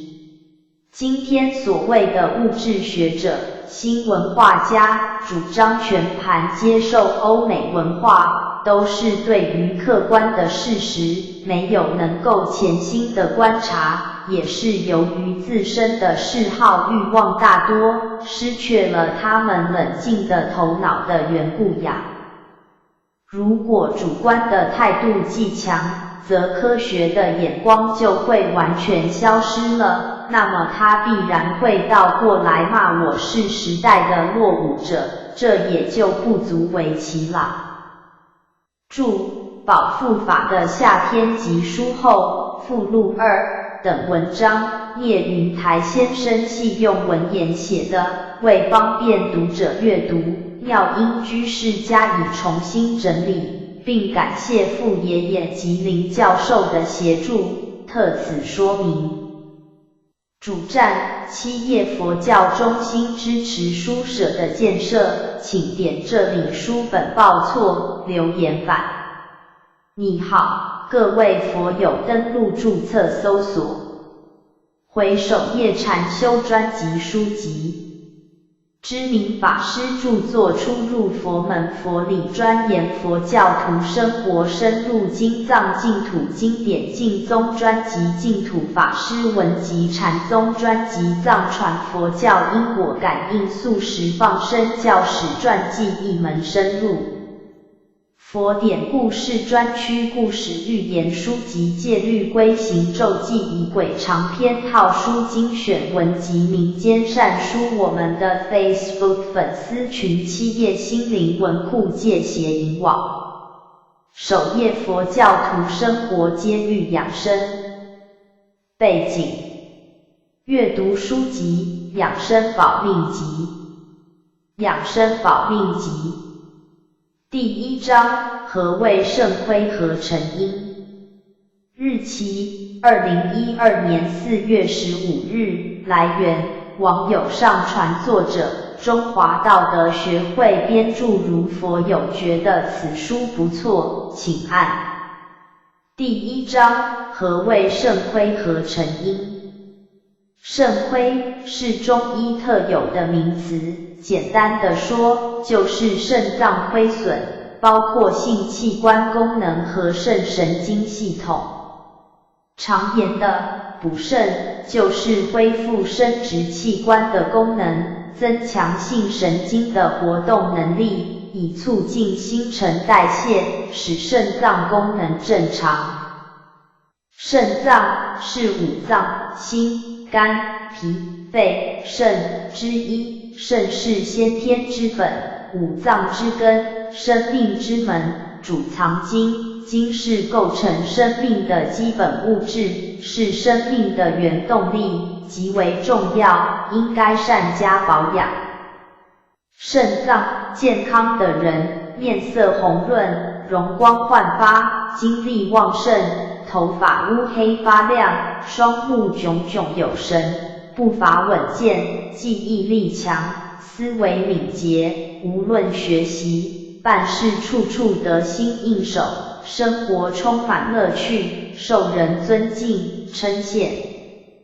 肾脏亏损的人，面色灰暗，双目无神，口干气喘，耳鸣眼花，头昏脑胀，腰酸背痛，双膝乏力，神经衰弱，失眠善忘，夜间小便频繁，日间昏昏欲睡，做事力不从心，百病丛生，若不及时治疗，等到病入膏肓，不但失去人生乐趣，甚至失去宝贵的生命，给家庭带来无法弥补的痛苦。肾亏的成因很多，仅例举下列几种。一、手淫，原因、危害、消除手淫的方法。所谓手淫，是指用自己的手或其他物品刺激自己的生殖器官，以得到射精快感的一种不良习惯。青少年情窦初开的时候，随着性器官和性意识的日趋成熟，性欲便产生，手淫现象也就有可能产生。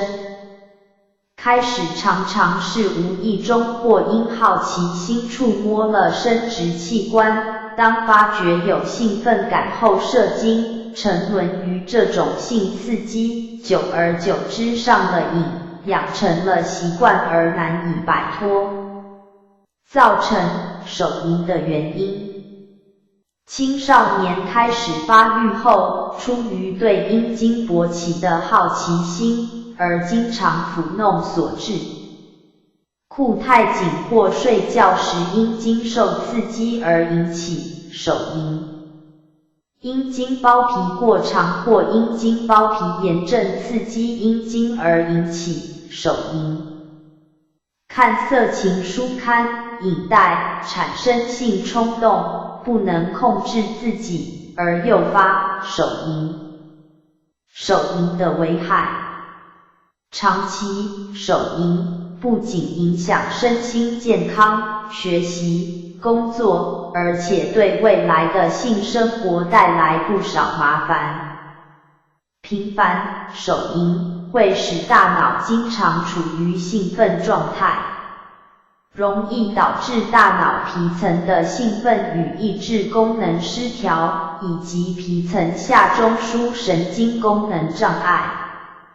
日常生活中会有头晕、失眠、多梦、周身无力、腰酸背痛、记忆力减退、注意力不集中、食欲不振、心悸气短、头痛眼花、精神萎靡等等多种不同程序神经衰弱症状。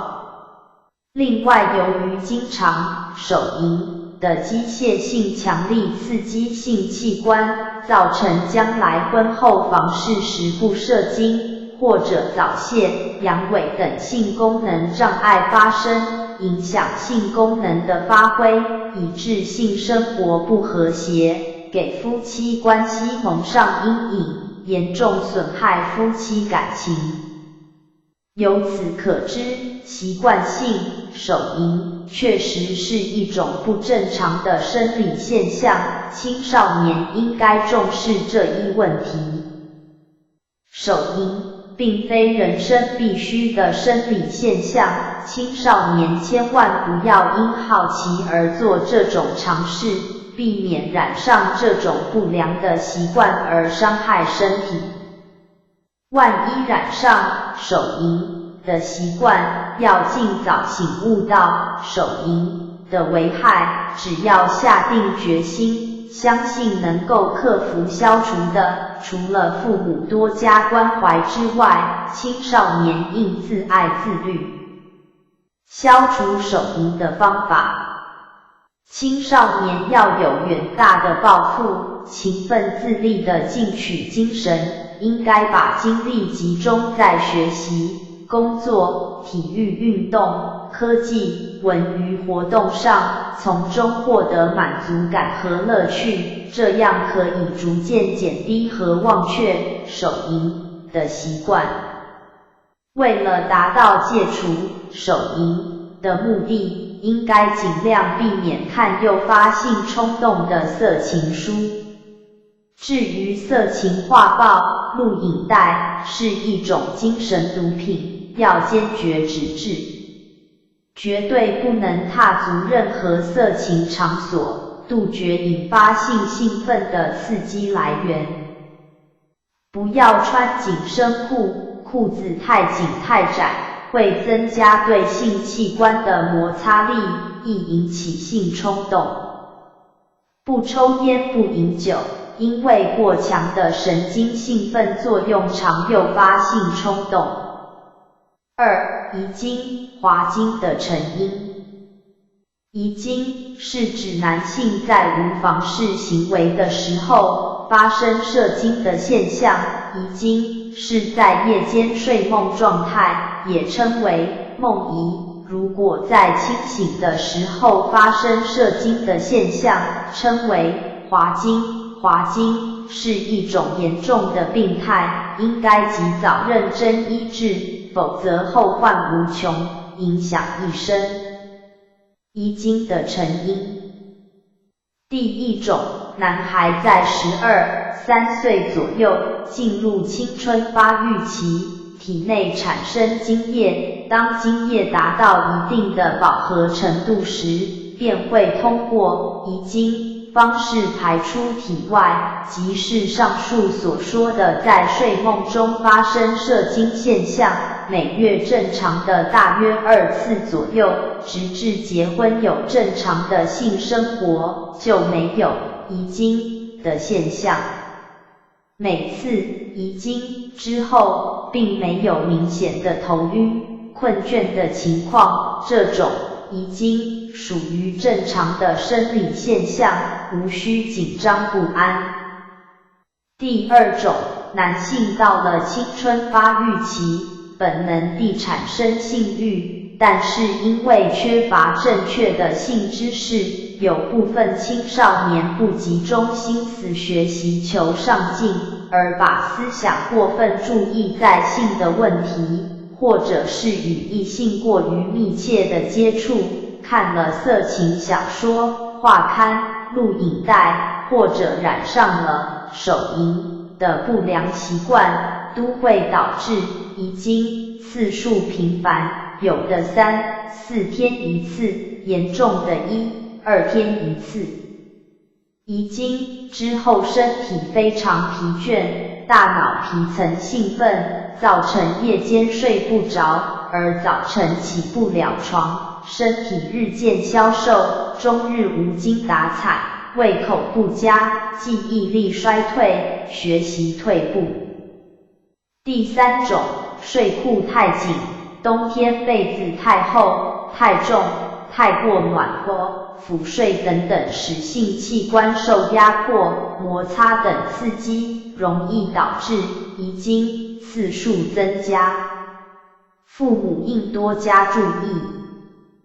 第四种，由于体质虚弱，白天运动过度劳累，极度疲倦，造成全身各种器官的功能失调，也会引起遗精。第五种，当观看色情电影、录影带、小说、画报的时候，产生性亢奋，完全失去自控的能力，随时射出精液，中医学称为滑精，纯属病态，是肾亏最严重者，千万不可忽视。如果不及早根本治疗，任其拖延，时间久了，等到面容枯槁、油尽灯熄之时，即使华佗在世，也是回天乏术，无法挽救你宝贵的生命。所以奉劝患滑精的朋友及早求医根治，同时必须杜绝一切色情的诱惑。3. 房事过分多病重者丧命。夫妻如果房事过多，精液耗损，肾水枯干，肾源难以复原，日后就会腰酸背痛、早泄、阳痿、神经衰弱、肾衰等病症，重者丧命。尤其是在新婚期间，如果只顾一时之快感，是最易纵欲的。凭着青年血气方刚，精力充沛，即使精液透支，并没有明显的症状，而不以为意，但是暗中却似悄悄地埋下中年以后阳痿、早泄、神经衰弱的种子。从中医学的分析，人的血气运行于6经：太阳、阳明、少阳、太阴、少阴、厥阴，1日行1经，6日行变6经。所以凡外感最轻者，一般7天才痊愈。夫妻房事之时，心跳自汗，身热神迷，精液泄漏，一经之气血即伤，一经既伤，必须等待7日气血周转至此经之日，方才能够复原。如果未至7日，又再走泄精液，精气尚未能复原，是一伤而再伤，以致外感内伤亏损，长期如此，不知谨守7日复原的原理，日积月累，而致百病俱起。新婚夫妻纵欲故事。彭先生念7岁结婚，妻子念1岁，生的身材苗条，皮肤白里透红，美丽动人，朋友们称羡不似，彭先生自然欣喜万分，心满意足。婚后感情亲密的形影不离。彭先生贪恋妻子的美色，沉沦于色欲，不知节制，结婚1年多，得了虚损症，身体瘦弱，食欲不振，久嗽不止，肩中痰里有血，夜冒冷汗，到医院求诊，服用西药，未见好转，身体日渐虚弱，常卧病于床。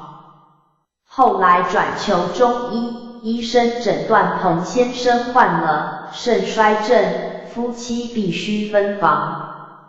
有一天，妻子端着药来到他床前，心想自己的身体黑干瘦弱，像似枯木，与1年前比较仿如二人，不禁感慨叹息，眼泪不由自主地流下来。妻子见他暗气，便询问是何原因。彭先生叹了口气说，我的身体本来强壮，自从结婚后就逐渐消瘦，未知是否能够康复，所以伤心。古代养生家认为，精、气、神为人体之3宝，人若纵欲即精失，气散，神离，因此保精、养气、摄神就是养生的3大法宝。彭先生服用中药和分房3个月后，病情略有好转，以为康复了，难忍3个月独床而睡的日子，恢复与妻子同床。1个月后，彭先生中因虚损过度，医治无效去世，终年念9岁。一对恩爱夫妻，不到2年而阴阳各处一方，令人惋惜不已。正如中医学所言，凡虚劳症，虽养好强健，犹需断愈1年，若以为复原而行房者，多半必死。彭先生死后不久，年轻美貌的妻子难守空房寂寞的日子，改嫁他人。至此，一场夫妻就像一台舞台剧，曲终人散。正是色刀遇剑斩凡夫，暗里催人骨肉枯，一旦深陷欲海中，病入膏肓悔恨迟。成熟的青年男女从彼此相识、互相了解、倾慕交往、尊重、关怀、爱护、体贴对方的一切，从而决定结婚，共同创造和维护今后的幸福家庭。这是一条漫长曲折的道路。所以，人类的相爱是超乎于动物之上，无比丰富而高尚的情感。真正的夫妻，绝不是单纯、盲目的追求性欲的满足，而是相爱双方心灵的沟通和融洽，感情、性格、品德的契合，双方深切地了解对方，了解自己，长久相处，互诉心曲，互听心声，心心相印，融为一体，共同完成人生创造，抚育下一代的神圣职责。这是人类肉体和精神的结合，是真正成熟的爱情，方能够天长地久。如果仅仅是着重于性欲的满足，其结合是短暂的，结果可能是一种是因得不到性满足而分手，另一种是因无节制的纵欲，轻者多病，重者丧命。大家都知道，动物的求偶，有的完成性行为之后而性命告终。例如雄性黑蜘蛛，交配完了就死去。有些动物生育后代，一段时间协力抚养，但是一旦后代长成，原先的配偶也就各奔东西，各不相认。希望人类在科学昌明的现代，同时要提升夫妻间的高尚情操，既享受丰裕的物质，又保养健康的身体，使生活更美满。4. 春药，无形杀手。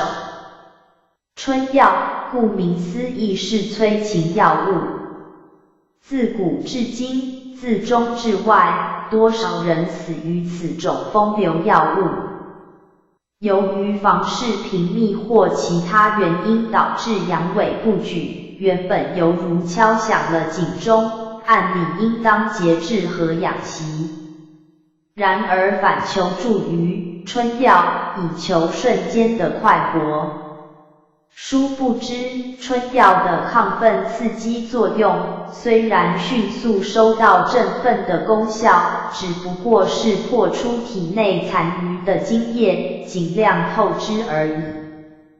服药后使人精神异常兴奋，血液沸腾，心跳加速，如痴似狂，经过极度的透支后，心力交瘁之下，自然一泻不止，昏倒床上，全身冰冷，往往令伴侣不知所措，因未能及时抢救而当场丧命。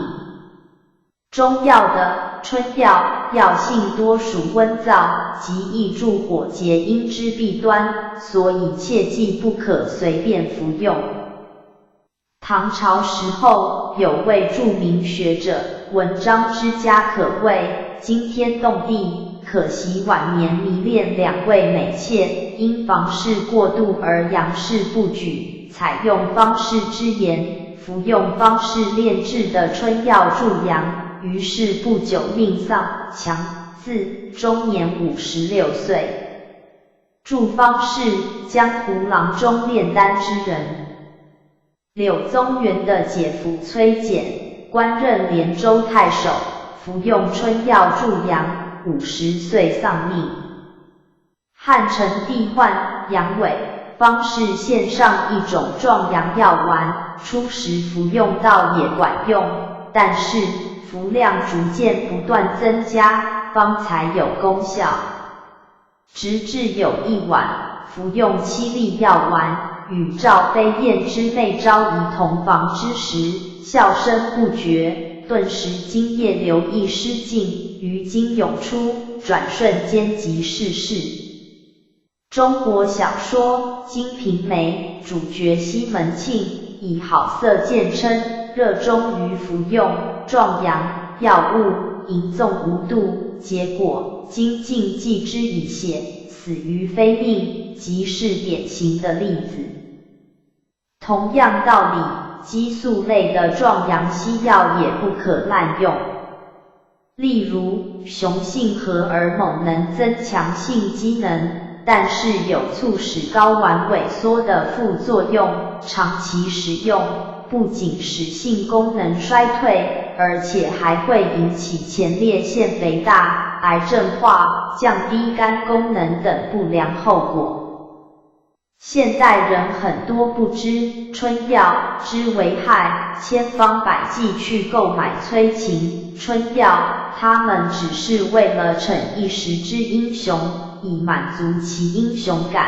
这种只求眼前快活，不顾后果的人，其最终是会乐极生悲，断送了宝贵的生命。5. 贪色嫖妓。许多人在饮宴酬酌之后，接着到风月场所寻欢作乐，成为一种夜生活的时尚和规律，其中不乏高官、富商和未婚青年，以为逢场作戏，无伤大雅，殊不知贪色、嫖妓的3大害：1. 损德，2. 伤害身体，3. 破坏幸福家庭。西方著名的哲言：胜情欲，乃胜最大的敌人。每逢饱暖思淫欲，面对美色诱惑的时刻，一个人的德性是优势劣，自然而然地现出原形，而暴露无遗。贤达德厚而有智慧之士，必然自爱自律，不仅远离美色的引诱，而且善言规劝亲友，误导遇险。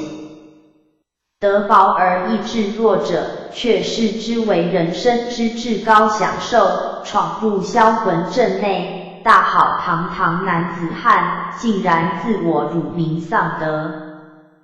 凡是今生能享有富贵的人，乃是自身前世修善积德深厚，以及历代祖德福荫的缘故，由是天地钟灵，山川毓秀，然后旦此家儿，长大后成为社会英才，国家栋梁。由此可知修善积德祸福之艰难，今生之福得来殊不容易，绝非侥幸，应该倍加珍惜，并且再接再厉，更加发心行善，以保福德绵延不绝，福泽儿孙，方才是无愧于心，为后代树立榜样。正如明朝云谷禅师所说，淫商嫖妓酿成家庭惨剧故事。30年代在上海英租界，黄坚成和江小姐均是大学高材生，毕业结婚之后齐心协力创办坚成贸易行，由于俩人的英语和交际能力极佳，生意以英美客户为主，经过几年经营，跃居为上海著名大商行。生意发展顺利，妻子又诞下男孩，取名大卫，可谓双喜临门。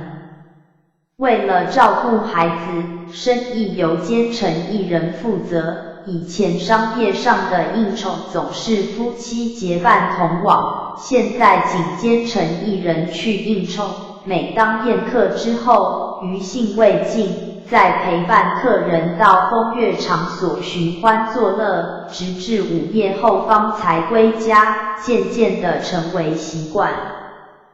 随着生意扩展，应酬更多，有时每周5、6次之多，与妻儿共进晚餐相聚的时间越来越少。江氏贤淑善良，体谅丈夫为生意而奔忙，对于感情生活只有自我压抑克制。而大卫自幼缺乏父爱，与父亲交谈亲近的机会极少，母亲成为生命中唯一的亲人。由于累月经年的压抑导致郁结成疾，江氏日渐消瘦、失眠、食欲不振。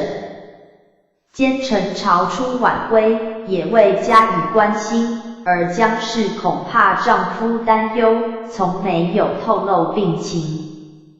直至极度虚弱，一次下楼之时，突然眼冒金星昏晕滚落楼梯，送往医院抢救，未14晚，因脑震荡去世，终年37岁。年仅16岁的大卫顿失朝夕相处的慈母，内心万分痛苦，无法适应孤独生活。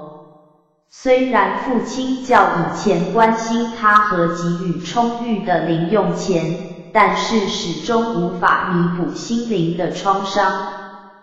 尤其每逢周末，后，更感空虚。起初与同学去看电影，渐渐地去酒吧、夜总会等场所流连，消磨时间，而且学会抽烟、喝酒，再也不是以前勤学向上的好学生。这一切父亲全然不知。有一次周末，黄坚成与客户去夜总会，赫然看见大卫搂着舞女步向出租车，本想上前阻挠，但是又怕客人知道年轻的儿子竟然学会调剂，太没颜面，只好呆望着儿子乘车绝尘而去。深夜大卫回家，父亲在客厅等候已久，一见大卫就厉声直问道：去哪儿？回来。稍带醉意的大卫回答说：去你去的地方，把多年的怨气一股脑儿地发泄出来，然后头也不回，径自向睡房走去。坚成既羞又怒，自知自己十几年来的所作所为，不配教训儿子，从此不敢再过问儿子，各自风流快活。2年后，大卫被传染中梅毒，父亲并不知道，由于羞愧不肯求医，一方面自暴自弃，感到人生无可留恋，终于病重去世，终年仅18岁。黄坚成于2年之间失去妻儿，至此方才醒悟自己10几年来于商场和风月场所打滚，酿成家庭的惨剧，悔之莫及。自此意志消沉，再也无心经营生意。曾经在上海滩风云际会的殷商，从此销声匿迹。可见黄坚成20年来沉醉于追求财色所付出的惨重代价，享乐犹如春梦，醒来之时一场空。所以，希望社会名流、青年学生洁身自爱，提高警觉，防患未然，应该醒悟到进入风月场所犹如足踏虎尾，沉浸于欲海如履春冰。更期望把将花费在风月场所的金钱和精力，用于帮助社会的孤苦病残人士，造福人间，如此必然是凶霄福聚，祥光普照大地，为自己种下毕生富贵之源，积儿孙万世无穷之福德，这是利人利己的善举，何乐而不为之？古人诗曰：粉冒花容过眼空，笑他狂蝶逐西东。真心住在冰湖里，透出祥光日映红。上一页，1、2、3、4、5、6、7、8、9、11。下一页，4、书籍目录，第1页序言，第2页再编序，第3页第1章何谓肾亏和成因，第4页第2章现代谐音故事6则，第5页第3章犯淫邪改过或善报故事3则，第6页第4章古代名人故事4则，第7页第5章犯邪淫之恶报故事4则，第8页第6章关圣帝君传略，第9页第7章关圣帝君显灵故事4则，第10页第8章文昌帝君显灵故事3则，第11页第9章养生保命守则。推荐打印录入 Admin 阅读4。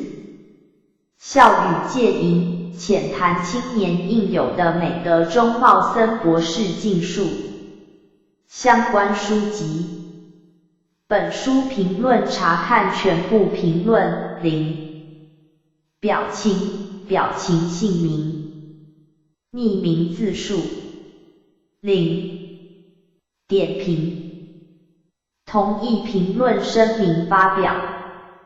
评论声明，评论要尊重该书籍的作者，请遵守佛陀的教诲，5戒十善，不要谩骂。本站管理人员有权保留或删除其管辖留言中的任意内容。本站有权在网站内转载或引用您的评论。参与本评论即表明您已经阅读并接受上述条款。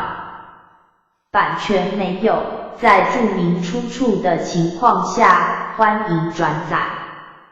另请善心佛友在论坛、Facebook 或其他地方转贴或相告本站连结，功德与印经无异。No copyright 2010-2015水晶 Powered by 七叶佛教书社 Processed in 0.037 second S 3 queries, set disabled